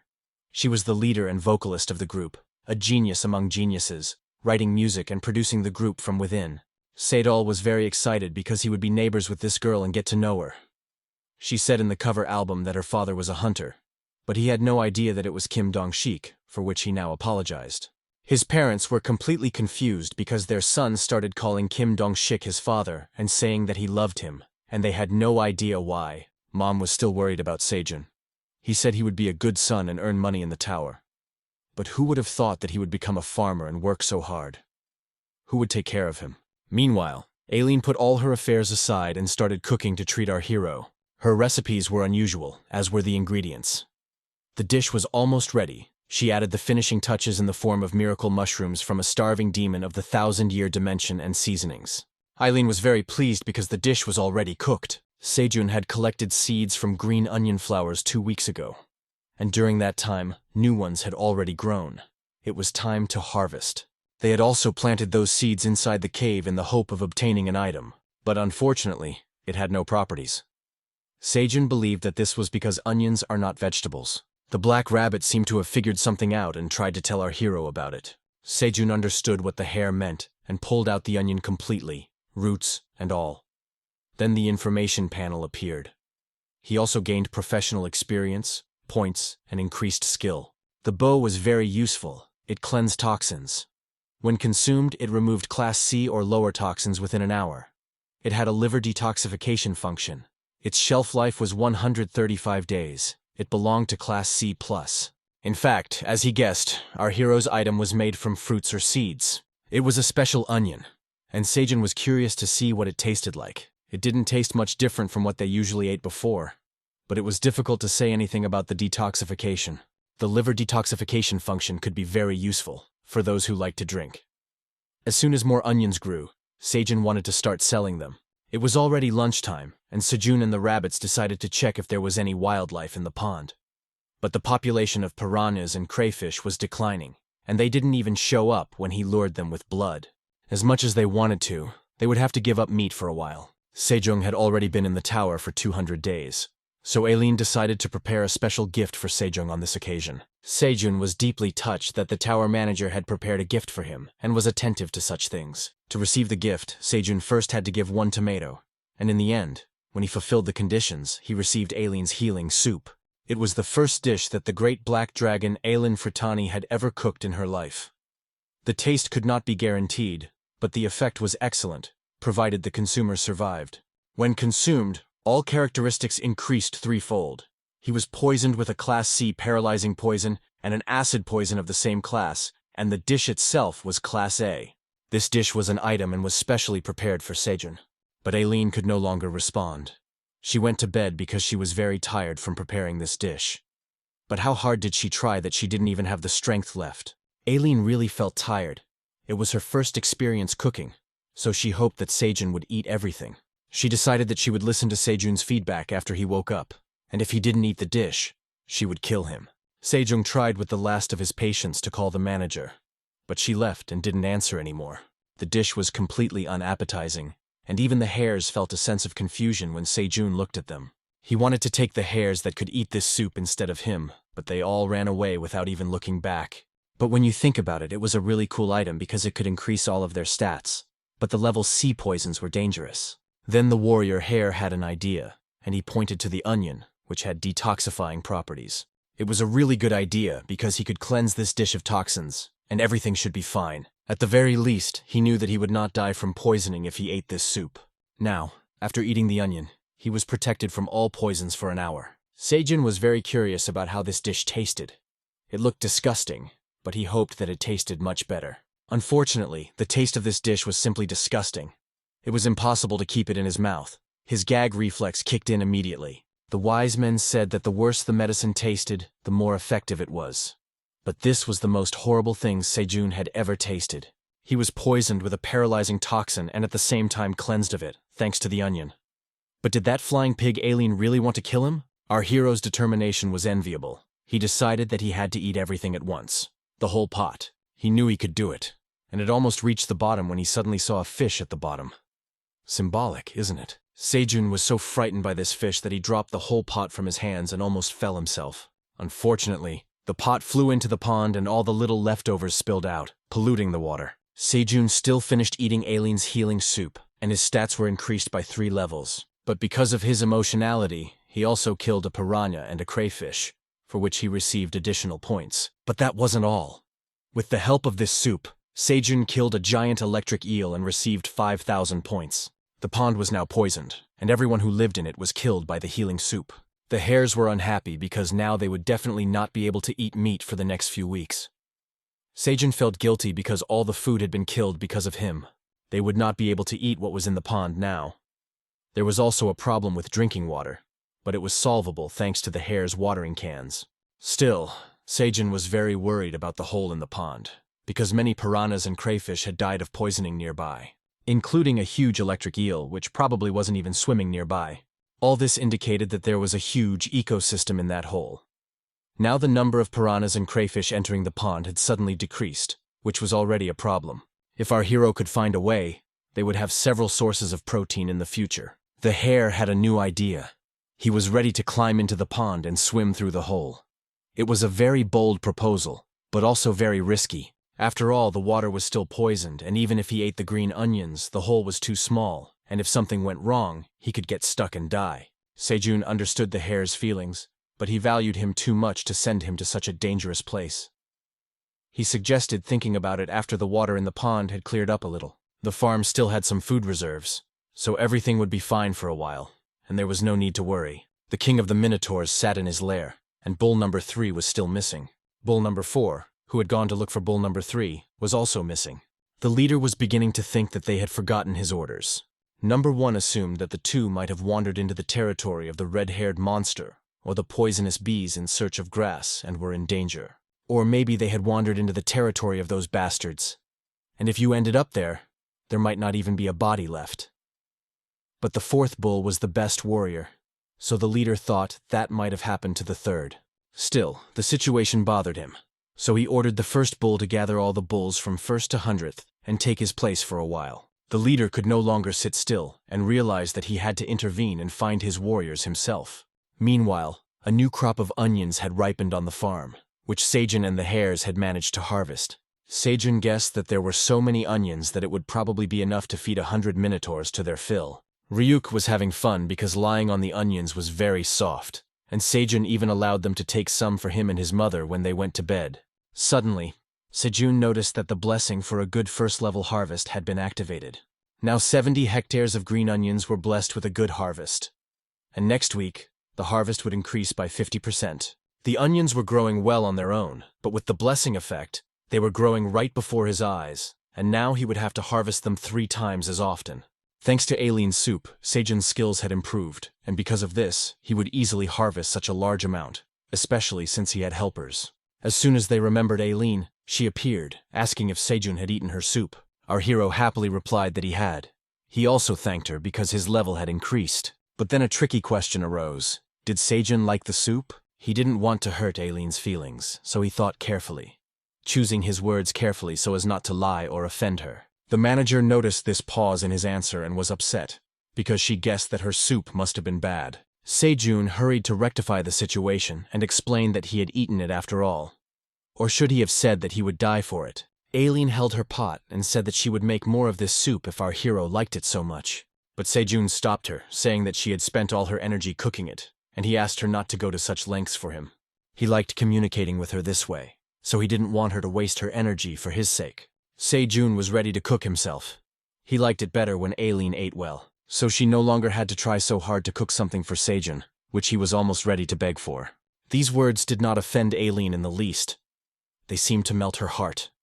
She could not have imagined that this guy cared so much about her. How many emotions did the dragoness experience at that moment? She was very proud of Park Sejun. In the end, they both came to an agreement, and Aileen agreed not to cook anymore. But now, of course, she wanted to know what would be for dinner today. For Sejun, it was a huge relief. But while he was talking to Aileen, he suddenly felt the ground shaking, and he shook with it. Not far away, they could see the footsteps of a huge minotaur heading straight for them. The leader of the minotaurs himself was heading towards them, and it seemed that he was ready to attack the grizzly bear. Sejun was very frightened at that moment because nothing had foreshadowed trouble today. And then this warrior appeared. With anxiety on his face, Sejun noticed that this minotaur was different from the previous minotaurs he had seen, so that Sejun wouldn't get too excited. The tower manager explained that this was the leader of the minotaurs, the boss of the 99th floor. He guarded the path beam so he couldn't leave his territory. He was the one who could release Sejun from the tower, and the one whom Sejun, according to the bear woman, had to defeat. No one knew why the boss himself had come here, so Aileen was just about to talk to him. The manager hurriedly began to search for that very rule in the tower reference book her grandfather had given her, in which the boss of the 99th floor could not leave the territory of the path beam. And when she found it, she began to read the following words. Exercising my right as tower manager, I summon the boss of the 99th floor, the king of minotaurs. But for some reason, the system showed that the tower manager could not perform this action. The rights of the tower manager are indisputable, but for some reason, at that very moment, the system window did not respond to Aileen. She couldn't do anything about it, so she told Sejun that she couldn't get the Minotaur King to talk, and she didn't even know why. Was our hero doomed? And was there no way to stop this terrible running monster? In the end, the grizzly bear came to the rescue, but Sejun was even more worried because he thought she wouldn't be able to stop him since he was the boss. The bear prepared to defend herself, but the boss did not retreat and was ready to strike with his axe. Sejun and everyone else closed their eyes in panic and fear, already anticipating their death. Aileen couldn't hold back her tears. She was very afraid for Park Sejun, but alas, she couldn't help him. The axe never reached the bear or them. It stuck into the ground as if it was no longer needed. The boss did not attack the grizzly bear, but began to greedily devour the onions he saw in front of him. Sejun felt exhausted from the stress he had experienced, because it turned out that this minotaur was first and foremost just a bull, and a hungry bull at that. The leader of the minotaurs was not interested in Sejun or the bear. He just wanted to eat his fill. During all this time, he didn't say a word to anyone. He silently took the axe in his teeth and all the remaining onions in his hands. The minotaur simply ran away with the stolen bow. The tower manager assumed that he was returning to the beam. Sejun and all his friends were so nervous that they could hardly stand on their feet because they were so stressed out. And yet our hero did not forget to thank the grizzly bear, because she stood with them to the end and was ready to fight, even though she could have been defeated. Fortunately, the worst that could have happened to them did not come to pass, but their field was still destroyed. Sejun got to work because the field was a complete mess. The minotaur had taken all the onions, and now they had to grow new ones. It was a huge relief for Aileen that Farmer Park Sejun was okay, but she was very sorry that the field had been ruined. But Sejun did not despair. He thought he should visit the king of the minotaurs later. Sejun thought this way because he saw that the Black Minotaur tribe attached great importance to military honor, especially if it was the king of the minotaurs. Aileen was surprised at first, but then she understood what Sejun was trying to tell her. Come to think of it, the leader of the minotaurs had ruined our hero's field, eaten his crops, and run away. So how much did he owe him now? Time passed, and it was impossible to work on an empty stomach. So Sejun arranged a small snack for everyone. But not everyone was happy with the snack, especially the little ones. Of course, they started to fuss because there was no meat. But they themselves wanted to help their parents in the field. Therefore, they had to eat well and behave normally. Sejun decided to use Rika as an example for them because he didn't fuss, but ate quietly, even though he was also a child like them.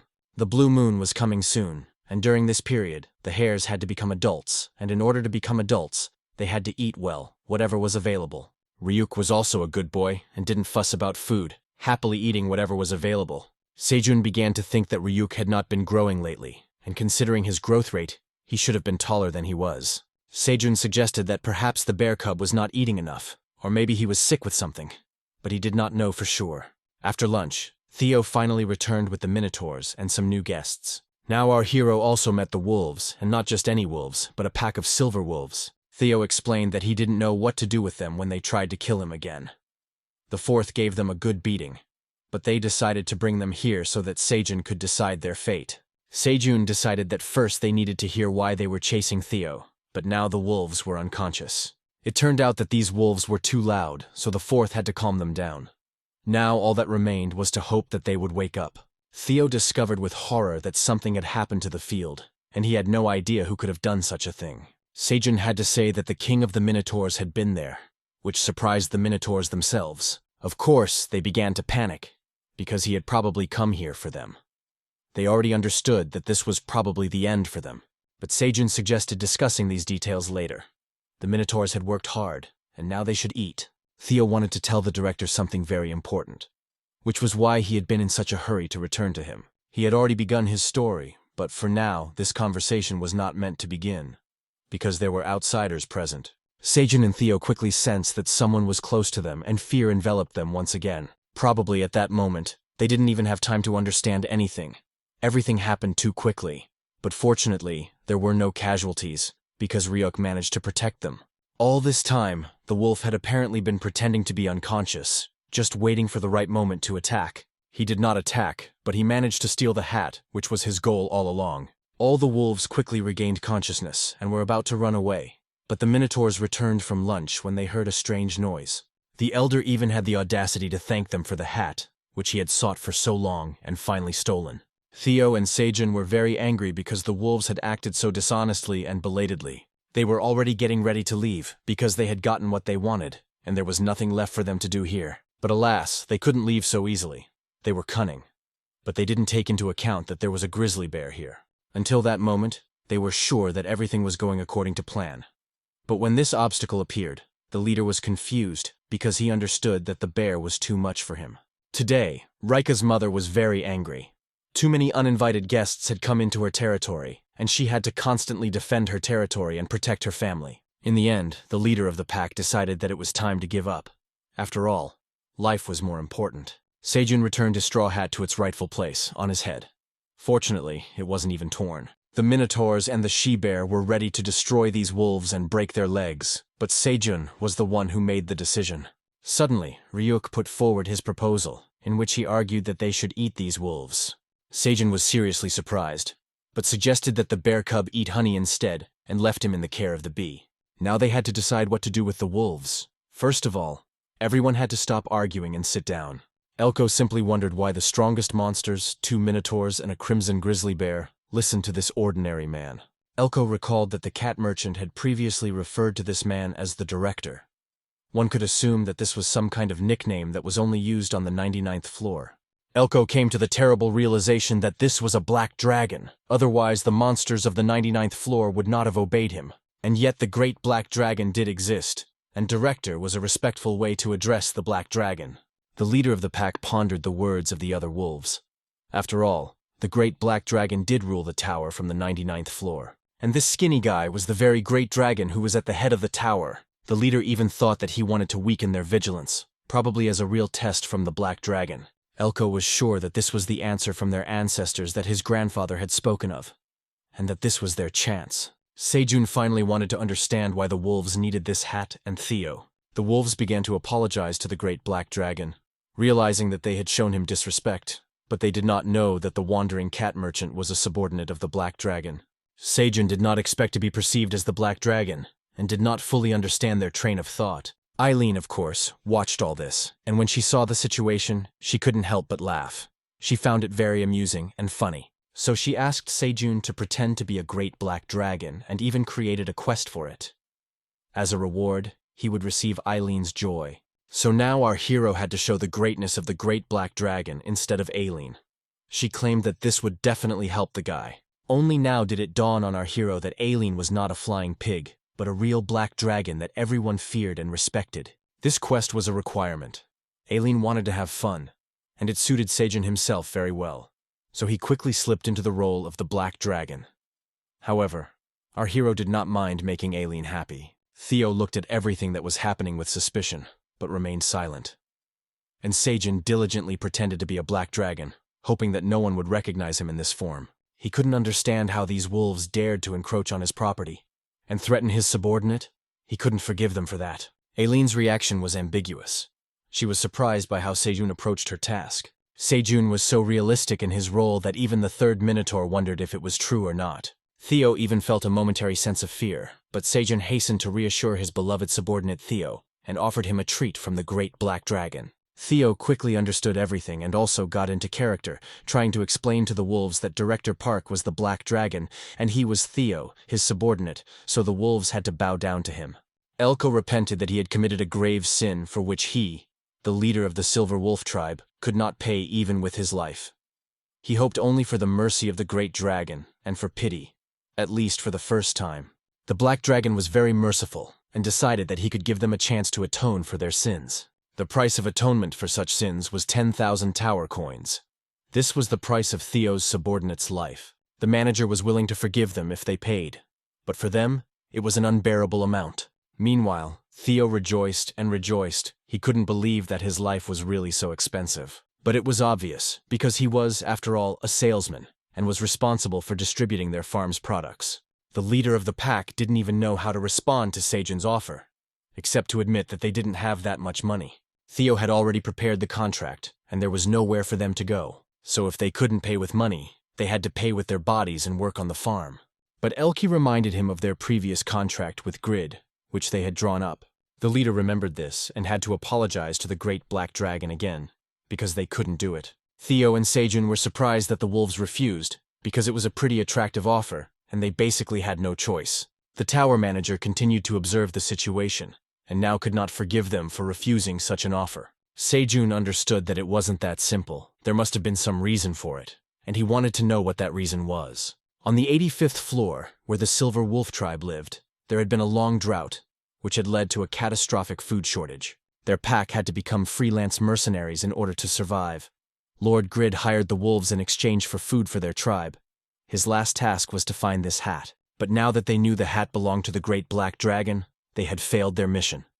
This meant that food supplies to their tribe would cease, and if they worked for the Black Dragon, the young wolves of their tribe would die of hunger. So Elke begged the great Black Dragon for mercy and asked him to make them pay with their lives. Sejun did not rush, learned Elke's name, and finally asked what he thought this place was. All around were cultivated, well-tended fields and ripening crops. It was not difficult to guess that they were on a farm where there was plenty of food. Sejun decided to add a condition to the contract so that their entire tribe would be able to pay the 10,000 coins for the tower. In the meantime, while they were working here, Sejun promised to provide the Silver Wolf tribe with food. The wolves were happy because this was their real chance for salvation, and now they wouldn't have to serve that damn pig who destroyed their tribe. Their gratitude to the Black Dragon knew no bounds, and they promised to work hard. As the leader of the pack, Elke had a huge responsibility for his tribe. And when he managed to find a way out of their predicament, he couldn't even hold back his tears of happiness. Aileen, like everyone else, was very happy that everything had worked out this way, and that the wolves had a chance at salvation. Besides, she was beside herself with joy because her name had been praised. Theo and Sejun had already drawn up a contract, which only Elko had to sign. This contract secured Theo as their guardian. They would be listed as his subordinates, and must obey him. Sejun also introduced them to the third and fourth bulls, who were senior to the wolves, so they had to treat them with respect. Sejun thought that Lord Grid was a great landowner and an important person. This meant that other threats could arise in the future. Therefore, the wolves would have to guard Theo on the lower floors when he went downstairs. In that case, the Minotaurs would not be distracted by this and would be able to work in the fields. Theo was very hungry and wanted to get some fish and share it with the wolves, but Sejun had to disappoint our cat because there was no fish. Theo was seriously upset, because fish was everything to him. It was literally the meaning of his existence. Theo even refused to work if he didn't have fish. So Sejun did everything in his power, but he understood what the warrior hare was hinting at. Still, the poison in the water had diluted enough, so the rabbit ate some onions just in case and was ready to go on a reconnaissance mission to their hunting grounds. The black hare made the passage a little bigger, and now it was quite possible to crawl through it. Without waiting for anything, the hare immediately plunged into the water and wanted to swim through the hole. But he failed, something was blocking him, and he tried to tell Sejun about it. The thing was, it was too dark there, and even after widening the path, it still seemed dangerous. Sejun decided to turn to Theo, thinking that maybe he had something that would allow him to see in the dark. He couldn't have had such a thing, but he decided to empty his bag anyway, because there were some things in it, so he could look for it. There wasn't much in the bag, just the money from selling tomatoes and one item that Theo had bought on the way here. Sejun's attention was immediately drawn to a necklace with a purple stone. The stone on the necklace was precious, but there was no real information about it. All that was known was that this item belonged to level E. Sejun immediately turned to Eileen and asked her to describe the item to him, just as she had done with the hat. Eileen said she would take care of it, and besides, it was a suitable item for the current situation. As a token of gratitude for her work, Sejun gave Eileen a bowl of tomatoes. He also took back the item he had already described, which was called the Necklace of Light. Outwardly, the necklace was very different from its undescribed version. For some reason, it had suddenly turned yellow. The necklace was an amber stone with a seal of light magic. To use it, one had to be above level 5 and have at least 3rd level mana. The manufacturer was Magician Horan from the Green Tower. The necklace belonged to level C and possessed the skill of light.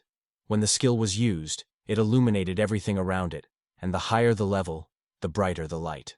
Theo immediately realized that this would help and didn't miss the opportunity to ask if this meant he would be a salesman for longer. Sejun was impressed by Theo's ability to pick out the right items at the market. He definitely had a knack for it. So Sejun decided that he no longer needed a temporary assignment. He was now a salesman for good. This meant that, starting today, Sejun officially appointed Theo as the salesman responsible for distributing the farm's harvest. Theo had been working hard all this time, and Sejun decided without hesitation that this position should now belong to him completely. In honor of Theo's promotion today, Sejun allowed him to become the director for the day. Theo was very happy. He did not miss the opportunity and ordered the use of the Necklace of Light and brought him a lot of fish. First of all, Sejun decided to test the necklace on himself, and it really worked, emitting a pleasant bright light. It was said that the higher the user's level, the brighter the light. The hare understood this, but still wanted to try it. The light from the necklace on the hare was much brighter, and this was because our hero had less mana than the black hare. But it was clear that there would definitely be no problems with lighting. The hare ate the onion last, secured with a rope, and if anything happened to him, he would just have to pull it twice and then he would be pulled out. Finally, Sejun gave him a dagger and a pouch, because it would be extremely difficult to use a hammer underwater. Now, diving into the water was no longer scary, because he was properly prepared and knew that he was insured in case of an accident. Finally, when he swam out of the hole, he could see a huge and rich ecosystem around him. Many species of fish, stingrays, sharks, and turtles swirled around him, but those that were closer, in particular piranhas and eels, were already dead and practically decomposing. Such was the deadly power of Aileen's soup. Then the hare decided that he needed to cut open the eel itself. After all, its insides were very valuable. He made one deep cut, and that was enough to see the most valuable part. The warrior hare took out the most important, brightest internal organ. The eel no longer needed it, but it could be very useful to the hare. It was enough to think about how Sejun would praise him for this, and Theo would be pushed into the background. The eel was still in good condition, so the hare decided it could be cooked and wanted to take it with him. But suddenly, out of nowhere, a huge shark appeared, ready to devour the warrior hare. He narrowly escaped the shark's terrifying jaws, but the shark managed to bite the eel's tail. The shark pulled so hard on the eel that it eventually broke its tail, and the hare could not hold his breath after that, because the rope began to press on his chest. Finally, the hare managed to send a signal before passing out completely. Sejun urgently began to pull the hare out, but it was difficult because the eel was still attached to it, so he needed help from others. With everyone's help, Sejun pulled the warrior hare out, but it was already unconscious. Sejun pulled himself together and stopped panicking, laying the hare on a flat surface. He gave his hat to the queen bee and set about saving the warrior hare. Sejun decided that mouth-to-mouth resuscitation should help, but the hare did not like this idea at all and instinctively spat out all the water that had accumulated inside him. The black rabbit woke up as if from a terrible dream. So much did he not want Sejun to give him artificial respiration. He was fine, so why was Sejun so worried? What's more, the hare even scolded him. But Sejun was unhappy that the rabbit was complaining about something. Everyone was very worried about him and wanted to help him. But they did something wrong. After all, Sejun almost gave him his first kiss, which he didn't have. In any case, everything was fine since the rabbit was alive. But Sejun didn't understand why the water inside was so salty. Then Aileen decided to intervene and explained that the rabbit had most likely visited the sea dimension, which was located between the floors of the tower. There were too many dangerous monsters, so everyone used the passages to move between floors. But sometimes you could find water passages like those in a pond. In addition, the sea dimension was home to many different types of monsters, some of which were quite tasty. This explained why sea creatures appeared in fresh water. Of course, Sejun was curious to know if there were any edible fish there. The hare couldn't explain anything, but instead showed Sejun the insides of a giant electric eel. This eel was about 1,000 years old. Its insides sparkled with electricity, and when consumed, it allowed one to obtain the skill of thunder and lightning. But to use it, one had to have a mana level above 10. The rank of this item was A. Sejun and Theo were very surprised that the hare had managed to find a giant electric eel after all. He managed not only to find it, but also to catch it and take it with him. The eel acted as bait, luring many crayfish and piranhas that were ready to feed on its body. Now the pond was once again filled with life, and the farm had meat again. Everyone on the farm was very happy, because now they had meat and protein in their diet again. So today there was a meat feast on the farm. Sejun took care of the cooking, because there were many people to feed. The table was set, and Sejun was finally able to talk to Theo one-on-one. Sejun learned that his family was in danger, but also that Kim Dong-sik had promised to protect his family. Without expecting it, Sejun realized that his cherry tomatoes were much more popular than he thought. But who would have thought that his family would later be in danger because of this? The next time Theo goes downstairs, he will have to find out exactly how Kim Dong-sik will protect his family, as well as learn other details. Sejun felt indebted to the leader of the Phoenix Guild and believed he had to repay him for his help. Theo noticed that Kim Dong-sik loved cherry tomatoes, so Sejun decided to give him the next harvest. Theo now wanted churu, and Sejun even decided to give him 2 for today. But the eel's innards, which Sejun had completely forgotten about, accidentally fell out of his pocket. To Theo, they smelled quite delicious. Moreover, eating this organ could give one the ability to control thunder and lightning. Theo immediately realized that it was something like static electricity, and he immediately recoiled, because he didn't like it. His fur could be ruined and become stiff. Since arriving at the tower, Sejun had done nothing but acquire farming skills. He expected that he would finally be able to acquire some other skill and become more like an adventurer. But Theo pointed out that he had literally just come out of a cave. So what kind of adventurer was he talking about? And why hadn't he acquired this skill yet? It seemed like it should have been simple. He just had to eat an organ, but Sejun couldn't do it. He didn't have enough mana for that. Just 2 points short of 10. Theo couldn't hold back his laughter and burst out laughing as loud as he could. Was Sejun really that weak? The cat found it so funny that he started rolling around on the floor. But Sejun didn't find it funny at all. Of course, he was curious how much mana Theo had.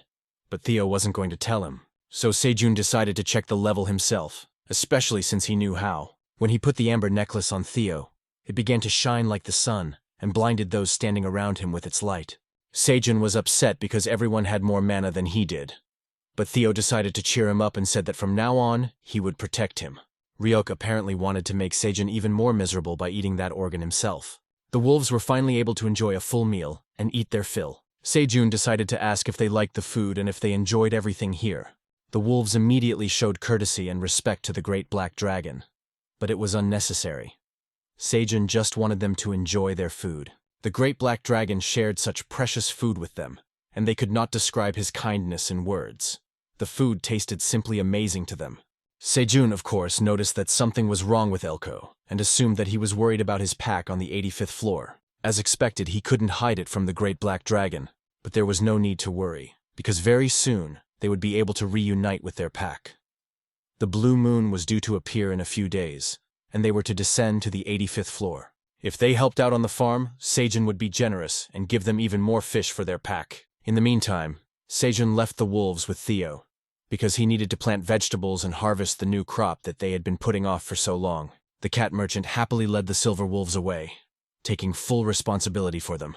The minotaurs also had to prepare, because tomorrow they had somewhere to go. Tomorrow they would have to show Sejun the way to the king of the minotaurs to collect debts from him. Of course, they were not happy to hear this news, because they did not know what to expect from their leader. Meanwhile, the boss had already distributed food to his warriors, who had not eaten grass for a long time and were finally able to eat something.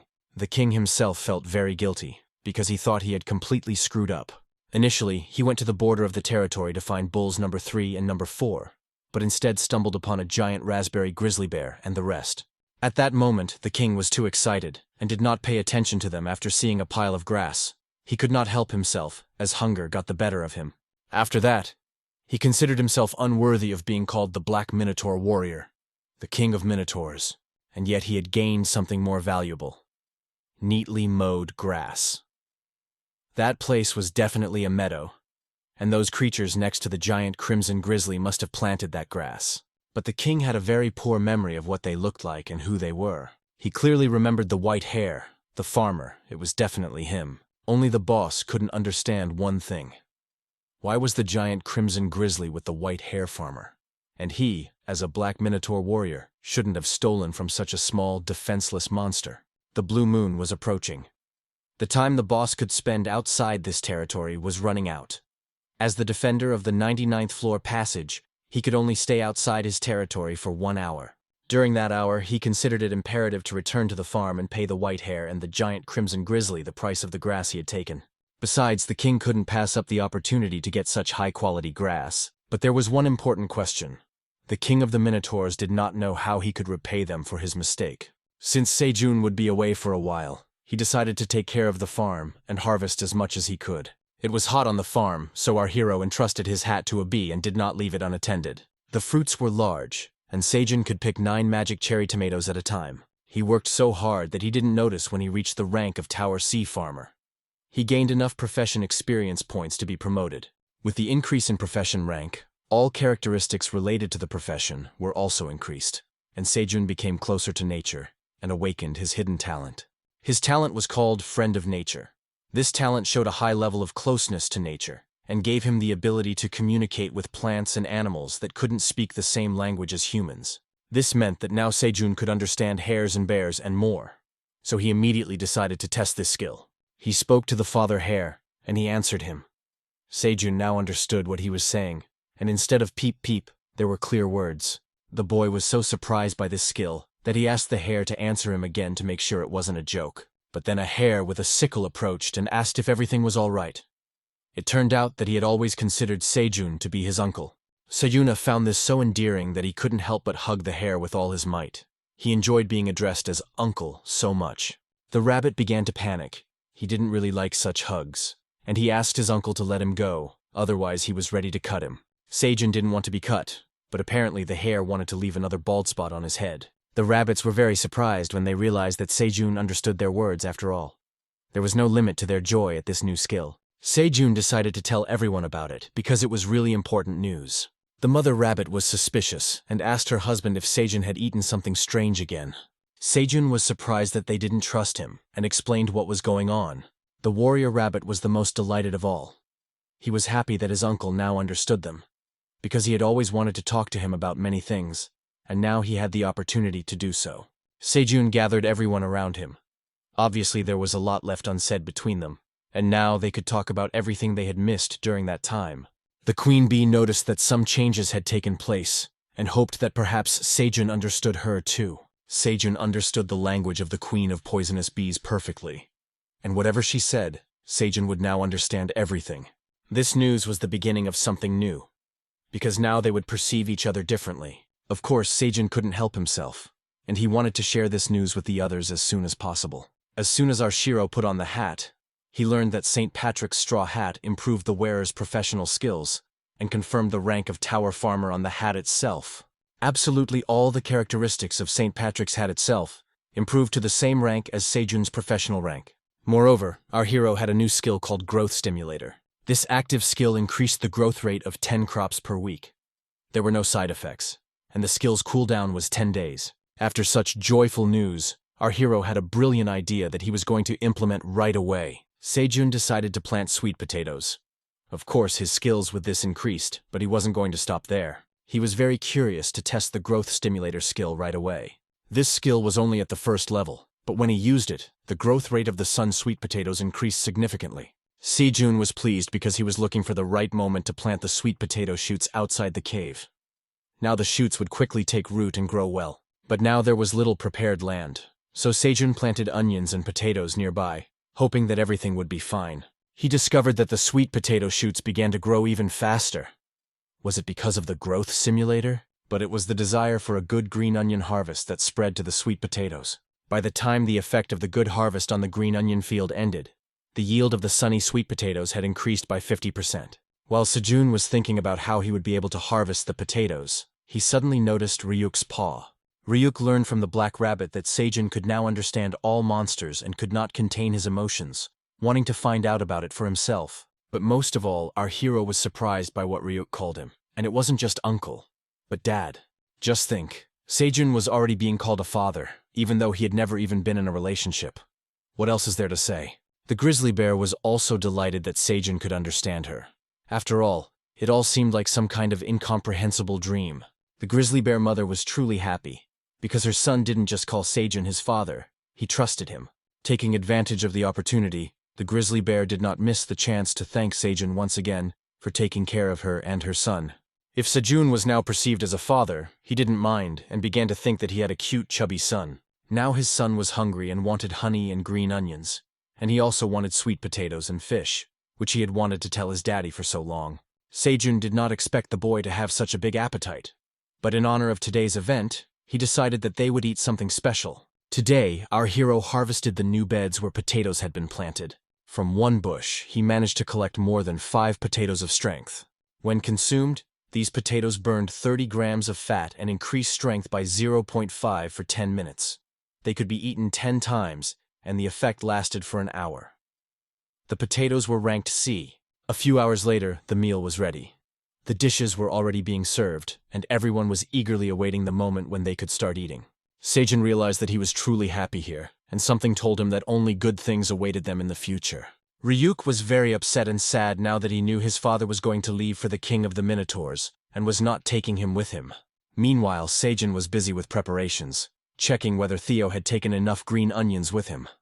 With the help of the wolves, Theo loaded a whole ton of onions into his bag. Sejun noticed that Ryuk still couldn't calm down, so he paid attention to his behavior. They promised each other that Ryuk would protect his little sister, the queen bee. But why did he continue to act up? Sejun didn't want to do it, to leave. But he promised the bear cub that he would return to the farm as soon as he could. Ryuk would just have to wait for him quietly and peacefully. It was time to go, and Elko was ready to accompany the black dragon to the king of the Minotaurs. Theo and the warrior hare also went with our hero. Together, they were ready to breathe the air of adventure. As much as Minotaurs number 3 and number 4 didn't want to, they had to go. Elko was very fast, and in the blink of an eye, they covered a considerable distance. As they rode, only dust flew into Theo and the warrior hare's eyes. But then they had to stop because they saw something strange on the horizon.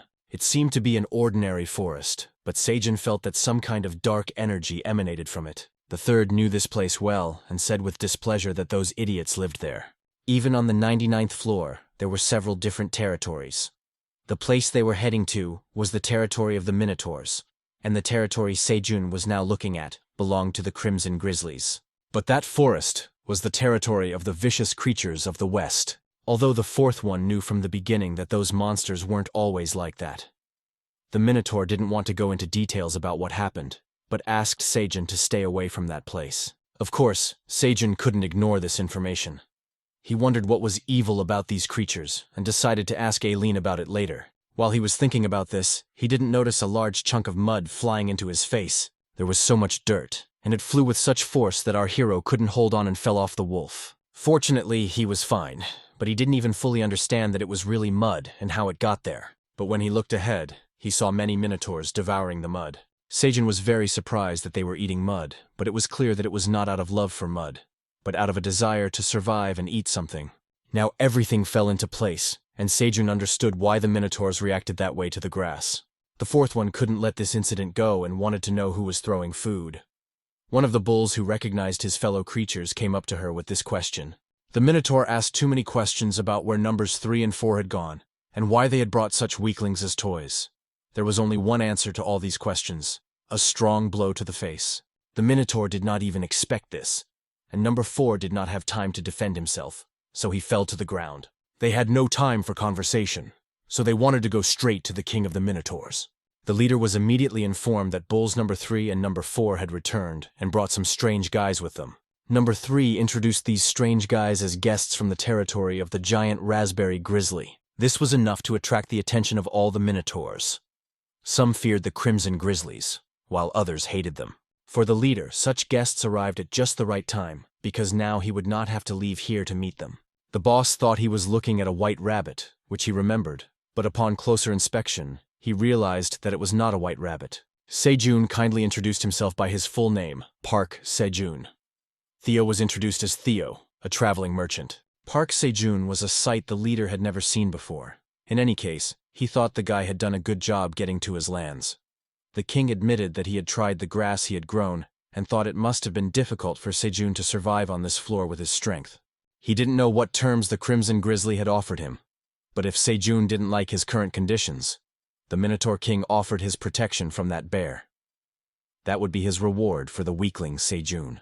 The king probably thought that after such an offer, Sejun would fall at his feet, but Sejun had a different plan and did not come here for that. Sejun decided to clarify something, namely that he did not work for the Crimson Grizzly. On the contrary, the bear and her son helped him.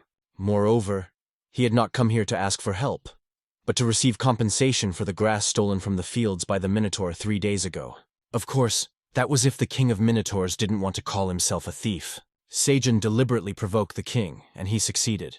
He was furious when he heard that some nobody claimed he was a thief. How could he be a thief? He was the strongest monster on the 99th floor, the king of the Minotaurs. But his behavior suggested otherwise. What else could he be but a thief after stealing the grass? Weren't black Minotaurs warriors of honor? But instead of being ashamed of this, he began to attack Sejun. The crowd of Minotaurs became agitated. They couldn't believe that they had been eating stolen grass and that the king had allowed himself such liberty and dishonor. The boss calmed down and explained that as the defender of this floor's passage, he had restrictions. And he had returned here in a hurry because he didn't have enough time. Of course, he was going to pay for the grass. That was logical. He couldn't allow himself to behave in such a manner. It was enough for Sejun to say what he wanted, and the king was ready to give him some rare legendary item or something else of material value. Our hero's demands were extremely simple. He just wanted to use the passageway, that's all. That was his price for the herb. Just permission to use the passageway on the 99th floor. The king of the Minotaurs was surprised by this request, and of course, did not refuse, because it cost him nothing. He probably expected Sejun to ask for something more valuable than such a trifle. For the honor of Sejun and the king of the Minotaurs, the boss invited Park Sejun to pass. Our hero and Theo were, of course, delighted. Would he really be able to return home and see his family? Joy turned into slight excitement. Sejun couldn't believe that he finally had a chance to leave this tower after such a long time. Just a few weeks ago, reaching this beam path seemed impossible to him. But today he quickly got there accompanied by Minotaurs and a wolf. It seemed like something miraculous, didn't it? When he touched the crystal, a table appeared, showing that the passages of other saved floors were being loaded. Only the 99th floor was saved for Sejun. He had no other passages saved, so he couldn't move to another floor. This portal did not work for Sejun, as he was not born in the tower. The king wondered how Sejun had even gotten to the 99th floor. Visitors from outside must be saved in the passages on each floor, starting with the passage on the very first floor. Otherwise, they will not be able to move to other floors. Such were the rules of the tower. These were a kind of restriction created for those who came from outside. Sejun only had the 99th floor saved. There were no other saved passageways on his list. Therefore, he would not be able to go to another floor. Sejun was very upset because he thought that with the passageway he would be able to leave the tower, but now even that hope had vanished. Sejun sat in one position for a while and couldn't even move. All his expectations shattered in an instant. He didn't know what to do next. From the moment he learned that it was the 99th floor, he understood that he would not be able to get out of here. Therefore, there was nothing to be surprised about. But now he was convinced that all his actions seemed futile. The king felt sorry for Park Sejun, but he still fulfilled his part of the agreement and allowed him to use the passage. Now he didn't have long before the farmer. Everything was correct. The king of the Minotaurs owed him nothing more. Now the boss wanted Sejun to return to where he came from. But before leaving, our hero wanted to make him an offer, which for some reason angered the king. Instead of explaining anything, Sejun and Theo decided it would be better to show what the proposal was about. Theo dumped a whole ton of onions from his backpack right at the Minotaur's feet. Instantly, the other Minotaurs remembered the divine taste of onions, and could not guarantee that they would be able to resist eating them. The king was also beside himself, drooling over the amount of onions. But he did not understand Sejun's goal and what he wanted to achieve. It was very simple. It was a gift for the king of the Minotaurs. Sejun just wanted to be friends with the king. Today, Sejun had problems. He was expanding his farm fields and lacked manpower. They could all eat these green onions if you expanded the fields, and that led him to think that they could make a deal. Finally, Ryuk was able to see his daddy and couldn't help but hug him. Ryuk was a good boy and didn't even cry during that time. The father rabbit noticed that Sejun had returned quite quickly and asked how the negotiations had gone. In fact, everything went very well, and in order not to tell everyone the news one by one, the guy decided to gather everyone together. Sejun brought guests with him, and now there were new Minotaurs who were ready to get to work. They would mainly help with the fields. Since a deal had been made with the king of the Minotaurs, Sejun could do whatever he wanted with the land in this desert. The Minotaurs were very happy and ready to start working. They were satisfied with the working conditions and the reward. While the Minotaurs were rejoicing, Rick couldn't ignore how impressive their muscles were. The Minotaurs immediately realized that it was Rick, because number 3 had told them about him. Rick had become good friends with number 3, and they were close. Ryuk turned out to be braver than the Minotaurs had been told about him. The bear cub took the initiative to tell them how everything was arranged here, just as he had once told number 3. Sejun thought Ryuk was just adorable. While the Minotaurs went to work, he decided it was important to prepare food for them. Meanwhile, Theo was lying on the wolf's back and wanted Sejun to feed him Korra. Meanwhile, the Minotaurs played a very popular game, rock, paper, scissors. They did this not out of idleness. In this way, they decided who would go to work on the farm tomorrow. The Minotaurs became very lively and cheerful, something they hadn't been in a long time, as number 1 noticed. The king of the Minotaurs and number 1 hoped that if they helped the farmer with his fields, their land would eventually be full of grass instead of mud. The king was still thinking about Sejun's words about becoming friends. Would it work out for them? The 99th floor was becoming more and more lively with each passing day. Today, the farm was collecting honey in jars that Theo had bought. Sejun didn't even expect the bees to be able to collect so much honey, but they were still busy preparing for the blue moon. This was probably because the new queen bee had become much stronger. Sejun gave a few jars of honey to Ryuk, but asked him to be more economical. The grizzly bear was already planning to go deep into the forest today because tomorrow was supposed to be the blue moon. So our hero decided to give them some food and a few more jars of honey. Elko decided to join the conversation, because they also needed to go down and prepare for the blue moon. But they had nothing to worry about, because Sejun had prepared food for them too. The warrior rabbit caught a lot of crayfish and fish in the sea dimension, so they could take everything with them. The silver wolves were very grateful to the black rabbit and also to the great black dragon. The wolves were able to carry all this goodness thanks to their bags, which were not as big as the merchant's bags, but they had a camping kit with them. They quickly put all the fish and crayfish, as well as some vegetables such as onions and tomatoes, into their bags. They were completely loaded with food, probably more than they could have earned working for the grid for a whole year. Now they had to meet after the blue moon. Sejun gave everyone food and was now calm about them, letting them go home. But our hero also had to start preparing for the blue moon as time was passing. Suddenly, Aileen appeared. She was interested in what had happened and asked if Sejun was worried about the fields. Sejun decided not to hide his anxiety, because the thought of the blue moon approaching made him feel uneasy. Then the tower's manager told Sejun to trust her. Hadn't he seen how she had subdued the monsters during the blue moon?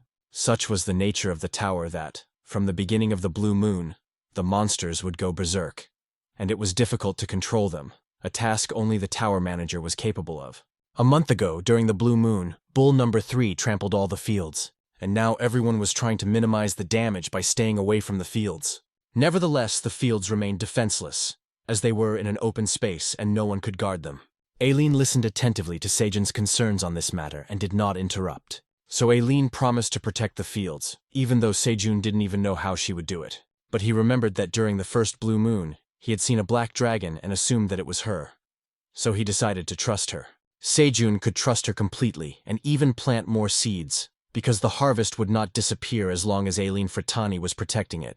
Now Aileen herself had to prepare for the blue moon, which all the monsters had been doing lately. She opened a door that she didn't open very often, only when necessary. The doorway led her through a winding corridor of steps into a huge hall surrounded by columns and with a blue crystal in the center.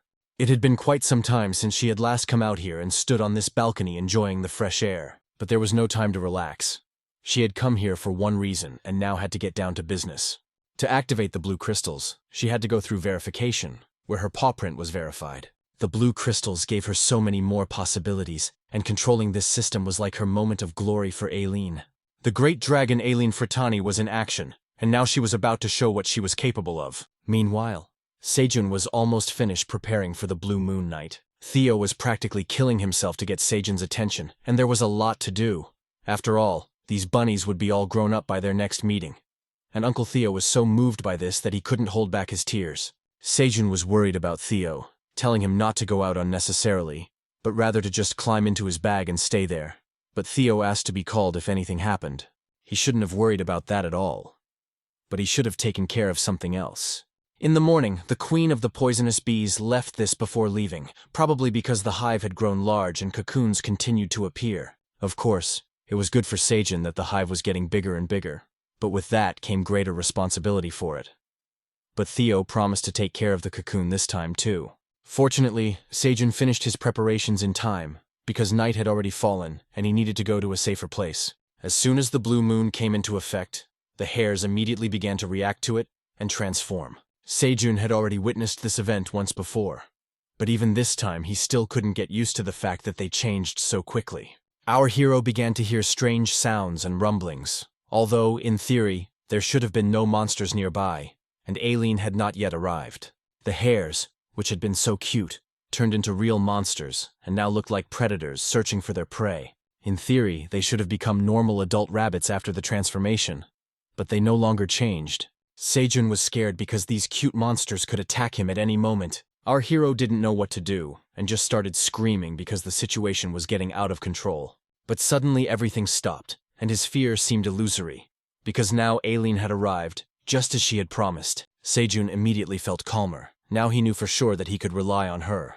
The 99th floor was full of mysteries, and there were many monsters here that Sejun had never seen before. One such monster was the branch ent, which was essentially a tree. The branch ent was about to go to Sejun's field, but as soon as it heard the rustle of wings and saw the great black dragon, it immediately changed its mind and changed course. For Aileen, it was real fun. After all, she simply controlled her projection and could do whatever she wanted. The illusory magical weapon was created by her grandfather especially for Aileen, to control the tower during the blue moon.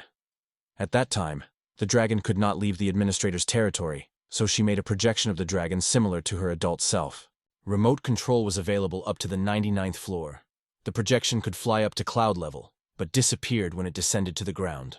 For some reason, she thought that Sejun now believed that she looked exactly like that, and for some reason, it amused her. In the meantime, she decided to fly a little longer, until the blue moon disappeared completely. Sejun noticed that the monsters had indeed quieted down after Aileen's appearance. Moreover, the hares had already begun to finish their transformation, and finally they turned into normal adult hares, and did not remain beasts with mad red eyes. This was a huge relief for Sejun, because he had already thought that something was wrong. Overjoyed, he hugged them with all his might. After a while, he noticed that his harvest was filled with the energy of the blue moon. Without wasting any time, he immediately began harvesting, and then immediately prepared what he had managed to gather, in particular, with the energy of the blue moon. Among them were smooth potatoes, power potatoes, and of course cherry tomatoes. Of course Sejun did not forget about his friend. He also wanted to treat her to the blue moon harvest, as she had helped them a lot today. Aileen warned that she would continue to help on the farm during the blue moon, so Sejun could trust her. Aileen, to be honest, was tired after this evening, but she was still happy with the work she had done. Finally, she could have a snack of potatoes, and after eating them, she could feel her heart beating again, and this time she had a steady flow of mana. Suddenly, she saw an information panel about the achievement for restoring the forgotten recipe for honey sweet potatoes. This quest was completed. At first, Aileen didn't really understand why this notification appeared, but then she realized. It was Sejun who had come up with something again. Of course, Aileen was very angry. How could Park Sejun give her ordinary potatoes while he was eating such a delicacy himself? But the tower manager could reward the person who achieved the feat with a special class skill. She thought, why not? especially since it was a very cool reward for a tower farmer. Honey potatoes, imbued with the energy of the blue moon, permanently increased mana by 3 points when consumed. Of course, the potatoes were delicious with salt. But sometimes our hero wanted something sweet. Sejun had already finished cooking the potatoes and offered them to the first hares. But one of the hares stopped the others and reminded them of what their father had told them. And their father had told them to leave the entire blue moon harvest to their uncle. There was one simple reason for this. Their uncle was very weak and needed the beneficial properties of the blue moon vegetables. Sejun felt very sorry and even apologized to the hares for being so weak. But the rabbits understood everything. After all, they were also worried about Sejun, and he needed to eat quickly.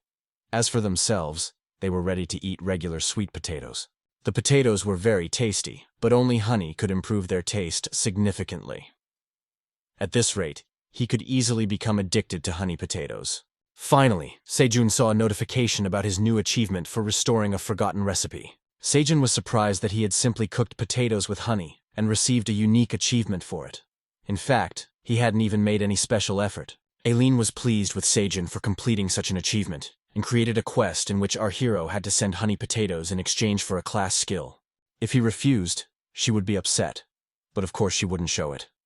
Sejun was curious about what kind of skill it was, so he accepted the quest and decided to send regular potatoes with honey. Our hero received a first-level cooking class skill. It gave taste and effectiveness to dishes made from ingredients grown in the tower. Now he even had a kind of recipe book right in the system. His first dish, of course, was honey sweet potatoes infused with the energy of the blue moon. Now he could collect recipes, but for some reason, Sejun wasn't even surprised by this. And since he was at it, he could also become a cook, in addition to being a farmer. But first, he wanted to cook some more honey potatoes for the others when they returned after the blue moon night. The branch-ant went into the dark forest, where even a madman would not dare to venture. Even the mighty Minotaur warriors were wary and afraid of this place, giving it a wide berth. But the Ent was unaware of the risks. And so, quite obviously, the Ent was now in the clutches of a madman, a corrupted Ent. The corrupted Ent devoured everyone it could, becoming stronger and more vicious, and it made no difference whether you were a tree of the same species or a Minotaur. The corrupted Ent was corrupted in that it no longer had any feelings except bloodlust. Elko was finally able to visit his relatives. It warmed his soul and heart that he did not come empty-handed and was able to feed his flock. Alas, he already had to go back with his brothers, for the blue moon had ended. But his wife asked Elko to stay a little longer and wait until the children woke up, because they hadn't seen their father in a long time. The only problem was that they now served the great black dragon. They couldn't waste any time and had to return as soon as possible. Elko and his brothers were forced to return to the 99th floor and leave their flock again. Meanwhile, in the village the passageway was very noisy and apparently dangerous. The hares ran as fast as they could, but one of the wolves caught up with them. 2 of them managed to escape, but one was caught by the wolf and lost consciousness, if he was still alive at all. At the same time, the silver wolves were passing by and heard a strange squeak. The wild wolf caught other hares who naively believed they could escape from them. They had been hunting these hares for a very long time and had already run quite a few floors after them. It was ridiculous to think that they thought they could escape from them. Now the wolf couldn't wait to taste the hare meat.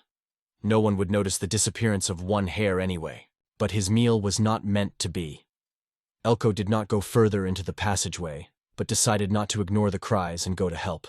The she-wolf immediately recognized Elko, as he was Grid's subordinate, just like them. She didn't understand why he had attacked them, since they had come for the escaped slaves. And if Grid found out about this, he would be in big trouble. But Elko no longer cared what that mad pig wanted, and the she-wolf had better disappear quickly, before Elko tore her to pieces. The she-wolf listened to him and took her companion away. She did not want to get into a conflict with the silver wolves. Elko was very surprised that the leader had done such a thing. In fact, he simply couldn't control himself. But now they had to decide what to do with these hares. Because if they left them here, those guys would come back for them. There weren't many options, so Elko decided to take them with him, thinking that they might be useful to the Great Black Dragon. Meanwhile, the Great Black Dragon had an important announcement to make to his friends on the farm. Sejun was happy to announce that after consuming the blue moon harvest, Sejun's mana had reached 10 points. The guy was very proud and happy about this, but no one shared his pride, and everyone took it with a straight face. Theo didn't understand at all whether this was something to brag about. For them, it was business as usual. But the news didn't end there. Now our hero could absorb the insides of a giant electric eel, which meant he would gain a new skill. It was also boring that Theo started yawning and wanted to go to sleep, but Sejun wouldn't let him go, and the cat had to wait to see the new skill. The eel's insides were quite tasty, and our hero liked them. Their taste was comparable to Fanta. As soon as he devoured the insides of the giant electric eel, he learned the first-level rain and thunder skill. But there was one problem. He lacked the mana to use rain and thunder. For user safety, the rain and thunder spells were blocked, but he could create a dark cloud. The higher the mana level, the larger and denser the clouds created, and under certain conditions, there was a chance of rain. Of course, this skill needed to be developed, but no one told Sejun that he would need even more mana. So for now, that was how it was. Sejun was upset because he had spent a third of his mana for a small cloud, and even the hares were not impressed. Theo was not impressed either, but he tried to comfort him. Sejun may have been weak, but he was still the chairman. Only such consolation did not make him feel better. Of all of them, Ryuk was the most impressed with the skill. He liked it very much because the cloud could be used to hide from the sun. Only Ryuk understood Sejun, and that made him happy. Theo supported Ryuk's idea, because now the sun really didn't blind them, but Theo wanted the cloud to be moved a little closer to him. By this time, the Silver Wolves had returned, and just in time. They briefly explained the situation that had occurred, and showed the hares, who were still frightened. The gray hares were literally shaking with fear. They were very afraid that they might be eaten, so they begged on their knees not to be eaten. Sejun was upset because he saw that they were in terrible condition, with not a single spot left untouched. But Sejun still wanted to know where they had brought them from. But then Elko got a little confused, and didn't know how to explain it. But all attention was drawn to the mother and father rabbits, who had a very unusual reaction to the newcomers. They were excited. One of the gray rabbits called the father rabbit Uncle, and he was surprised to see them alive. They could no longer contain their emotions, and hugged each other like old friends. Sejun stood aside and tried to understand what was going on and how these rabbits knew each other. But before they told their story, Sejun gave them something to eat, because they had been through a lot of stress and wanted to rest a little, now that they were safe. The gray hares were extremely grateful and thankful to the great black dragon, but Sejun asked them to just call him by his name. Elko wanted to say something in response, but Sejun interrupted him and explained that the name Great Black Dragon was too long, and there was no point in formalities, because they could just call him Sejun. It was clear that Elko was used to titles, and that this was normal for him. But when the black dragon asked him to call him by his name, he felt uncomfortable, but he agreed. Sejun was still thinking about the gray hares, examining them and trying to understand who they were. The hares had different professions. The first was an artist, the second a carpenter, and the third an architect. If you think about it, they were all technical experts, whom Sejun was meeting for the first time. Sejun tried to make sense of what had happened. In essence, the hares had escaped from the farm that exploited them. But Elko saved them when they were almost caught by their pursuers. As it turned out, the rabbits had managed to escape from the 55th floor. Everyone was very frightened by this information. After all, it meant that they had been on the 55th floor all this time. Papa Rabbit was excited. He wanted to know more details about what had happened to the kingdom, the king, the queen, and the princess, and what had happened to all the monsters living there. Sejun hurried to calm them down and tried to figure out what kingdom they were talking about. Papa Rabbit calmed down a little, though he was still sad, and began his story. Long ago, the 55th floor was a kingdom of hares called the Kingdom of the Red Ribbon. But the key word here was. Sejun couldn't wait to find out what had happened to this kingdom. The hare continued his story. Several dozen days ago, the Kingdom of the Red Ribbon fell. It wasn't because of internal politics or because the hares didn't like living in that kingdom. No, not at all. This kingdom had everything the hares needed to live. Life there was quiet and peaceful, and most importantly, happy. The kingdom grew seeds in fertile soil and consumed healthy food. This kingdom even had excellent architects and its own unique culture. They all lived peaceful lives, but of course they knew how to stand up for themselves. Well, one day, a disaster struck, from which no one was protected or warned. The warrior hares stood up for their kingdom and fought to their last breath. But the forces were unequal. They were caught off guard. The kingdom was engulfed by the unexpected appearance of a shadow that destroyed everything in its path, and ultimately, it fell apart. The kingdom instantly fell apart because of those unknown creatures that appeared out of nowhere. In the chaos, the king, queen, and princess disappeared. The animals, having lost their king, had to fight the monsters for survival. They ended up here when they fled in search of a peaceful place. Now the situation didn't seem so strange. And it was no surprise that the hares didn't live on the 99th floor. They thought those monsters had taken over the entire 55th floor, but they had no idea that there were still survivors there. The other rabbit's family and the other remaining rabbits couldn't pass through the passageway because it was guarded by monsters. But for some unknown reason, the monsters suddenly disappeared, and waiting for them in the devastated land was Grid. Everyone knew this wild boar very well. What's more, they hated him because he had destroyed many lives. Because of him, famine had begun. He led a huge number of wild boars and introduced himself to the hares as the great lord of the land. He took control of the 55th floor because its owners had disappeared. So he began to exploit the hares. He turned the land, which had previously been red tape land, into his huge farm, where only food was produced. And no one could resist this pig. They were forced to submit or become food themselves. Sejun tried to calm them down and suggested they rest first, as they had been through a lot.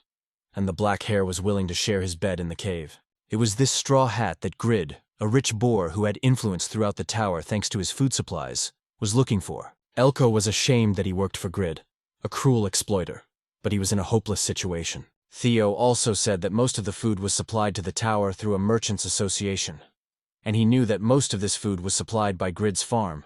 But no matter how much money Grid spent, no mercenary would venture onto the 99th floor. Most mercenaries were cowards, and the likelihood of Grid being there was extremely low. In that case, our hero could breathe easy, because he didn't want any trouble right now, and Grid himself wouldn't be able to catch up with those guys. So, this is what Grid's castle and the former kingdom of the Red Ribbon looked like. As much as the wolves were afraid, they were forced to return to Grid and report on their failed mission. They were honest and told the pig that the tribe of silver wolves had betrayed them, even taking the hares with them and attacking them. Grid was not very concerned about this because he knew that when there was no food left in the tower, Elko would come running in tears begging him to save his tribe. At the moment, Grid was suppressing production as much as he could, sending travelers out for food. There were several complaints from the Magic Tower and the Merchants Association, but everything was under control. Grid was, of course, pleased, because everything was going according to his plan, and his influence was expanding with each passing day. In addition, he had another opportunity, just like when he took over the 55th floor. He had no intention of stopping and wanted to take over the entire tower.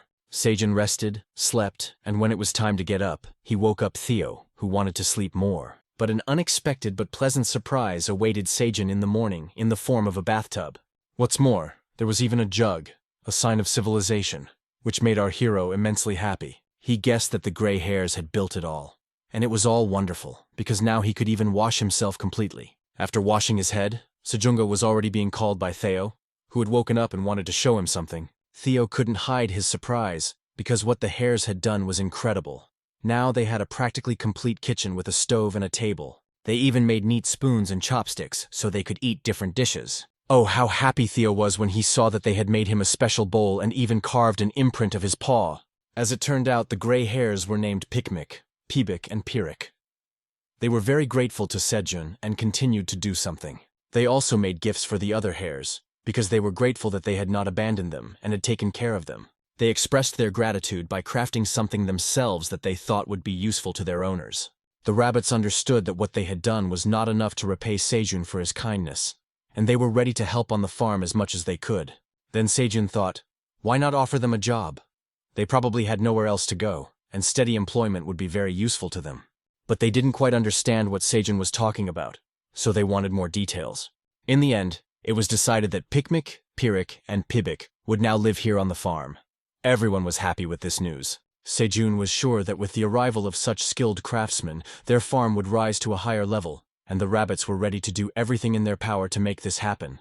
In that case, he asked them to start building new houses for the young rabbits and for themselves.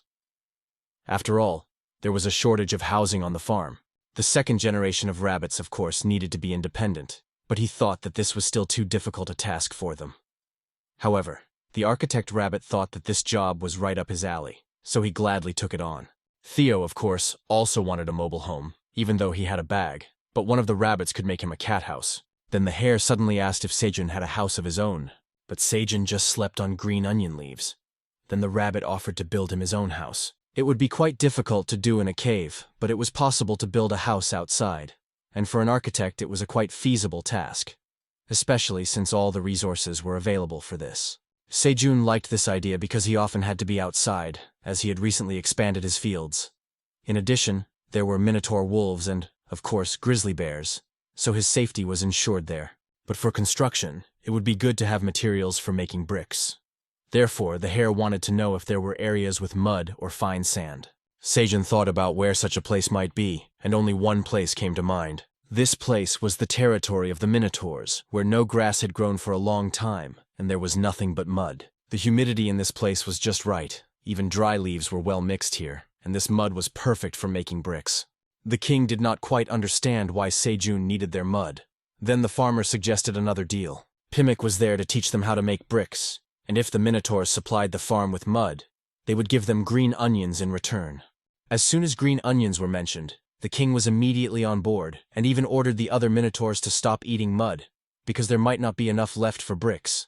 Now our hero and his allies will be busy with a new task for some time. The grizzly bear and Ryuk helped with the trees, gathering the necessary amount of wood to build a house. The minotaurs, of course, worked in the fields and prepared mud for bricks. Rick played with Elko from time to time, training him in this way. Rick felt quite comfortable with the wolf. Elko was able to adjust to his strength and abilities so as not to hurt him during play. Meanwhile, Sejun was busy harvesting. From a couple of bushes, he managed to gather 15 sun potatoes. With each harvest, his skill and professional experience increased more and more. Thanks to this, his harvest was the best. Of course, the sun was scorching outside, and it was very hot. Sejun was worried that his face would get burned, so he created a cloud above himself. While the rabbits were building their house, Sejun thought about how they would have to build a sturdy warehouse on the surface to store all the vegetables. The harvest was getting bigger and bigger, and it needed to be stored somewhere.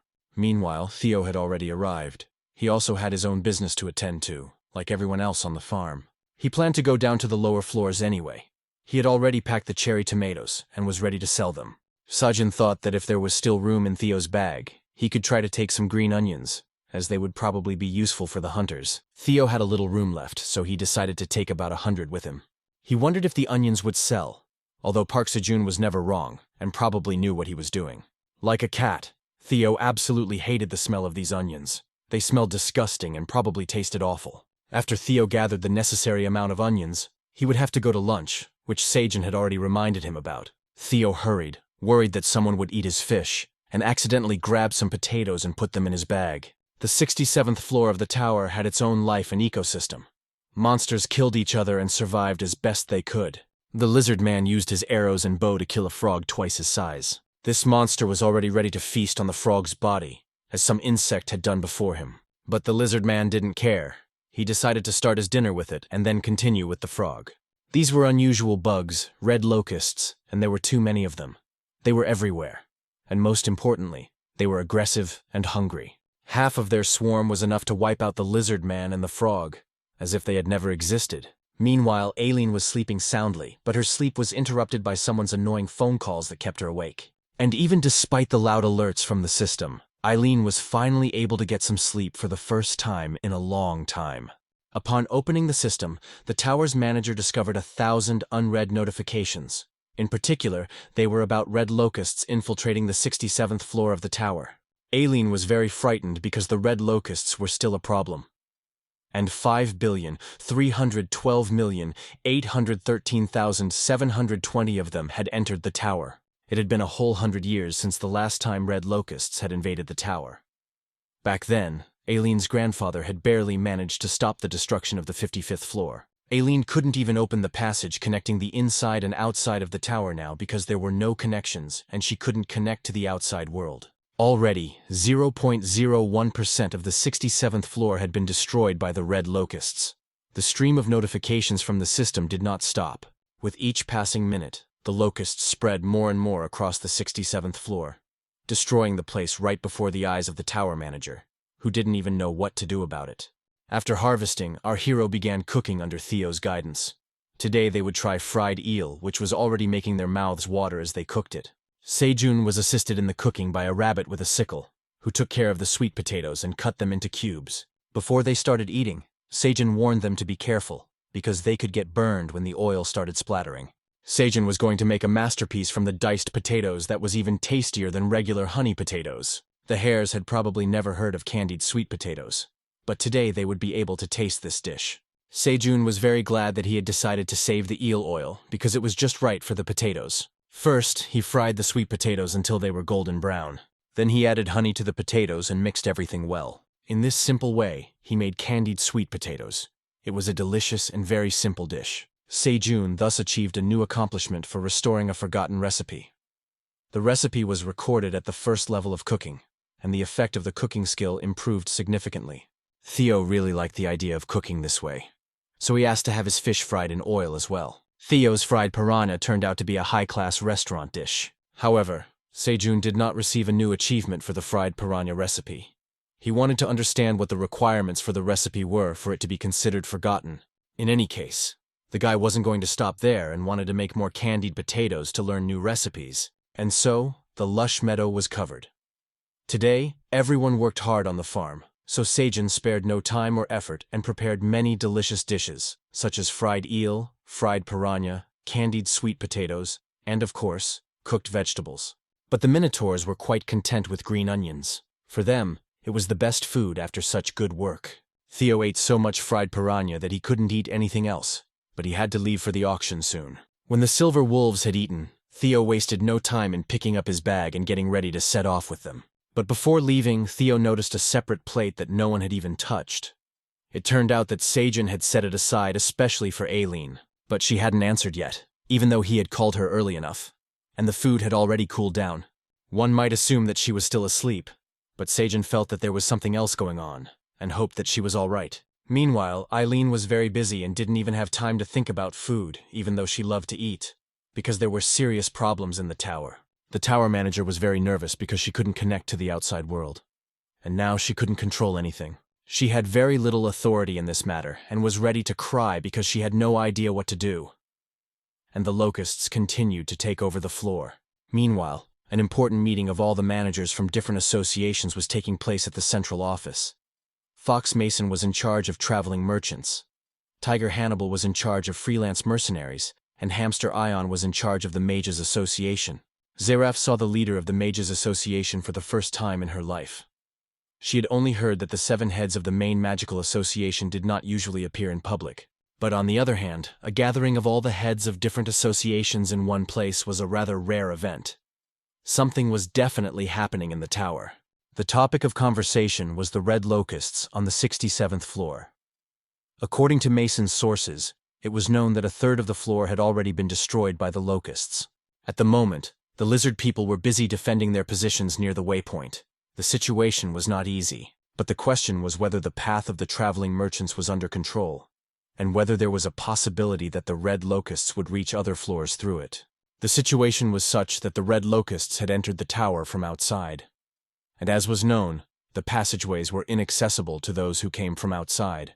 The trade passages were safe, as always. However, the same could not be said for the waypoints. The red locusts could definitely try to get to other floors, first to the 68th and then to the 69th floors. This problem affected everyone. The 67th floor housed one of the tower's 5 main granaries. It was home to the lizard folk kingdom's farm, the Draken. It was hard for Mason to admit, but there was a high probability that the Great Famine could happen again. Those sitting at the table remembered one such period of famine very well. It had been a very difficult time, and no one wanted to see it happen again. It was obvious that the situation that had once occurred on the 55th floor was now repeating itself on the 67th. The granaries were located on different floors throughout the tower. But at that time, the Red Ribbon Kingdom was the largest supplier of food in the tower. First, there was the invasion of the Red Locusts, which brought down the Red Ribbon Kingdom. If only that boar hadn't gotten in there and taken control of the place. Mason suddenly defended Lord Grid, calling him a good landowner. After all, he was the one who restored the granaries of the fallen Red Ribbon Kingdom. But Ion couldn't calm down. He knew perfectly well that that pig was exploiting the Hare tribe and blocking food supplies throughout the tower. What was so good about him? Hannibal felt angry. It seemed to him that Ion was crossing all boundaries by making such accusations against such a respectable gentleman. But what about the Black Dragon? Was he not going to intervene in this situation, which was what the members of the association were hoping for? Several thousand years ago and 100 years ago, there had already been invasions of red locusts.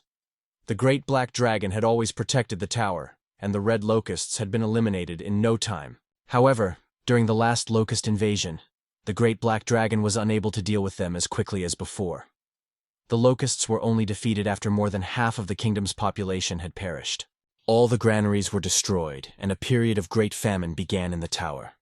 Some places have still not recovered from it to this day. Several days have passed since the red locusts appeared. There was no guarantee that the great black dragon would be able to deal with them quickly this time. Until the great black dragon appeared, the associations had to hold them back with their own forces. Otherwise, the peace in the tower would be disrupted. Under the leadership of the leader of the Mage Association, Iona, the 7 major magical associations will send their forces there. But what will the other leaders of the tower do in such a situation? Meanwhile, Theo and the Silver Wolves decided to visit the pack, which was on their way. They came here to make a short stop because Elko wanted to. But Theo was already nervous and wanted to get to the auction as soon as possible. There was little time left. Theo was lying quietly on the hay when he suddenly heard the wolf cubs addressing him as their uncle. The cubs thought that Theo was the black dragon, so they wanted to know about it. Theo proudly introduced himself as a valuable subordinate of the Black Dragon, a mid-level traveling merchant. The wolf cubs were simply delighted to have met a valuable subordinate of the Black Dragon. When else would they have such an opportunity? Theo was flattered by such attention and happily played along with the little ones. He liked them so much that he decided to treat them to various delicacies as a reward. Theo had already given them fish, but he wanted to find something else in his bag to treat them with. He was shocked to discover that he had potatoes in his bag and didn't even understand where they had come from. Elko heard Theo's cry and asked what had happened. But he approached the cat so unexpectedly that it became even more frightened. Theo immediately regained his composure and said that everything was fine and nothing had happened. Since they had been delayed in the pack, Elko was now ready to run at full speed, and Theo had to hold on tight. Although the cat did not show it, he was very nervous because he could be in big trouble for accidentally dropping the potatoes while throwing in the green onions. Therefore, his primary goal was to destroy the evidence. Meanwhile, Sejun was planting sun potatoes on the farm and looking for them among the onions, but they were nowhere to be found. Sejun was sure he remembered them being near the onions, but they had vanished into thin air. Then it occurred to him that Theo had probably picked up the potatoes. He thought that Theo had put the sweet potatoes somewhere else while they were harvesting. But the boy still wanted to try those potatoes. Now he would have to think of a punishment for Theo as soon as he returned. Today is the day to open the seed shop, which Sejun had completely forgotten about. At his current level, he could buy as many seeds as he wanted, spending a maximum of 5 coins. Among the strawberry, carrot, and chongyang pepper seeds, Sejun was particularly interested in the firebean seeds, which cost 5 coins per seed. He had enough money, but because he could only spend 5 tower coins, he couldn't buy all the other seeds. If he bought the firebean seed, the risk was too great, because he didn't even know what it was. So he decided not to take any chances and go for the strawberries, chongyang peppers, and carrots, since he was already familiar with them. In total, he now had 56 points in the seed shop.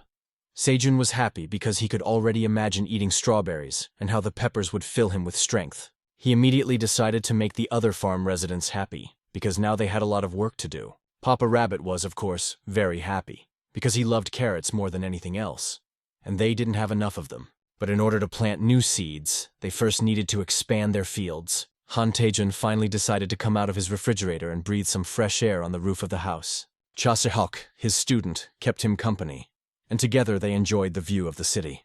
Seok was actually nervous because his master was unable to walk. If he relaxed, the curse of fire would spread further, so he wanted them to return to the room where all the conditions for his stay were met. Taejun was in a very good mood, but Se-hyuk had learned how to ruin it. The teacher even suggested that his student had the personality of a manager. Taejun remembered that they were supposed to have a deal with a traveling merchant soon, and Kim Dong-sik should already be on the 37th floor. Kim mentioned that he was having trouble defeating the monster boss on the 38th floor, a deadly tarantula. This was because it had made its nest at the teleportation point. Even with healing magic, it was very difficult to neutralize the poisonous gas emitted by the tarantulas. The awakened ones said that it was impossible to resist it without an antidote made from the blood of a poisonous spider, a servant guarding the nest. Moreover, it was extremely difficult to find an alchemist who could prepare such an antidote. Kim Dong-sik had not yet advanced in the tower, and Seok guarded Mr. Sejun's family instead. But Taejun wanted to know about the situation. As agreed, Park Sejun's family moved to Gangnam. They were constantly on the move, and because of their desire to live as before, the guards accompanied them discreetly. Recently, a foreign association attempted to reach Mr. Sejun through his younger brother, Sedol. But their attempt failed because Sedol was not interested in such matters.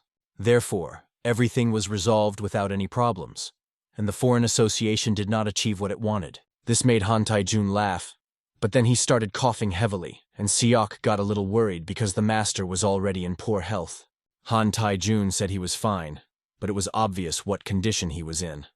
Fortunately, he started eating the cherry tomatoes from the tower that Kim had given him. Taejun noticed that after eating these tomatoes, his curse weakened. They were very tasty and healthy, and the master was sure that in the future, these tomatoes would help many people. Moreover, Han Taejun believed that Park Sejun was a huge talent that they had to keep in the Republic of Korea. Kim Dong-sik made a huge contribution, but the master wanted Seok to tell him to bring Mr. Sejun to his office as soon as he returned from the tower. Seok believed to the end that there must be a way to deal with this curse of fire that was preventing his master from living a normal life. If Han Taijun relied so much on Kim Dong-sik, then Seok had no doubt that he would find a way at any cost.